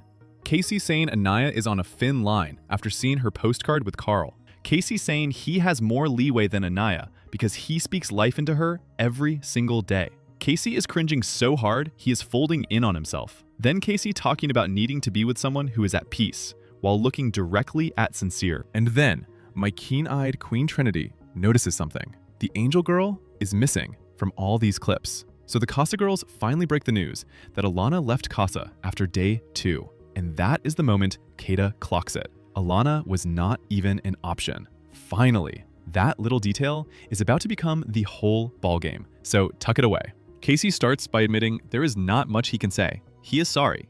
Again. He tries to explain himself, but Anaya interrupts him for what feels like the next 5 straight minutes. Honestly, Casey would have been better off just saying sorry and sitting all the way down. Instead, he says he cannot make excuses and then immediately starts making excuses, insisting that even though there was bad stuff in those clips, there was also good stuff in there. He apologizes not just to Anaya, but to all the girls. Meanwhile, Kata is somewhere else entirely, still stuck on Alana not even being an option. She is upset she is only finding this out now.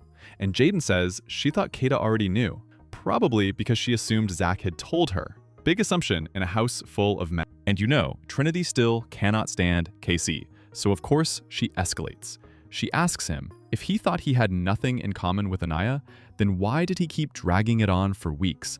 And why does he keep talking about physical stuff and how Anaya is not giving it to him? It is the lust. So really, she argues, it is giving that he did not even like her at all. Melanie chimes in that it looks like he used Anaya just to stay longer. He used her. Anaya then clarifies that when she calls him cowardly, this is exactly what she means. He plays it safe. And you know Casey does not like that word one bit. Anaya also calls out the other guys for enabling him the whole time. And here is where it starts to spin. Corbin escalates by asking, genuinely, how Casey was playing it safe. That is all the spark Anaya needs, and she warns him to stop. Trinity takes the handoff and asks if the boys are blind or deaf. Corbin, bless him, must really be curious, because the more they warn him to stop, the more he keeps asking how Casey was playing it safe. Melanie flat out tells him to shut up, and he really should have stopped there. But the man keeps asking. The girls explain that if Casey felt this way, why did he wait until Casa? It is not quite clocking for Corbin, but that is his boy. So I understand the loyalty fog. Anaya also calls out the guys for not telling her how Casey really felt, saying it made her look like a fool. Bryce clarifies that he can only go off what Casey told him, and what Casey told him was that he had already told Anaya he would explore new connections when someone new arrived. Trinity then asks her own man Bryce whether he was shocked to see these clips, and Bryce, staying honest, says, obviously we can all agree those were not beneficial, and it did not feel good for him to hear either. Then Tiara joins in and escalates by bringing up something a little off topic. She calls out the boys for telling her they had never seen Casey this happy. The guys are lost because that is not remotely what they were discussing. Anaya thanks Tiara. Tiara tells them not to backpedal, and the boys are genuinely confused because how are they backpedaling on a topic TT brought up out of nowhere? Tiara clarifies that the actual question was whether they were surprised, and she is telling them they should not be surprised. They should not act shocked. And the boys, fairly, say they never once said they were shocked. To be fair to them, they really did not. Casey then tries to calm things down and jump in, which, again, might have gone better if he had just stayed quiet and ridden the wave. Casey owns up. He says everything he did was wrong. And if you want to hate him, hate him. Do not blame the guys. It is on him. Clean, accountable, good. But Trinity double escalates, screaming that he does not say a dang thing when it is time to say it. Casey screams back that he is trying to say it right now. Trinity fires back that now they are putting him on the spot, that he had his chance and did not take it. So Trinity is yelling at this man, refusing to let him get a single word out, while being furious that he does not say anything. I love Trinity, I truly do, but that logic is doing donuts in the parking lot. Casey cannot get a word in edgewise. And look, I know Casey messed up, but this is a fire pit rerun. They are mad at him for not talking, and then they get mad at him while he is talking and interrupt him. Casey clarifies that every time they argued, they never reached a resolution. And he is not wrong. Anytime Anaya did not like what he was saying, she either walked away or shut it down. And today is no different. That, right there, is exactly why Casey kept emphasizing the peace he found with TT. Because here is the real diagnosis. Casey's #1 problem is that he is a bad communicator. He does not know how to get his feelings across, and he is scared to say things plainly. That is the root of this entire mess. He points out that half of these clips are from after they argued. Anaya asks, "So that makes it okay for you to talk down on me?" Casey, knowing he cannot win this, finally goes quiet. Now Kata pounces on the new information she has been sitting on. She brings up how Alana left and asks Zach the yes or no question. If Alana had not left, were you going to pick her? Zach screams, no. He claims he made that decision before she even left, and Kata does not believe him. Zach says he knew this would happen. And sir, if you knew it would happen, why on earth did you not just tell Kata the truth ahead of time? Anaya jumps in to tell Zach that everyone knows he would have picked Kata regardless. And Bryce backs it with a 1000%. Kata just thinks it is weird that he left it out, and she has every right to feel some type of way. She wonders aloud if maybe, had Alana stayed, he would have brought her back. Zach yells that it would not have changed anything. Caleb sticks up for Zach, saying that if it were important, Zach would have brought it up, and that Zach made his mind up before Alana even left. The Casa girls stick up for him too, and I have to say, Zach has a lot of support in that villa, because nobody rallied for Casey like this. Zach did not think it mattered, because he had already told Kata he had no feelings for Alana. But Zach, my guy, you have to think about the optics. Anaya keeps trying to calm Kata down, reassuring her Zach would have picked her regardless. Zach is deep in his own head now, because he knew this exact thing would be a problem. And before, Kata was ready to forgive him, but now he is scared she will not. Zach, give your girl a little grace, because Kata is far too into you to walk over this. Then Jin tries to add a log to the fire, pointing out that Zach tells Kata everything, so why would he not say this? Anaya reiterates, again, that Zach would have picked Kata anyway, and Kata gets frustrated, saying that is not even the point. Amora clarifies that Zach always talked about Kata to Alana, and Tiara confirms that Zach never touched Alana in bed. Kata thanks them for that. Small mercies. Now it is the girls' turn, and up first is Anaya. Her clip opens with Trinity going off on Casey about how irritated she is, and Casey is confused, because in his head, what did he ever do to her? Then they show Anaya saying she is ready to explore, and the guys immediately go, hang on, so why are we catching all this flack for exploring? They show her meeting Carl, her making out with Carl in the challenge, Anaya telling Melanie about putting herself first going forward, Carl and Anaya kissing with Anaya's leg going up. And Melanie says she likes this video, and the girls are just happy for Anaya. The double standards are now blaring at full volume. All the guys are sitting there like, why is this the cute rom-com and ours was a war crime? Carl is visibly uncomfortable. The girls are going, aw, I love a rom-com. And Sincere calls out the double standards being absolutely insane. Time to explain, and Zach immediately points out that the double standards are insane. Amora agrees with him. Trinity denies there being any double standard at all, and Sincere yells, what do you mean? Kata explains the difference is that Anaya was not being disrespectful to Casey in the process. Sincere yells that if Anaya's video had been shown first, it would have been the exact same energy, and Trinity dismisses it. Anaya screams that she was never disrespectful. Sincere tries to talk to only Anaya because the other girls keep chiming in. And honestly, I know they are trying to defend their girl, but these OG Villa girls are starting to get on my last nerve with the not letting anyone talk thing. Sincere says they gang up on everyone, so please, just for a second, let him talk. Now, Trinity makes a genuinely excellent point back and yells that Sincere is the last person on this island who should be speaking right now. And I have to agree with her there. The man is standing in a glass house holding a boulder, but Sincere is adamant. He does not want them butting in. He just wants to talk to Anaya. Anaya calms everyone down and actually hears him out. His point is that if the videos were reversed and hers played first, yes, Casey was disrespectful, but she also wanted to explore. And she did. And this is where Anaya, finally, calmly, lands her real stance. It was never about the exploring.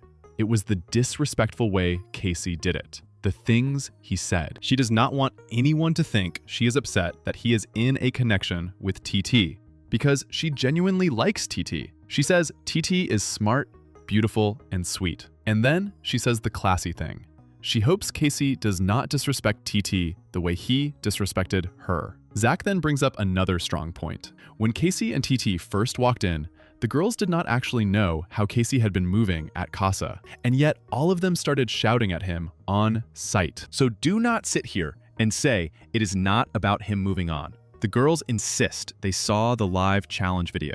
But Zach clarifies, you did not see how he was with TT outside the challenges. So they cannot claim it was purely about how he moved in Casa, because they reacted before they had the full picture. And then Tiara, being wonderfully non-partial, agrees with Zach. She says that if Anaya had chosen to couple up with Carl, the boys would not have ganged up on her. They would have respected her decision. She would have been mad regardless, just from seeing Casey and her come together. But she emphasizes that the girls jumped on this man simply for finding a connection. And the worst part? The girls are not remorseful at all. They say they would do it again. Anaya tries to steer it back to Casey, asking why we are giving him so much sympathy when he disrespected her. And I am genuinely not sure what sympathy she is talking about, because I have not seen this man receive 1 ounce of sympathy this entire night. Casey rejoins the fray and escalates by getting mad at the girls for coming at TT. Anaya yells that they never came at TT, they came at him. Casey stands up, and that stand-up pisses Anaya off even more. Honestly, at this point, these girls are losing me. Even Carl has to physically hide his face from witnessing the behavior. Casey brings up that everyone was mad at him for not talking to Anaya after the fire pit, and he explains, reasonably, why would he go talk to Anaya when she is surrounded by a whole army of people when TT was sitting there alone? And he is not wrong. Kata chimes in that it is a 3-second conversation, and I promise you, the girls would have then been furious that the conversation was only 3 seconds long. There is no winning move on that board. Anaya, mad that KC is mad, goes over to berate him, because in her mind, she still thinks KC and TT were laughing at her, when they were actually laughing about something completely unrelated. Corbin says it is not even worth it. Next clip. And just like that, Anaya walks away scot-free. So here is my honest take, and you can drag me in the comments if you want. I genuinely want to hear it. Yes, KC acted like a jerk. 100%. But this pack of girls really got to me today, and I am not going to pretend otherwise. Standing up for your girl is beautiful, but being so loud about respect, about showing respect and being respectful, while being completely incapable of the basic respect of hearing another person out and letting them finish a sentence, that turned me all the way off. And the biggest culprits were the two I usually adore most, Kata and Trinity. I know they ride hard for their friends, and most of the time I love them for it. But when they do this, they enable Anaya, and they actually make her look worse in the process. Nobody is perfect, and people make mistakes. But the inability to accept even the slightest possibility that they could be wrong about anything really got under my skin today. Anaya, throughout her whole relationship with KC, let her insecurities run the show. And that is ultimately what sent KC off the rails at Casa. Because of those insecurities, because of the way she treated him, the walking away, the not resolving conflict, KC went looking for someone he could find peace with, and he found that in TT. Was he disrespectful getting there? Absolutely, 100%. And he owned it and apologized. But Anaya continuing to blow up, not even letting the man stand up to speak, empowered by her Villa girls into going even harder, that is where I get off the ride. Multiple things can be true at once. Anaya is sweet. KC acted like a jerk. But does that make Anaya automatically right about everything? The boys were correct that, up to that point, the girls did not know the full extent of how disrespectful Casey had been, and they still flambéed him at the fire pit anyway. So, I will say the controversial thing. At this point, I genuinely believe both Casey and Tiara are owed an apology from the Villa girls. Just because we love these girls and love that they protect each other does not make every single thing they do excusable. Respect goes both ways, and if they walked away from today feeling like they were the respectful ones, then they are, respectfully, delusional. Tell me in the comments, am I completely alone on this, or did anyone else feel the girls went too far today? I need to know I am not losing my mind. And now, the moment, the sincere clips. The movie night footage all of America has been waiting on all season long. This is the reckoning. They open with the kiss. Sincere actually asking for the kiss. And the kiss goes hard. It is hard for the boys to watch. There is a concerning amount of tongue involved. God damn. Then Sincere's look right after. Then his second chat with Sol, where he tells her he is definitely interested. Him telling her he has butterflies, holding her hand. Him saying he is not a love at first sight guy, but he can gauge things and he wants to explore before reaching in for their second kiss. Him reaching in first. Melanie watches all of this completely stoic. It is bad. It's bad. Even Corbin calls out Sincere for going in for that kiss. He went in for that shit. Oh, is this when he went up to get him? Then they show how Melanie almost walked in on them kissing, with Sol standing up at the last possible second with impeccable timing. Movie night has officially become horror movie night, and the Islanders finally get to feel exactly how the rest of us felt watching this play out. Some of them cannot look. Carl cannot look. Dylan, meanwhile, is mesmerized, watching like it is the greatest show on earth. Melanie walks into the frame, saying, "Perfect timing. Everyone just watched the plot twist land. The whole villa is shocked." Next clip, Melanie asking Sincere straight up if they kissed in the speakeasy. Sincere lying that the kiss did not mean anything. Sincere lying that no one can compare to her. And everyone gets to watch Melanie's heartbreak in 4K. Then him lying about Sol being the one who asked for the kiss when everyone now knows that was a lie. Then his conversation with the guys, where the cat is out of the bag. Sincere telling them they enjoyed the absolute heck out of that kiss, that he has not felt something like that the entire time he has been in this villa. The girls are shocked, and they all turn to look at Melanie to check if she is okay. Melanie stays stoic. Zach asks whose kiss he felt more, and calls out the fact that Sincere just said this was something he had not felt this whole time. Sincere doubles down, saying that with Melanie, he has had to do nothing but chase. And do not worry, it gets progressively worse. Next up, Sincere catching up with Melanie after the second kiss, lying that he does not want to keep kissing Sol, lying that he does not want to keep exploring her. Anaya cannot even believe her friend is doing this, and she cannot look. Melanie stays stoic. Everyone in that villa is starting to see this man clearly and starting to realize he does not deserve his name. Anaya is proud of Melanie for not crying. The boys are having a genuinely hard time watching their boy lie like this. Even the most disrespectful boys from Casa cannot stomach it. Okay. And I know Casey is quietly furious that Sincere's clips were not shown first, because they would have taken so much heat off him. Amora is over there laughing, because she has heard every single one of these lines before. And Melanie sees herself in 4K forgiving Sincere, watching the fool this man made her look like, finally understanding why the Casa boys kept telling her she deserved better. The next clip is from the same exact day, right after he told Melanie he would not explore Sol anymore. And Sincere goes right back to Sol. Casey is stress-eating popcorn. Sincere kisses Sol's hand.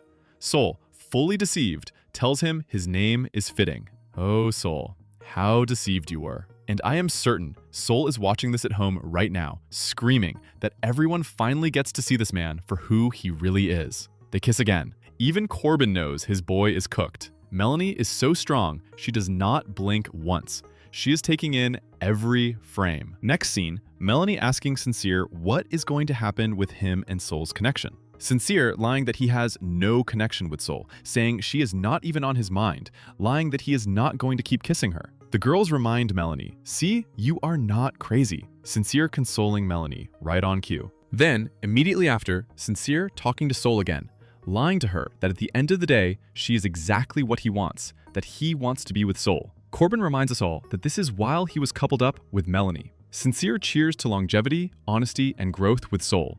And then, immediately, clips of Sincere calling both Melanie and Sol beloved. The girls start to laugh and catch themselves, because they see Melanie. But even Melanie cracks a tiny smile at the sheer audacity. The guys know it. This is the worst one.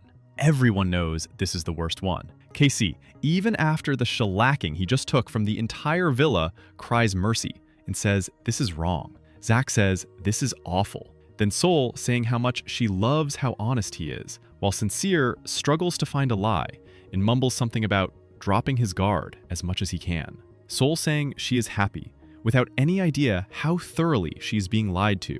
The clip ends, and Melanie finally drops a single tear. And mind you, the producers are splitting this into a two-part epic because there was so much material they did not even have time to get to the Amor eclipse. There was simply too much. That is the level of cooking we are dealing with. Sincere knows he is fully cooked. Everyone is still just sitting in shock, and they ask for his thoughts. Sincere starts to talk, and Melanie tries to stop him, telling him it is okay. She does not want to hear it. Even now, she has some mercy left in her heart. That clip did everything it needed to do, and Sincere immediately starts lying again. He tries to give the excuse that at that time, he was exploring Sol. He says now everyone knows that he tends to say a lot, and it really means only a little bit. This man is genuinely struggling to invent an excuse for that footage. He explains that when he was exploring Sol, he did want to get to know her.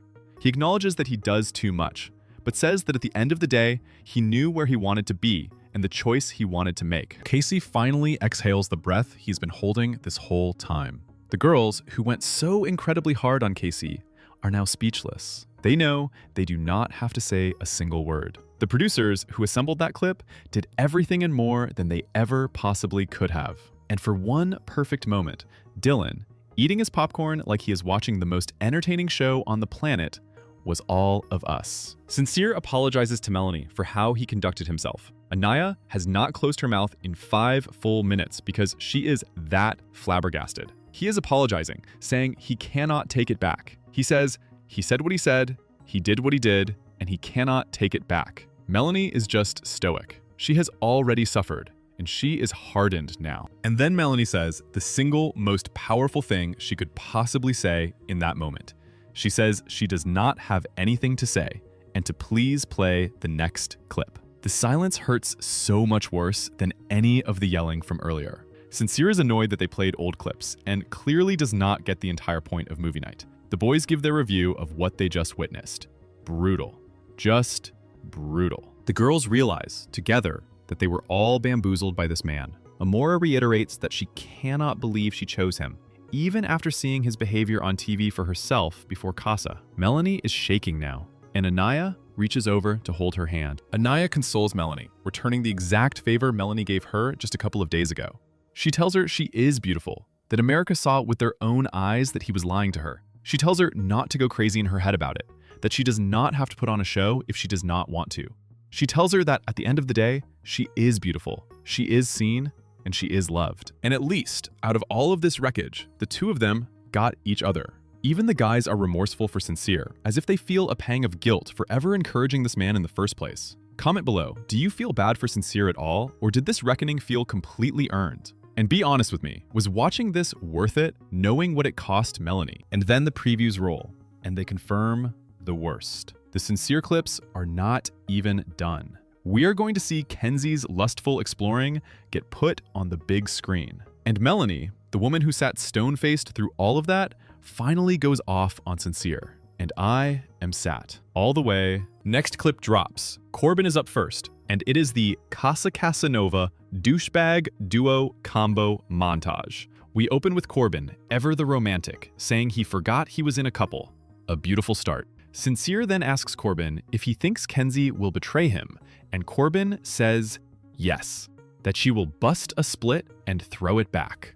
Poetry, truly. Then, Corbin and Parmita's first kiss. Corbin says the kiss looks good, and he is not wrong, but read the room, sir. Then they cut to the boys talking about how Anaya did not pick KC at the beginning, and Anaya is visibly sick of hearing this line, And so are we, Anaya. So are we. Cut to Casey dying that he is more physically attracted to TT, saying he does not need it because he is getting kisses over here. Then it gets worse. The boys compare the Casa girls to college girls, and the Villa girls to high school girls. The girls in the room are visibly offended, and rightfully so. But allow me a moment.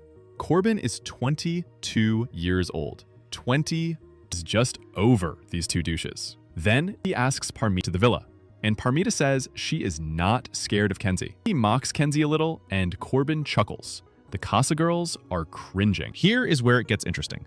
I honestly thought it was that said Kenzie just likes anyone who likes her, but TT clarifies that Sydney said it, not her, because that was off screen. Kenzie is shocked, and weirdly, she looks more upset by this than by anything Corbin said. Tuck that away because it becomes a plot point in about 2 minutes. Last clip in the montage is Corbin hyping up Parmita while putting Kenzie down. And now the microphone opens. But the way Kenzie reacts to this, it is honestly the most, but it was the laughing. Parmita explains again, calmly, that they were asking her how she would feel coming into the villa, as if it were meant to be a scary situation. And she told them she is not scared. Kenzie then goes, "I do not know why you would be scared." Parmita is right. That was not a rude comment.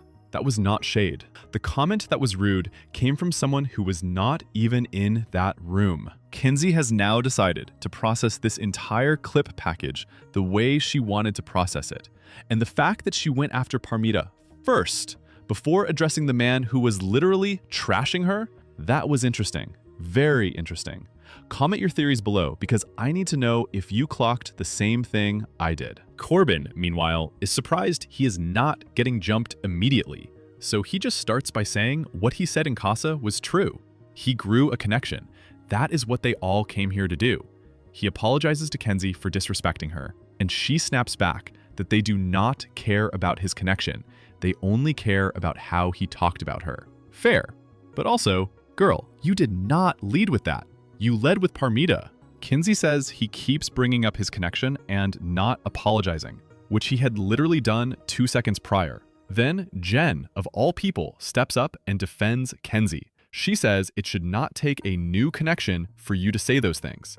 You just should not say them at all. Jen just showed her whole entire chest of maturity by defending a friend she felt betrayed by less than 24 hours ago. Good on you, Jen. Kata actually says Corbin calling the Villa girls high schoolers is fine because the Villa girls said the same thing about the Casa boys being more mature than the OG boys. So at least she is applying the standard evenly. No double standards from Kata in this particular moment. Growth. Zach then escalates, pointing out that the girls thought the Casa boys were more mature. Kata then flips and says they did not, which contradicts her exact statement from 6 seconds earlier. Next clip is loading. Casey is shocked there is more. Sir, they had an entire second reel prepped for you. But no, this one is not for you. This one is for Kenzie. Finally. They open with her Corbin clip, and Dylan turns to Carl and says he already knows what is going to happen because he caught up on the season before entering the villa. So Dylan already knows the scary parts in this movie. And yet, he still went for Kenzie anyway. The same way Amora still went for Sincere after seeing his tape. What is going on with these bombshells having a death wish? Kenzie is biting her nails, which is the international sign for, oh no, Corbin. Immediately, the next clip is Kenzie telling Caleb she thinks they are a match and she has more in common with him. Anaya knows this is about to get bad, and Zach mutters, same shoot. It is officially boys versus girls in his mind at this point. Next clip is the doc. Kenzie is begging Corbin for a kiss, and Corbin turns her down because he is in a couple with Melanie and wanted to respect it. Kenzie is starting to cringe hard earlier, so she makes up for it right there, and then asks him to keep it a secret. Trinity, watching this unfold in real time, says out loud, no comment. She knows her girl is trifling. Kata's face is cringing for Kenzie. The girls are looking at Kenzie the exact same way they looked at Sincere during his clips last night. Then, the killer clip. Caleb telling Kenzie he feels like she has been putting more effort in recently. Kenzie agreeing, straight up telling him she wants to focus on growing their connection, that she is super attracted to him. The girls are watching the female version of Sincere in 4K. Trinity is finding it hard to watch. Caleb, hearing his own words played back, actually starts to laugh at himself. That kind of laugh. the one that is not really a laugh. Melanie is leaning away from Kenzie now, low-key disgusted that the friend she has was doing the same exact thing to Caleb that Sincere did to her. The boys are feeling bad for Caleb. Corbin, of all people, looks like he feels bad for Caleb too. Then, Caleb goes in to kiss Kenzie on screen, and the entire room deflates. The boys console Caleb, telling him he was valid the whole time. Kenzie is flustered. She starts with, "I still like Corbin. I genuinely did really like him." Then Caleb came in, who was her type, and she did want to try it out with him. She felt like she put her best foot forward, and he wishes he had explored more. Kenzie says that is fair. Let that settle. She literally berated Corbin for meeting someone new at Casa and choosing to pursue that connection. She raged at him, blew up on him, and now, on live tape, she is being shown her exact hypocrisy. Everyone feels bad for Caleb. Kenzie just says, "I am sorry." Then Kata, in her wisdom, says she would not apologize to Corbin though. So immature. We were doing so well. Zach turns to Dylan and quietly says, "She is basically doing the same thing to you." Dylan agrees.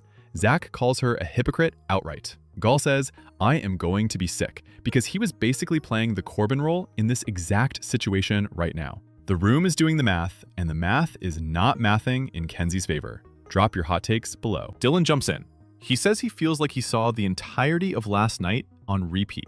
He just had the same experience of her telling him how much she really likes him, and not 20 minutes later, she was kissing Gall. And it is even worse than the Caleb situation, because she did not even have a real connection with Gall like Corbin did. Dylan says it crushed him, because he really likes her and has been putting in so much effort. Kenzie says his feelings are valid, and she does not know what to say. She explains that in here, to her, a kiss is more like a handshake, just to see if there is chemistry. The entire room, in unison, telepathically communicates one thought. That ain't the right answer, girl. I feel like Kenzie got off easy tonight because the producers did not have time to prep a part 2 of her clip package. But that is a mercy she does not deserve. Now we get to the main event of this entire episode, and I genuinely need you to take a breath before we do this, because what Melanie delivers in this section is the kind of clarity that only comes after someone has been pushed past their absolute limit. And tonight, she is past it. We open round 2 of the Casa clips relatively light. Melanie kissing Corey for the first time at the beach. Sincere talking about how he kissed Amora and had to get the kiss out of the way. Amora warns that heat is going to be packing for sure. Foreshadowing, and also a self-own. This next part is genuinely embarrassing for Amora, who, may I remind you, already watched the season full of Sincere's lying before entering the villa. She was given the test answers, and she is still failing the test. Hard. Amora tells Sincere they feel effortless together, that she was attracted to his emotional intelligence. Cut to them going in for a kiss. Melanie is not surprised anymore. Then, Sincere tells Amora they got closer, and how great of a listener she is, how receptive she is. Sincere is oozing snake oil, and Amora is falling for it hard. He cannot even look at her face while he is talking to her.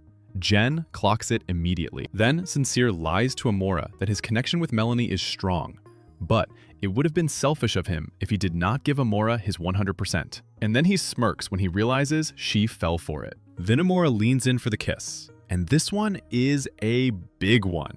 More kissing. Then Sincere telling Amora that every time they talk to each other, they pour into each other's glasses. Melanie immediately clocks the repeated line. That is the same line he uses on her. He is running the same script with new audio. And by the way, I am low-key upset they did not show the sign language trick. Then, the coup de grace. After his final Casa decision, Sincere tells Amora that if there had been more time, she would have been the one. No doubt about it. No doubt about it. Everyone in this villa is hating movie night. And this is exactly where the room turns into a courtroom, and Melanie stops being the defendant and starts being the prosecutor. Amora talks first, says sometimes rejection is protection. She knows this cannot be easy for Melanie, but it was good to see her exploring at Casa too. Melanie, calm but cutting, clarifies that that one kiss was the only kiss she had with anyone at Casa, that she never told anyone at Casa that they would have been her choice if she had more time. That is the line that hit her the hardest. That is the one. Sincere starts trying to give his excuses, and let me tell you, he was not going to immerse himself, but eventually decided to get his feet wet and give Amora a chance. He is so taken aback by his own actions that he cannot even formulate a proper thought. Even KC looks confused, and KC was just on trial 24 hours ago. Melanie goes in the little bit of time you spent with her, if you were able to say that to her, then you should have picked her, so you could have had more time to explore. Checkmate. Full checkmate. Bryce, with genuinely good intentions but the world's worst timing, tries to help this man by sharing that Sincere told him the only person he sees himself with outside the villa is Melanie. Melanie hits back that she feels the only reason he chose her is because she is a fool. Bryce tries to say no, and Melanie stops him and says, "Do not even say no." Bryce tries to say that Sincere just does not know how to express how he feels. Melanie immediately catches him. She points out he told Amora how he felt very clearly. He was not tongue-tied there. She just wants everyone to admit that Sincere is not honest. She delivers the line. Being chosen is not a prize. Just because you come back to someone after doing what you did does not make it a prize to be chosen. I would rather be respected. I would rather be told the truth. I would rather not look like a fool to America than be chosen. Maybe you chose me because I am a fool, and I keep believing the stuff you are saying. Standing ovation, Emmy, Grammy, Nobel. Give her all of them. Then Sincere puts his foot directly in his mouth. He says, "You say you look like a fool, but you are totally disregarding what you did to Corbin." What? Melanie is us and says, "What did I do to Corbin?" Corbin is also lost at his random cameo in this conversation. Sincere desperately tries to deflect, and Melanie is not having it. She stands right up and says, "You are playing a victim card." Melanie clarifies she never kissed Corbin outside of a challenge. She never told him one thing and then told Sincere something else. Sincere is literally digging his own grave with a spoon on live TV. She says, "I do not mess with a sorry. If you told Amora it would have been her, why not pick her? If you are going to pick me, stand on it and pick me without excuses." Sincere continues to dig. He says here in the villa, he has learned so much about himself. Amora hits back that it sucks. He is learning so much at the expense of others. And that is the perfect summary of this man's despicable behavior. Amora, keep that energy. Melanie cries, saying everyone knows how much she likes him, but she spent the whole summer looking like a fool. Melanie is embarrassed, as she should be. She screams, "When are you going to fix it?" Because she is not going to believe him until he fixes it. Sincere is lost for words. She continues, "You said you would fix it after Seoul, and you didn't. You went to Casa, and you still did not fix it. So when are you going to fix it? When?" Nobody in that villa knows the answer. Melanie finishes by saying to her, he is just a BSer now. He knows she likes him, and he keeps doing the same thing over and over. She is just embarrassed. She looks stupid because she keeps picking him. When are you going to fix it? Because you are just making it worse and I look stupid. Melanie cannot take it anymore. She walks away, and that is when movie night effectively ends. Melanie goes upstairs and keeps yelling that she looks stupid. Anaya rushes up to console her. Melanie says she does not want to be here anymore. Amora, downstairs, says she was so upset when she did not get chosen, but she could never subject herself to that as many times as Melanie has. Yeah, I know, girl, but this is not the time to tell everyone how much smarter you are than the girl currently sobbing upstairs. Anaya tries to calm her down and tell her she does not look stupid. He does, because he bamboozled everyone, not just her. Melanie reiterates that she feels like the dumb girl who always takes back her cheating man. Anaya tries to say she did not know any of that stuff was going on, and I have to gently disagree. She knew. She just did not want to believe it. Melanie says she just likes him so much. But now she is questioning their connection. Is it fake? Because she sees their connection reflected in every other connection he has had. She sees him saying the exact same things he said to her, to Seoul, and to Amora. Then Anaya adds that she still thinks he had genuine intentions with Melanie. Melanie clocks it and says she does not want to hear that right now. Melanie says seeing him repeatedly do the same thing again after Seoul is a knife to her chest. She would rather he just leave her alone. In her interview, Melanie says nothing Sincere has said has matched his actions. And she says it sucks when you are with a good person who does not treat you right. She still has the heart to call him a good person. Please, Melanie, Save your grace for someone who deserves it. The guys gather to decompress. Corbin, in his best Big Brother voice, tells Sincere he kissed tonight. Iconic. Then, plot twist. Anaya walks in front of all the guys and tells Casey, genuinely, that she is sorry for standing up in his face. She acknowledges it was disrespectful, and he did not deserve that. Casey immediately apologizes back. He also stood up. He did not mean to upset her with that. He just felt like he was not being heard. Anaya says she 100% understands, and she is sorry. She apologizes for interrupting their group conversation, and the guys visibly respect it. After she leaves, they talk about how mature that was, especially to do it in front of everyone like that. Corbin agrees. She handled it. Mature. I know my take on the OG Villa girls screaming got mixed reactions last video. I said that although the girls had every right to be angry, especially after those clips, the constant escalation was actually counterproductive. A commenter pointed out that at some point when you have beaten a person down, you have to stop kicking them or you become the bad guy. That is where the OG ladies were at risk. The clips already did their job of dismantling his character. Anaya walking up and apologizing, that is what made the biggest impact. That maturity and vulnerability made her so much more attractive to me, and it showed KC exactly what the yelling could not. The girls ganging up together was unhealthy for all of them, and I think they even realized it after they cooled off. While the boys are processing on their side, the girls are having their own decompression circle, and this is the moment I was hoping we would get. Anaya comes back to the girls and tells Tiara directly that she apologized to Casey because standing up in his face was disrespectful, and she would not want that to be her. The girls say, classy. And it is classy. That was such a clean move. Parmita jumps in to support Anaya and says the whole Casey thing was messed up. Because yes, you can explore, but you do not have to compare. And that has been my whole point this entire arc. Exploring is the assignment. Comparing is the crime. Parmita just said it cleaner than I could. Then Tiara does something I really respect. She clarifies that Casey did not only say bad things about her, even though the clips may have made it seem that way. He did share that they had a good connection too. But she also tells Anaya that all of her feelings are valid because she can put herself in Anaya's shoes and see how hard that was to watch and feel. As a woman, she can understand her. That was mature.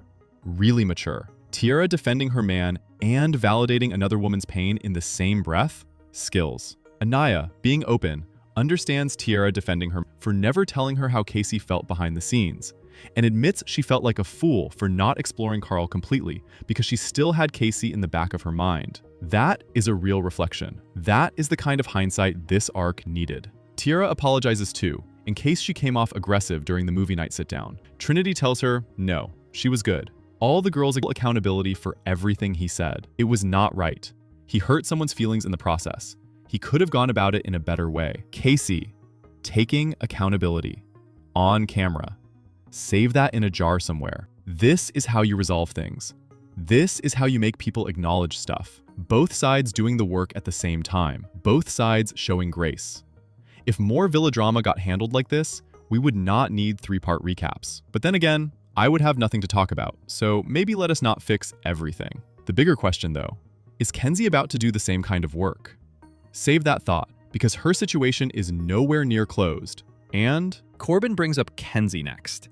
He notes that Dylan was and still bought the ticket. I respect the commitment, even while questioning the judgment. Caleb says he got off his chest here, he would have kept going. He acknowledges the problem. He does not want to pursue anyone else. He sees something outside of the villa with her. But she is also telling 4 other people the same thing, and it just feels like a game to her. Dylan is doing the math out loud, and the math is officially mathematical. Back to the girls have mostly been letting Kenzie process on her own time, but Anaya is done letting her slide. She pulls up to Kenzie and gives it to her straight, no chaser. She tells her it looks really bad. Not kinda bad, not a little rough, really bad. She really misled Caleb. She really messed up with what she did with Corbin. And Anaya is not saying this to be cruel.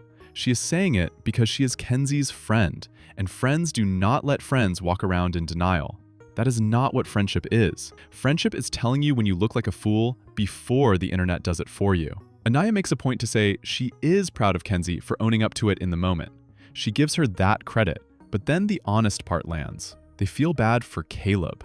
Not for Kenzie, for Caleb. And that distinction matters because for the last few days, Kenzie has been the one getting comforted, getting hugs, getting told her feelings are valid. And Anaya just quietly reframed the whole thing. There is a real victim in this story, and it is not the girl who did the misleading. Kenzie says she does feel bad, and I do believe her when she says that. But feeling bad and doing the work to correct it are two very different things, and we still have not seen the second one. Comment below.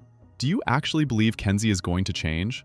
Or is this just another sincere-style promise cycle? In her interview, Kenzie says she does not want anyone to feel bad. She feels bad for leading Caleb on. She says she does not know how to go about this in a good way because she has never dated two people at once. And bless her heart, but that excuse is thin. You do not need dating experience to know that telling one man you are super attracted to him while telling another man you are into him is going to end badly for everyone. That is not a dating lesson. That is a basic honesty lesson. Lessons learned, except she keeps making the same lesson over and over, just with different names. First Corbin, then Caleb, now Dylan and Gal. At some point, we have to stop calling it a lesson and start calling it a pattern. And the pattern? That is what is going to keep haunting her all the way to the recoupling. Kata and Zach catch up.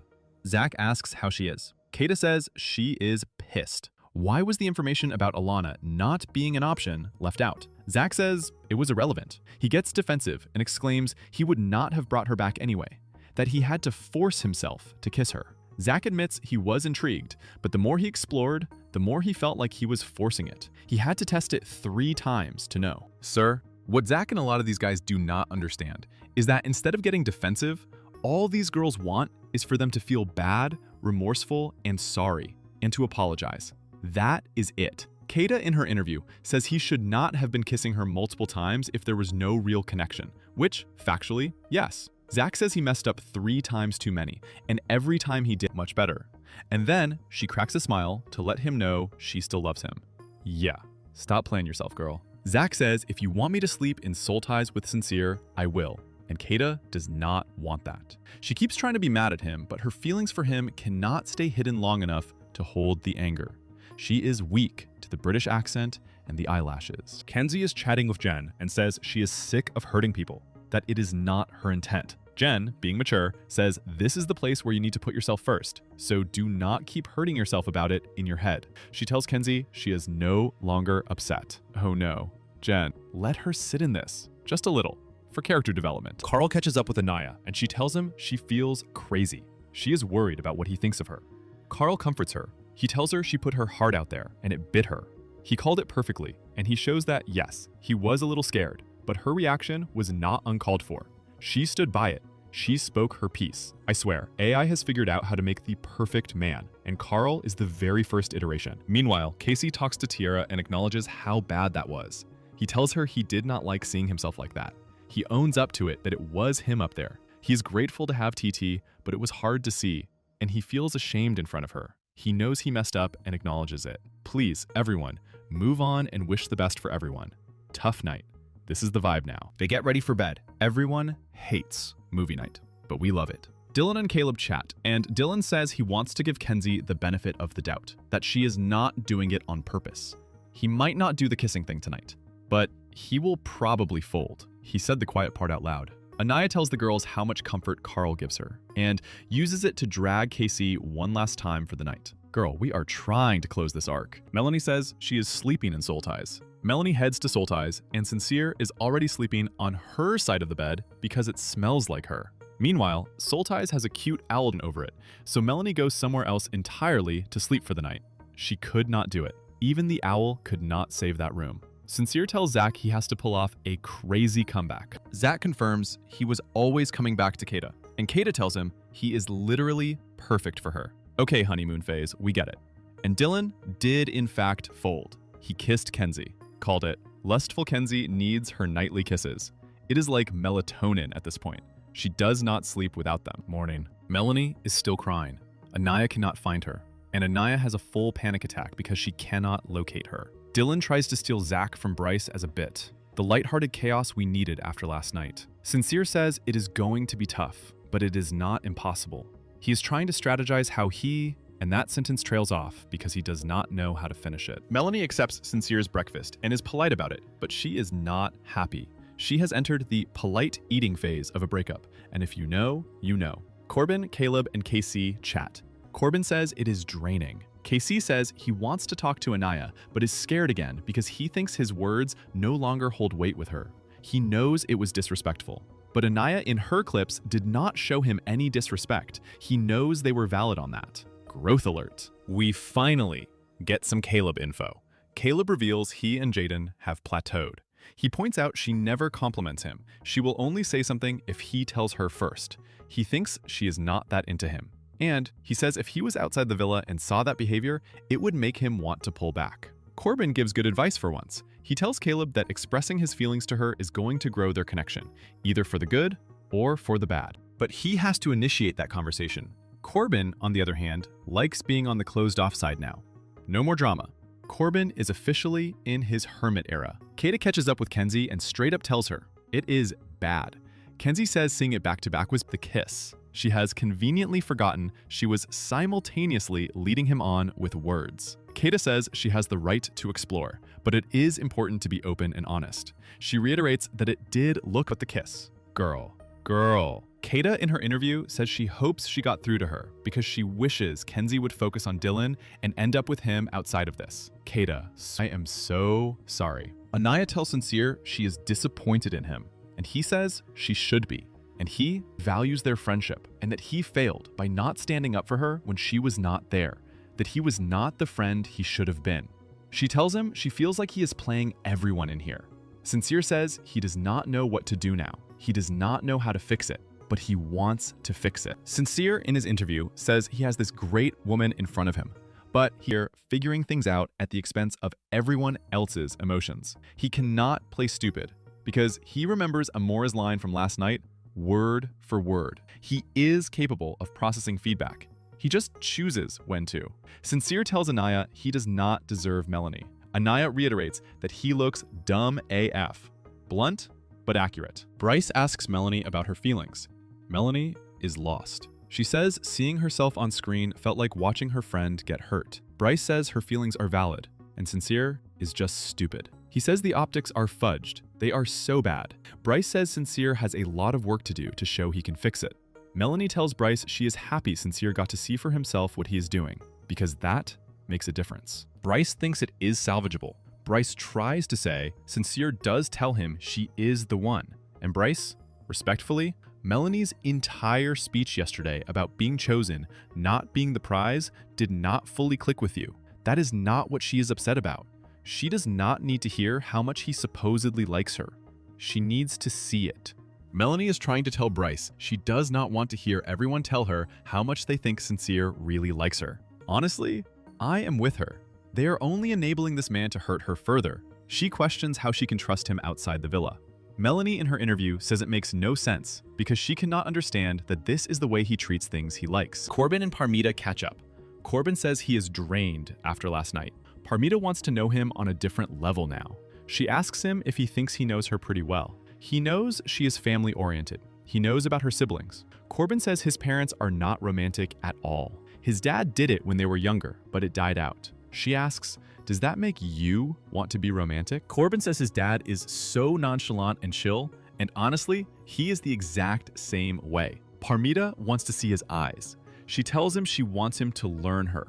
Cute, wholesome, a palate cleanser we needed. Nighttime. Melanie just wants a good night. Kenzie says she is sick of the drama. And Anaya, without missing a beat, says which? You are the drama. Give Anaya her flowers. Anaya says she does not want to be here moping. KC tells Carl he wants to talk to Anaya. Bryce tells Sincere he thinks it is fixable. Sincere thinks it is salvageable. And I fear it might be too, which is exactly what I do not want. Zach toasts that he knows last night was a lot, but they all care about each other and want the best for each other. A truly ambitious toast for this group. Kinsey pulls Dylan for a chat. She apologizes again. She says she is sorry for making him feel bad for 2 days. Dylan says even through those last 2 days, it helps them grow. She says she does not want to make him feel bad. She does not ever want to make him feel bad or upset, only wants to make him happy. Dylan wanted to give her the opportunity to talk it through. She feels he is the most genuine one she felt. Kinsey in her interview says she plans on not doing that again, and she is feeling closed off. Dylan appreciates it and thanks her. They kiss. Honestly, it just feels like Kinsey is going to stick with this man to the end because she feels sorry for him now. She saw the crying. She saw how she moved like Sincere on screen, and she is pulling off a PR campaign to salvage her image. She does not realize that in the end, this is only going to hurt Dylan more. Casey pulls Anaya for a chat. Anaya says grandmama is coming. This is Mitch's heart. He tells her she can hate him and he would understand. He tells her, seriously this time, genuinely, I am sorry. Anaya clocks the genuine apology and forgives him. Anaya says she does care about him. It was hard to see, but she is glad he clocks how bad it really was and is not trying to mirror for him. She says she respects his apology. He did it right this time. She says she is happy for him, and he deserves to be happy. Casey looks like a huge boulder has been lifted from his chest, and cracks a smile we have not seen in a long time. Casey is happy she is with Carl, that they complement each other. Anaya tells him to treat TT well. Casey says he will. Mature. This is how you have a real conversation and grow. This is how you move forward. No excuses, just honest sharing of feelings, showing remorse, showing grace. Honestly, a textbook right way to handle a very hard conversation. They hug it out this time. Casey in his interview says he learned from this, and he will make sure he does not treat TT so that she feels how Anaya felt. TT will benefit at the expense of Anaya, but at least we have a positive outcome for both of them. Casey ends the interview saying he takes full accountability for everything he said and did. Afterward, Casey is all smiles and joins the group. Bryce says it is the first time he has seen him smile in 2 days. Sincere and Melanie catch up. Sincere tells her that today, he was able to rewind everything. He says after reflection today, he is going to be vulnerable and open up. He starts by saying that when he was younger, he always wanted to be a people pleaser, cater to others' emotions, because he does not want to let anyone down. This has bled into his adulthood. He says from the bottom of his heart, he never wants to make her feel like that again. Melanie, being the sharpest knife in the drawer, immediately this could be more BS, and she asks him straight up, What about you and Soul was people-pleasing? You were not trying to please her, you were trying to please yourself. You liked her. She is calling out his BS. This is not going the way Sincere planned. He did not expect this pushback for something he thought he was being vulnerable about. Sincere tries to fully own it and take back the people-pleasing excuse, saying it was just flat-out disrespect. Which he should have led with. The other islanders see from afar. A grilling is in progress. The chef is in the kitchen, guys. Melanie recaps the chain of events to remind him. You lost me, and you got me back. Then you went to Casa Amor, and you did it again. She tells him he keeps saying he is going to show her with his actions, but when it is time to act, he does not act. Melanie straight up tells Sincere she does not think he considers her at all. She does not care. She just wants him to figure it out. The words coming out of his mouth can no longer work their magic on Melanie. She has broken his spell. She sees him for the BS artist that he is. She tells him to grow the F up. Gall says if he does not fix it, it is time. Low-key feel like the producers added that bit as foreshadowing, and I hope, God, I hope it is true. Melanie keeps cursing at Sincere and telling him how messed up he is, and he just has to take it. She tells him she spent her whole summer crying because of him, being so patient with him and his growth. He does not deserve her. He should be sad. She knows he is a good person, but just not to her. She does not think he deserves to be in a connection with her. She thinks the way he will learn the lesson is to lose her. And then she delivers the closer. You made your bed, now you have to lay in it. Better than any wise words Sincere could have ever come up with. Sincere is out of words. The reservoir of untapped one-liners and people-pleasing metaphors and snake oil sales pitches has been completely tapped dry, and he is left there in silence. He is starting to feel a fraction of the pain that he has caused her. Melanie is drained. She literally has no more energy left to keep giving this man chances. Sincere tells her sorry is not enough. He is not wrong. Zach sees them from across the yard and says it does not look good. Where do they go from here? Two options. You carry on or you split. Sincere tries to reiterate one more time that she deserves actions. Melanie tells him speeches no longer do anything for her, and I do not blame her. Tomorrow is recoupling. Choose two couples that are the least compatible. America will vote. I swear, if Melanie does not choose to leave this man tomorrow, if she really doesn't, I fear I may have to leave her sections out of my future videos because I cannot take it anymore, guys. I really cannot. Anaya walks back into the girls' room like a woman who has just been handed closure with a bow on top. Trinity and Melanie are waiting. Anaya settles in and starts giving the download. She tells them the convo with Casey was, in her words, a really good conversation. She says he owned up to every single thing. She says it was the most genuine she has ever seen him. She could tell that deep down he genuinely felt bad. And listen, Anaya has that discerning eye. When she says she could see it in a man's face, I am inclined to believe her. And then she does the thing that separates a real one from a petty one. She says she forgives him. Because, in her words, she doesn't wish ill will on nobody. That is not her character. She adds, and I quote her energy here, as much as she deserves to be happy and feel loved and feel wanted, he deserves to be happy, feel loved, and feel wanted too. Trinity, who is not exactly on Team KC after her own history with him, actually nods and says as much as she hates to admit it right now, he does. And I have to say, this level of emotional intelligence from these two women in a villa that has been actively rewarding delusion is genuinely refreshing. But the tea is not over, because Melanie switches the topic and asks Anaya how things are going with Carl, and Anaya lights up like she just remembered she is in a hit reality show. She says with Carl she feels so happy, and she does not ease into this. She goes straight for the throat. She tells them they have good sexual energy and they be making out. She then clarifies, for legal purposes I assume, that they are not French frying, just so we are all on the same page. And listen, speaking of French fries, if you have not gotten your hands on our We Love Our French Fries t-shirts yet, the link is in the description. Get in on the joke, wear it to a Love Island watch party, confuse your friends. It is a whole thing. Do it. But drop your thoughts in the comments right now. Do you think Anaya was too generous for giving Casey that fast? Or is this the growth we needed to see? I need your hot takes. Now we cut over to Casey updating the boys. He looks like a man who just got let out of emotional jail. He looks so relieved, so happy. His shoulders are literally lower. Sincere and Corbin are happy for him. But Casey gets reflective, and he says the anticipation, the stress, the guilt, it all built up on him all day. He says Anaya was more understanding than he expected because she saw how he had been walking around the villa looking like shoot. And I have to give Casey his flowers here, because he then says something that I did not expect to hear from a man on this island. He says if he had been more transparent, more honest, it probably would have gone smoother. He acknowledges he wasn't, and we love a little growth arc over here. Sincere, who has been auditing this conversation like it's a masterclass, chimes in and says that is something he has to overcome too. He says no matter how hard that shoot is, you just have to say it. Sincere, baby, you are so close to getting it. But wait until you see what you do later in this episode.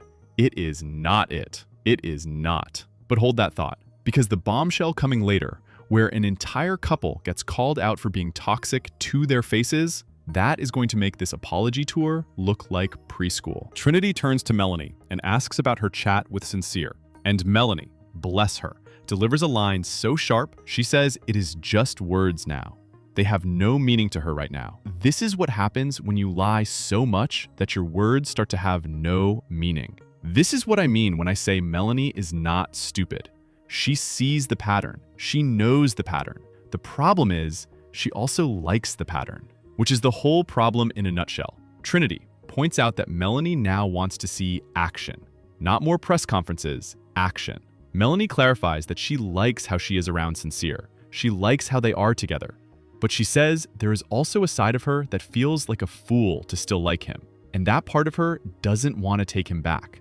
She doesn't think he deserves her. She is conflicted. Trinity, being the strategist she is, asks whether Melanie would be open to sleeping in the same bed with a pillow between them. And Melanie pushes back. She says she doesn't want to be in the same bed because it looks like she's giving him another chance. Trinity says that is not how she sees it, and she is not trying to push a decision. She tells Melanie, in the softest way possible, at least try. Now, I want to pause here and put this on record. I know these girls are seeing something that we, the audience, are not. They apparently believe Sincere can change and be faithful to Melanie outside this villa. But honestly, I do not think anyone should be interjecting their thoughts on this. This is a decision Melanie needs to make on her own. Because when your friends push you toward a man who has broken you in 4K, that is not friendship. That is peer pressure with lip gloss. Melanie interviews and says she doesn't know what to do.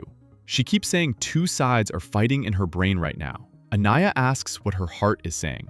And this is where it gets a little messy for me. Because Anaya and Trinity both act like they already know what Melanie's heart is saying, and they tell her to follow her heart. And Melanie, sharp as ever, points out that she has been following her heart, and that is exactly what led her to where she was last night, heartbroken, made to look like a fool. Comment your thoughts on this. Should Anaya recuse herself from advising Melanie about Sincere because of her friendship with him, or is she doing her best? Drop your takes. But listen, what's coming later, when the wisest person on the island finally opens her mouth, that is when this whole friendship dynamic gets exposed. Stick with me. We move over to Sincere, Corbin, and KC.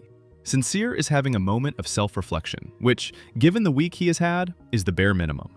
He says he feels shameful because he got to see for himself, in real time on a movie screen, how he behaved with both Sol and Amor. He says he was surprised by how it really looked. And that right there is the most damning sentence a person can say about himself on this show. Because if you were surprised by how bad it looked, you had zero idea what you were doing to that woman in real time, which is a whole other conversation for another day. Casey, playing life coach, tells him it is going to take time. Build the trust back brick by brick. Actions, not words. And Sincere, our metaphor king, our analogy prince, doubles down. He says he built a house on a straw foundation, and now he has to lay the bricks himself. So I guess we are not done with the construction site language. Somebody get this man a whiteboard. Meanwhile, Carl catches up with Amora, his bombshell partner, and asks how she is doing. Amora, being the emotionally intelligent queen she is, says although she may not have a good romantic connection here, she was at least able to get good friendships out of this experience. And if she is happy with that, then honestly, we are happy for her. And keep Amora's name in your mouth, because a certain someone is about to shoot his shot at her, and the fallout from that single decision is what triggers a 5-person bloodbath. Caleb confides in Bryce about his relationship with Jaden. If you remember from last episode, Caleb has been feeling like Jaden never shows him any reciprocation. He is the one always complimenting her. She never returns the energy. He tells Bryce they haven't really talked much since being back in the villa. Bryce, trying to be helpful, brings Trinity into the conversation for extra backup. And here is where it goes sideways. They're having this whole strategy session about Jaden, literally 2 feet away from Jaden, where she can hear every single word. Let me tell you something. No one, and I mean no one, wants to hear their partner complaining about them to other people while sitting on the other side of a table. That would piss anybody off, and Jaden is starting to visibly boil. Caleb spills to Bryce and Trinity that Jaden never asks to take a picture, never compliments him, never talks to him about anything outside the villa. He says he shows a lot of affection, but he wants reciprocation. He wants reassurance. In his interview, Caleb brings up the whole Kenzie situation. He says if that had not played out the way it did, he and Jaden would be in a different place. He feels like he has been pulling the weight on the affection side, showing her he wants to be with her. He says he is not used to having his walls up.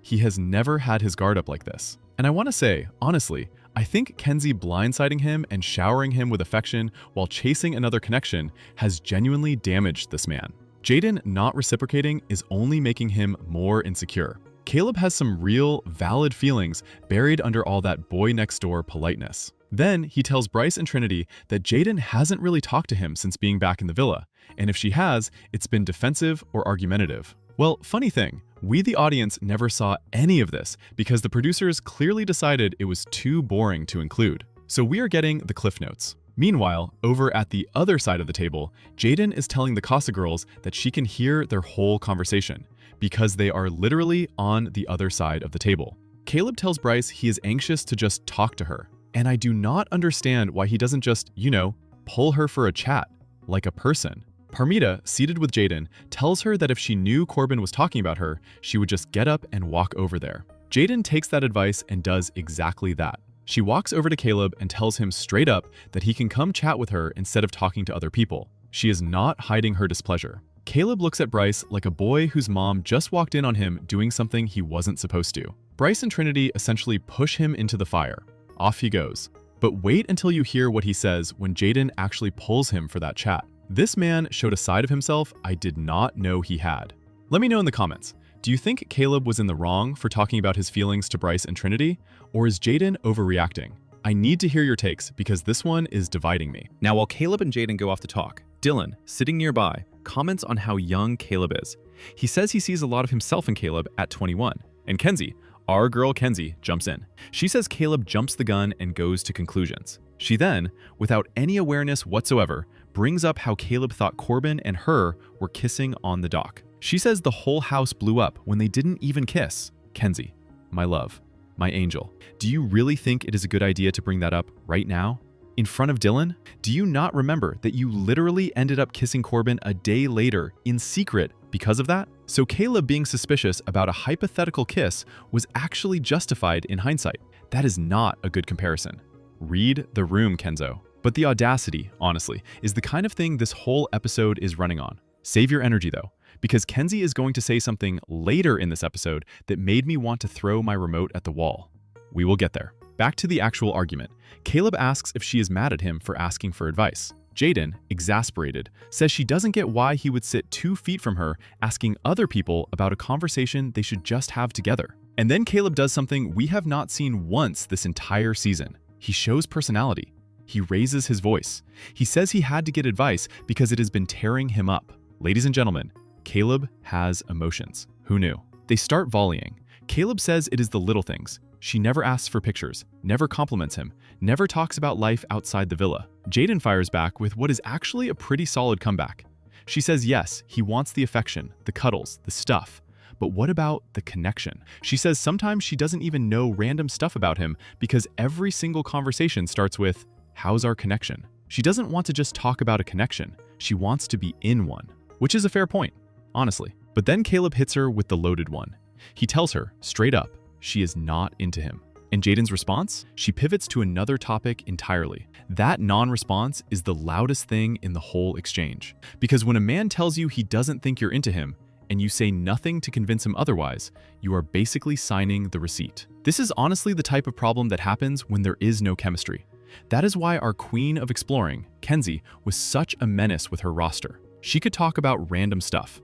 And by random stuff, I mean the sniffing motor oil, the surfing, the slegs on the beach, range. Terrifying range, but range. Jaden softens, says she doesn't mean to yell, she just wants to know more about him, his childhood, his favorite little things. And that is where they are disconnected. But my boy Caleb is playing this way too safe, too gentlemanly, too boring for this island, I fear. He needs to get close to Carl and learn some of the magic. Because Carl is over there cooking up 10-course meals in his romance kitchen, and Caleb is serving up dry chicken breast, room temperature, unseasoned, sad. But save your shock for what happens later, because these two are about to be voted on more than anyone else on that island tonight. And the reasoning is going to hit different once you hear it. Melanie, still torn about the pillow situation, does something interesting. She pulls Corbin for advice. She asks him if she should sleep in the bed with Sincere tonight. And Corbin, this man has grown. He gives what I think is the perfect answer. He tells her he can't tell her yes, she should, and he can't tell her no, she shouldn't. He has no right to say that. And that was the right answer. This is Melanie's choice. She needs to make it for herself. I am actually starting to be surprised by the maturity Corbin has been showing since he came back from Casa. I may have to take back the douchebag crown from him at this rate. Genuinely surprising for a 22-year-old. Growth arc watch is officially on. Melanie appreciates the advice because she knows what Corbin is low-key trying to say. He cannot talk directly against his boy Sincere, but he has seen those movie night clips too. He knows Sincere is toxic for her, and she catches every word he isn't saying. She gives him a hug. Comment your predictions below.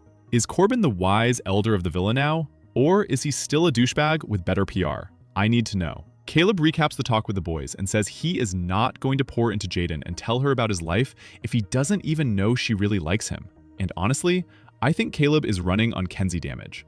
His guard is up now, and Jaden is unfortunately paying the price for a girl who is not even in the equation. Jaden tells the girls it is not fair to her or to him that he doesn't get to know her because he's scared to get hurt. Now let me pivot to Jen, because Jen and Gal have been broken up for a few days now. But Jen is clearly still not over it. She keeps bringing Gal up to the girls. Meanwhile, Gal, on his side of the villa, hasn't thought about her once. Because when Caleb later asks him if he is trying to rekindle with Jen, Gal says nonchalantly, not at all. Jen tells the girls she wants Gal to get the fudge away from her, and I fear Jen is definitely not over Gal at all. Bookmark this Jen energy, because in about 20 minutes of Villa time, her storyline is going to take a turn nobody sees coming, and the karma involved is either the most satisfying thing this season or the most brutal. Depends on your soul. Melanie looks to be in a better mood, dancing in the girls' room, and Anaya, being Anaya, says she knows Melanie is going to forgive Sincere in the bed. Melanie clocks it. She accuses Anaya of wanting her to forgive Sincere, and Anaya, to her credit or discredit, depending on how you look at it, confirms it. She does want Melanie to forgive him. She is rooting for them to work out, and she is adamant she is not changing her mind. Oh man, I fear Anaya is being a toxic friend right now, and she doesn't even see it. Because as a friend, after watching this man do what he did in 4K, how can you want your closest friend on the island to run back to the guy who has embarrassed her to this extent? It baffles me. Anaya is on Team Sincere, and her bias is causing her to counsel her friend in a way that is only detrimental for Melanie. Knowing she has this bias, she should either stay out of it or give the unbiased advice Melanie deserves, which is to focus on what is best for Melanie. Melanie has no bias for KC, and that is exactly why she was able to give Anaya such strongly worded advice earlier. Tell that boy to kick rocks. Do not let him affect you. Melanie was direct because she was clear-headed.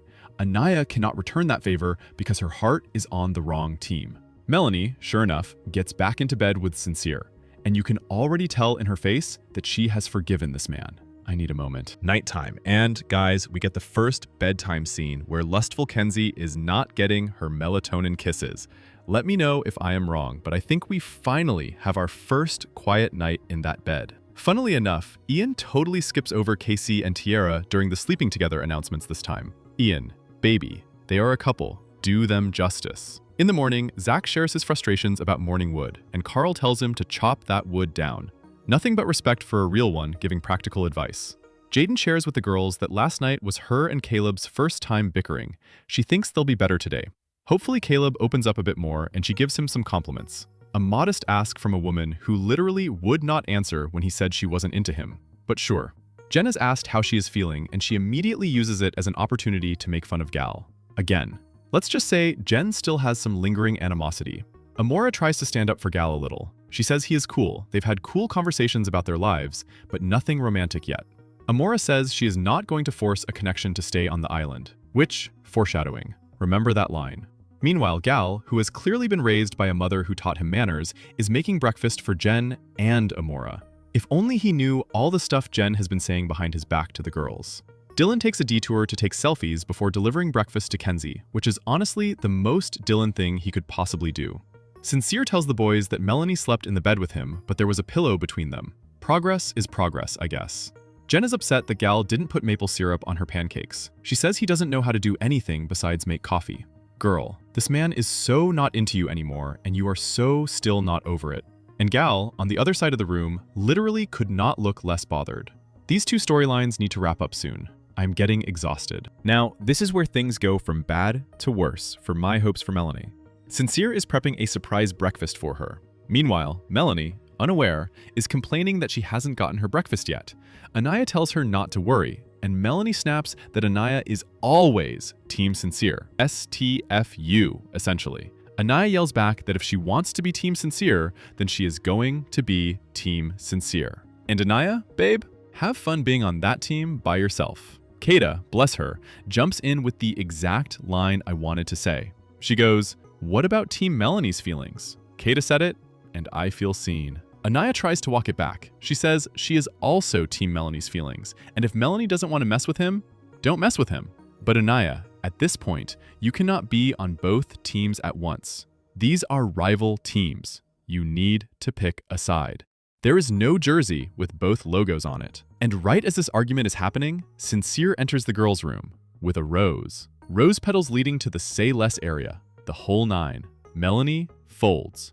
Immediately, the biggest smile I have seen on her face this entire island experience. And Kata, who was on Team Melanie's feelings not 30 seconds ago, immediately switches teams and joins Anaya. Kata, what happened to loyalty? What happened to us? Ugh. Honestly, after those movie night clips, I do not understand how these girls can choose to be on that team. And it goes to show you, no matter how toxic you are, if you are a good snake oil salesman, you can win in life. Sincere leads Melanie to a full breakfast setup. He tells her that after their talk yesterday, he understands. Melanie deserves this kind of stuff. This is the life she deserves. Melanie shows her appreciation and interviews that this is their first romantic date. She says she needs more days like this to decide whether she can move forward with him. And here is where the operation goes clinical. Melanie asks Sincere what he does on a bad day to make it better. He tells her he goes to Rita's. She lights up because she loves the mango flavor. She shares a story about getting fresh mangoes in the Dominican Republic when she visited as a kid. Trees full of them. She would grab them and eat them right away. And this is where you can literally see Melanie melting in real time.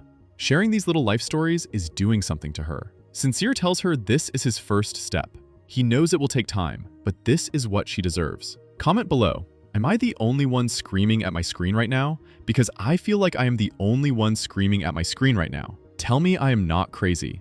Because what Parmita is about to say to Melanie in front of the entire villa in a few minutes is going to make this breakfast date look like a red flag warehouse. And Melanie is going to hear every word of it. Get ready. Caleb and Jaden talk after their bickering.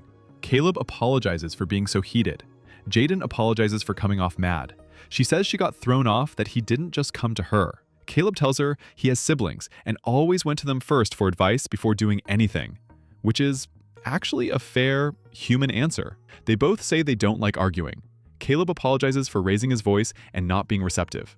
They kiss. Jaden proclaims they are good. But I fear this was just another surface-level conversation dressed up as a resolution. They didn't actually solve anything. They just agreed to feel less mad about it, which is not the same thing. Kata, Kenzie, and Jen chat.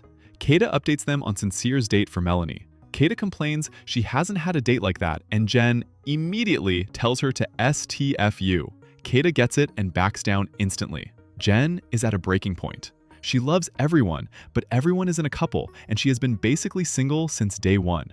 Kata apologizes. Jen apologizes for being a downer. They ask Jen if she is open to chatting with Gal. Jen says yes, because that is the mature thing to do, but she doesn't want to be his friend. She then continues to make fun of him, calls him a weirdo. Kata tries to redirect the conversation. Jen goes back to saying she hates men. She says all men suck inside and outside the villa. She wonders when it will ever be her turn. Kata tells her not to stress it. Someone will come.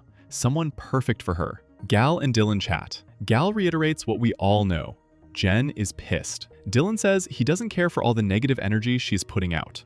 So I guess Jen talking constant crap about Gal has finally reached Dylan's ears. Gal tells Dylan about his interest in Amora. He says she is cool and he's attracted to her, but he's not sure he's getting the same vibe from her. Gal admits he is scared to be rejected. Dylan tells him he thinks they would get along, but Amora seems like a slow burn person. Gal says the worst case is that Amora will say she's not interested and he'll cry and everyone will make fun of him. Gal, sorry to break it to you, dude, but everyone is already making fun of you regardless. So shoot your shot. And spoiler alert, Boy is going to shoot his shot in ways he did not see coming, and the fallout is going to be biblical. Jaden chats with Kata and Anaya and updates them on the tiff with Caleb. She says they resolved it, and they will both try to make more of an effort in what the other needs. But if that still doesn't work out, then personality-wise, they were just not the same, which is basically a soft pre-breakup speech. Zach pulls Caleb for a chat and asks if he likes Jaden.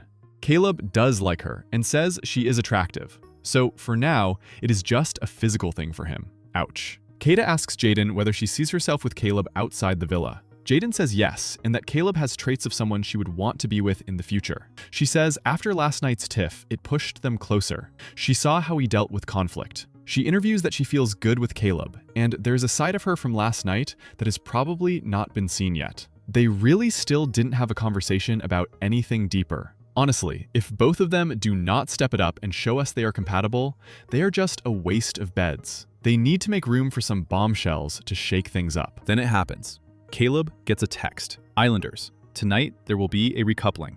The boys will choose, and the girls not chosen will be single and vulnerable. Boys are chasing tonight. The room erupts. Amora interviews that she is annoyed her fate is in the hands of a man again. And honestly, sis, same. Jen interviews that she is frustrated the guy she brought in is going to be the one to take her out. Woof. That has got to hurt. Gal, on the boys' side, thinks he has a big night ahead of him. He is not wrong. Sincere and Melanie chat. Melanie tells him she can't yet say that he's off the hook, and she's happy. Sincere says that's fair, because he knows the answer is coming, and he knows it is coming with rose petals attached. Bryce jokes to Trinity about how he's conflicted on who he should pick, and tells her to sweet-talk him. Trinity tells him to STFU, basically. They have their cute boyfriend-girlfriend moment. This is what secure looks like. Take notes. Caleb and Jaden talk. Caleb asks whether he is moving toward where she wants him to be. She confirms he is, but she knows he may not feel that yet, so she is going to keep working on that. Translation, she is trying to save her villa life. Kenzie talks to Dylan. Kenzie is a bit worried after last night, but Dylan tells her he is in this regardless, no matter what. I am telling you, Clam Slam has some magical powers over that man. Kenzie interviews that she genuinely has feelings for Dylan, trying to convince the audience she really likes him. But yeah, she cannot fool the still shots. Her smile is not the same as when she was with Corbin, I fear. She ends her interview saying she would think he would pick her. Confident much? Gal and Jen chat. Jen says it sucks that she brought him in, and that he is the one with the power to kick her out. Gal then has a chat with Amora. Amora asks how his conversation with Jen went. He says he doesn't know if Jen is saying things to save herself after the text came in. And Amora takes this opportunity to tell him that Jen dogs on him in the dressing room. Nothing is sacred, and girls are trying to save their villa lives. Amora interviews that she and Gal have started a friendship and built rapport, but she doesn't know what is going to happen. Getting ready for the fire pit, Jen reiterates how frustrated she is that Gal gets to decide her fate. Gal tells the boys how Amora told him that Jen was talking smack about him. He questions whether Amora told him to save her own villa life. Fair concern. Sincere, getting ready, says movie night was bad. He says he was not shoot back then. And Casey has to remind him, boy, that was last week. LOL. Sincere tries to convince us that he is a truther now. He is going to only tell the truth going forward. Let's see if this actually holds. I want the producers to send him one more test. Just one. To see. The girls ask about Jaden, and Jaden suddenly feels frustrated. She says everything is good, but she doesn't get why coming at her when she was the one that brought up the issues. She says it is giving weird. So obviously, things were not resolved as we thought. Jaden still has some remaining frustration, and honestly, I think the girls should have been the ones choosing tonight. They gather at the fire pit. Ariana Maddox walks in, and I have to say, something about this dress is off balance today. I love her, I do, but something is off. Moving on. Girls have to line up in the front. Recoupling time. First up is Bryce. He picks Trinity. He says she is beautiful on the inside and outside, and he can't wait to meet her family. She is also his girlfriend. Wholesome. Zach is next. He says he is obsessed with her, looks around for her all the time. He says he loves her. Long pause, big smile. He picks Kata. This boy plays too much, and I love him for it. Corbin picks Parmita because she makes him feel happy. Dylan says he wants to couple up with this girl because she is beautiful and charismatic, and he wants to see what it is like in the outside world. He picks Kenzie. Kenzie the explorer may be done exploring. We will not know for sure until it is her turn to pick though. Hold that thought. Carl says he is picking this girl because she is beautiful and has a good head on her shoulders. He hits us with the line, although she got his ass kicked out of the villa, and although revenge is sweet, this girl is a little sweeter. And the villa eats it up, because of course they do. He picks Anaya. She interviews that she is so happy to finally be in a couple with him. Casey is next. He says they came into this villa literally in a fire, and this girl had his back. Instead of her having to keep carrying him, he wants to carry her going forward. He picks Tierra. Anaya is genuinely happy for them, which is a whole growth arc from last week. Sincere is next. He says he would like to couple up with this girl because she put him first. Melanie makes him feel like home. Melanie is happy, but her face is still conflicted, because deep down, some part of her brain is still awake. Caleb is next. He says he wants to couple up with this girl because from their first chat, she was caring and empathetic. They had a speed bump, but with him and her, it is a slow burn thing. He picks Jaden. Gal is next, and it does kind of suck that this guy has the power to choose tonight. He is kind of boring. He is kind of weird, but here we are. Gal says the last few days have been difficult. He is stuck between a rock and a hard place. He is debating between someone who brought him in here and an opportunity to explore. He says he is not forcing anything or putting anything on. He admires her personality, her being true to herself, her strong moral compass. He is looking forward to spending time with this person. The girl he would like to couple up with is Amora. The girls are shocked. Amora is genuinely appreciative and grateful, and Jen is single, vulnerable, and dumped from the island. Gal feels bad, but not that bad. And then Ariana pulls the plug. She tells them the dumping is not just one. 4 more islanders will also be leaving the island tonight. Chaos ensues. Trinity says there's too many heads. Jen is selfishly glad she's not the only one going home. Understandable, honestly. Ariana leaves for the garden, and the girls go to console Jen. Jen gives Gal an obligatory hug, bare minimum. The girls are sad Jen is leaving, but honestly, it is time. The guys look worried and sad. Losing 4 more people is a big cut. Kenzie and Jen have their moment. Kenzie says Jen is her best friend in the villa. Kenzie was happy Jen called her out on her shoot. Jen says she's going to miss her too. It is real. Jen says her goodbyes and leaves. In her exit interview, she says it sucks to be leaving, and she is just happy to have made connections with the girls. Gracious to the end. But the dumpings are not over. Comment below, was Gal right to pick Amora, or should he have stayed loyal to the girl who saved him? I need to hear it. They gather in the garden. In their couples, they now have to choose the other couples they think are the least compatible. They have to call them out face to face. This isn't about friendships. It is going to be about strategy this time. Let's break it down couple by couple. Bryce and Trinity discuss. They talk about Kenzie with Dylan. Trinity says Kenzie just wanted to explore Gal, but she is good with Dylan. About Casey and Tiara, Trinity acknowledges her past feelings for Casey, but says he and Tiara are compatible. Gal and Amora talk. Gal brings up how into Kenzie Dylan is. Amora thinks, longevity-wise, that Melanie and Sincere are not going to last. Gal asks Amora if she is upset with him.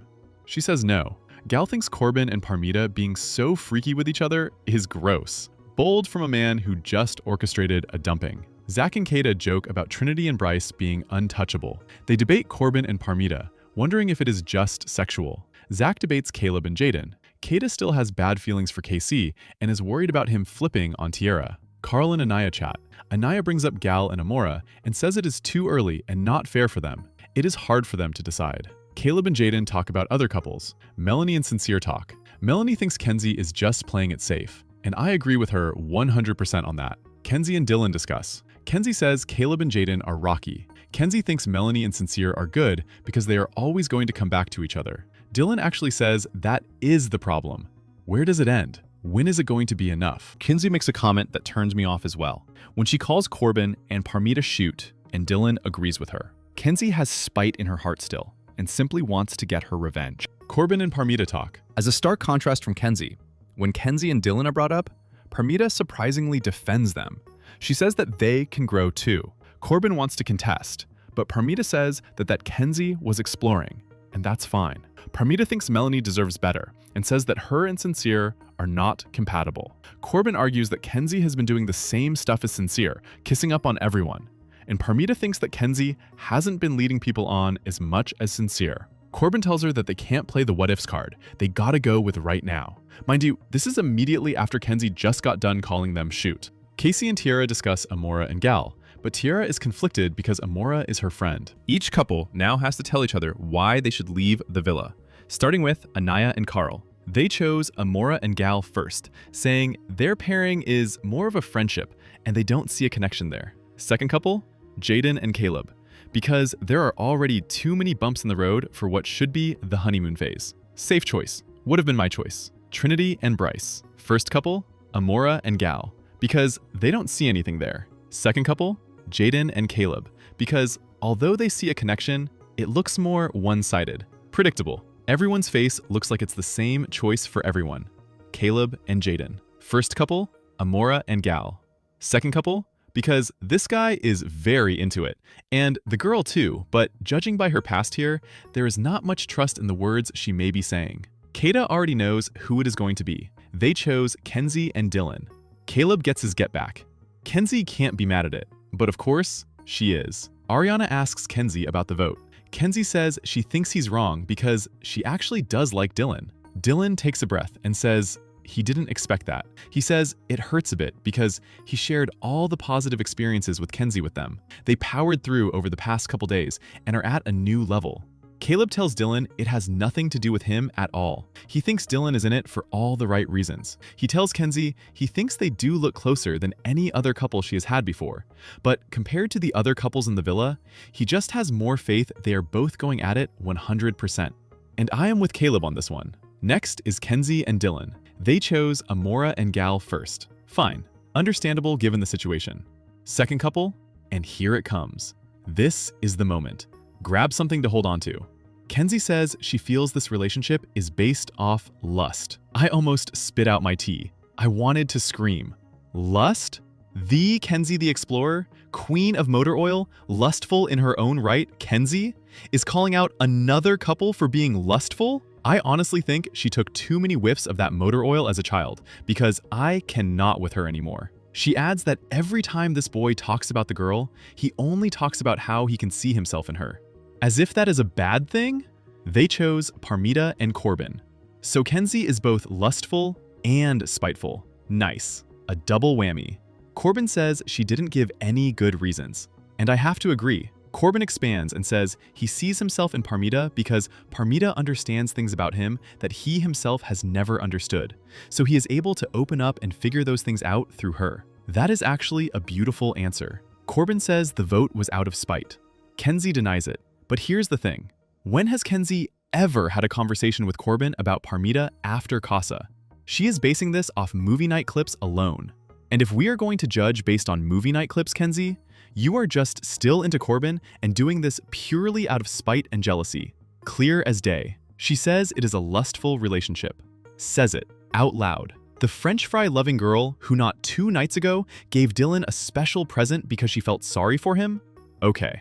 Parmita disagrees and says, from the outside, it may look that way because they are very good looking, which was a hilarious response. They are confident in themselves, so it may seem that way, but they get deep and serious too. And Kenzie hasn't seen that because she is not in their chats. Good response. Clean. Awkward silence. Honestly, I can't stand Kenzie right now. I was starting to like her again, and then movie night just reminded me of all her motion in the villa. And even now, her inability to self-reflect is turning me off again big time. Sorry for that personal aside. I had to. Up next is Parmita and Corbin. They chose Amora and Gal first, of course. For their second couple, Corbin says this was the hardest decision he has had to make. Because this person is his boy. But at movie night, he felt backstabbed. He feels they have all been lied to, and the one person receiving the most damage was the person he is coupled up with. He is not saying they aren't compatible. He is saying the guy explored and lied. Casey catches on to who it is. Corbin says he cherishes respect from the people he trusts, and that has been broken in here after movie night. Second couple is Melanie and Sincere. Sincere nods. He says the points were fair. He acknowledges he didn't just break Melanie's trust, but the other Islanders' trust as well. He says in the past, he has made really shameful mistakes, and he has learned from it. Then Ariana asks Parmita for her thoughts, and Parmita delivers the most real thing any Islander has said tonight. She looks at Melanie. She tells her she doesn't feel like what they have going on is healthy. She says it is obvious that they like each other, but sometimes feelings and love are just not enough. It is toxic, and she deserves way better than that. Melanie nods because she knows it is true. Anaya nods because she knows it's true. These are the words that should have come from Anaya's mouth from the beginning, but surprisingly, they are coming from the most unexpected person, Parmita. And maybe Parmita was the right messenger because she is not on anyone's team.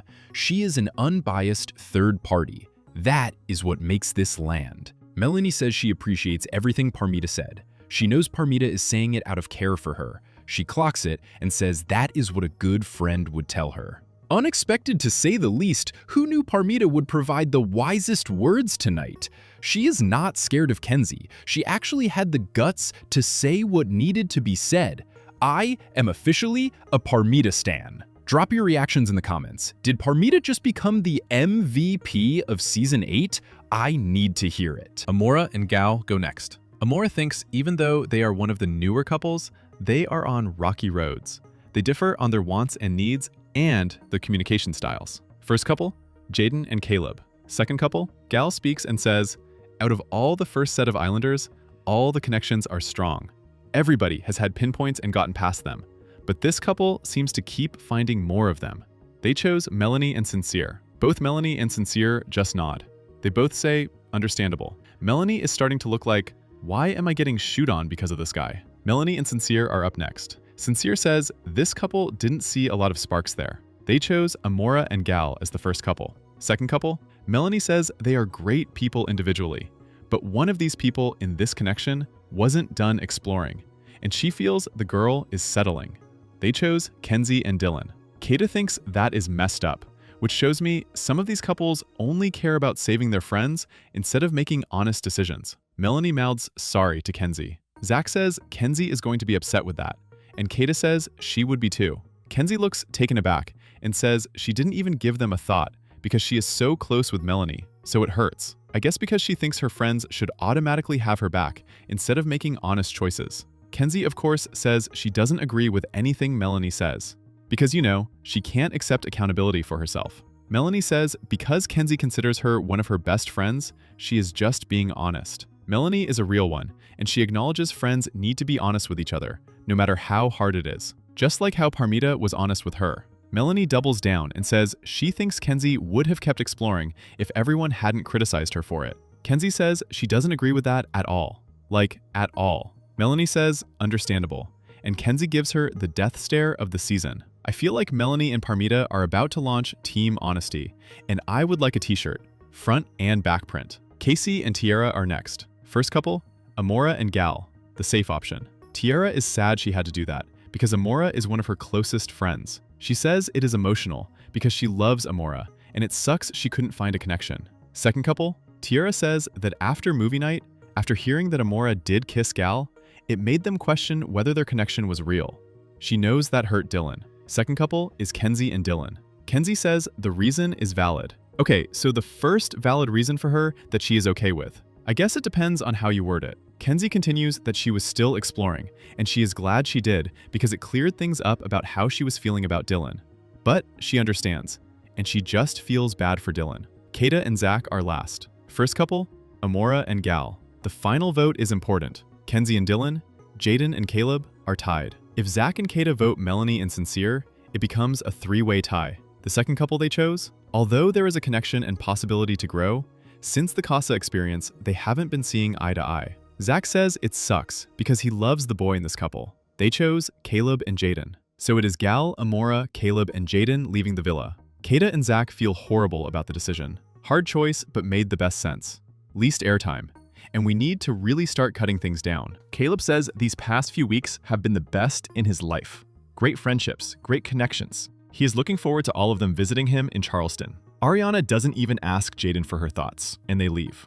Which says something. Kenzie says sorry to Parmita, and Parmita says stop being petty. Kenzie denies being petty. They apologize to each other. Hey, I am starting to like Parmita.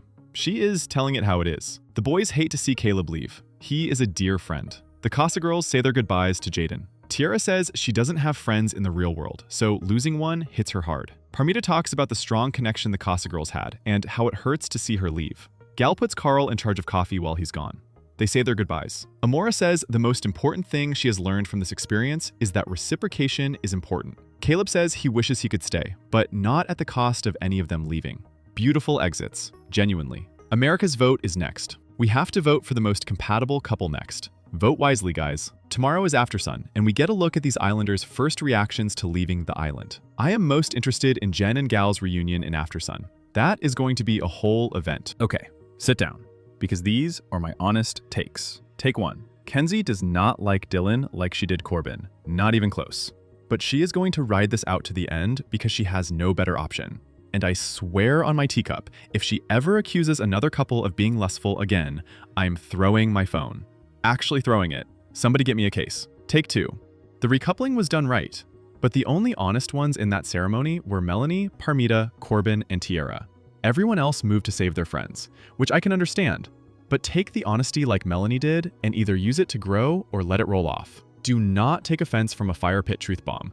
That is what it is there for. Take 3. I honestly hope Melanie will make a wise decision, but I already know, after what I saw tonight, that all Sincere has to do is plan a simple romantic something 2 or 3 more times, and she is going to fold like origami.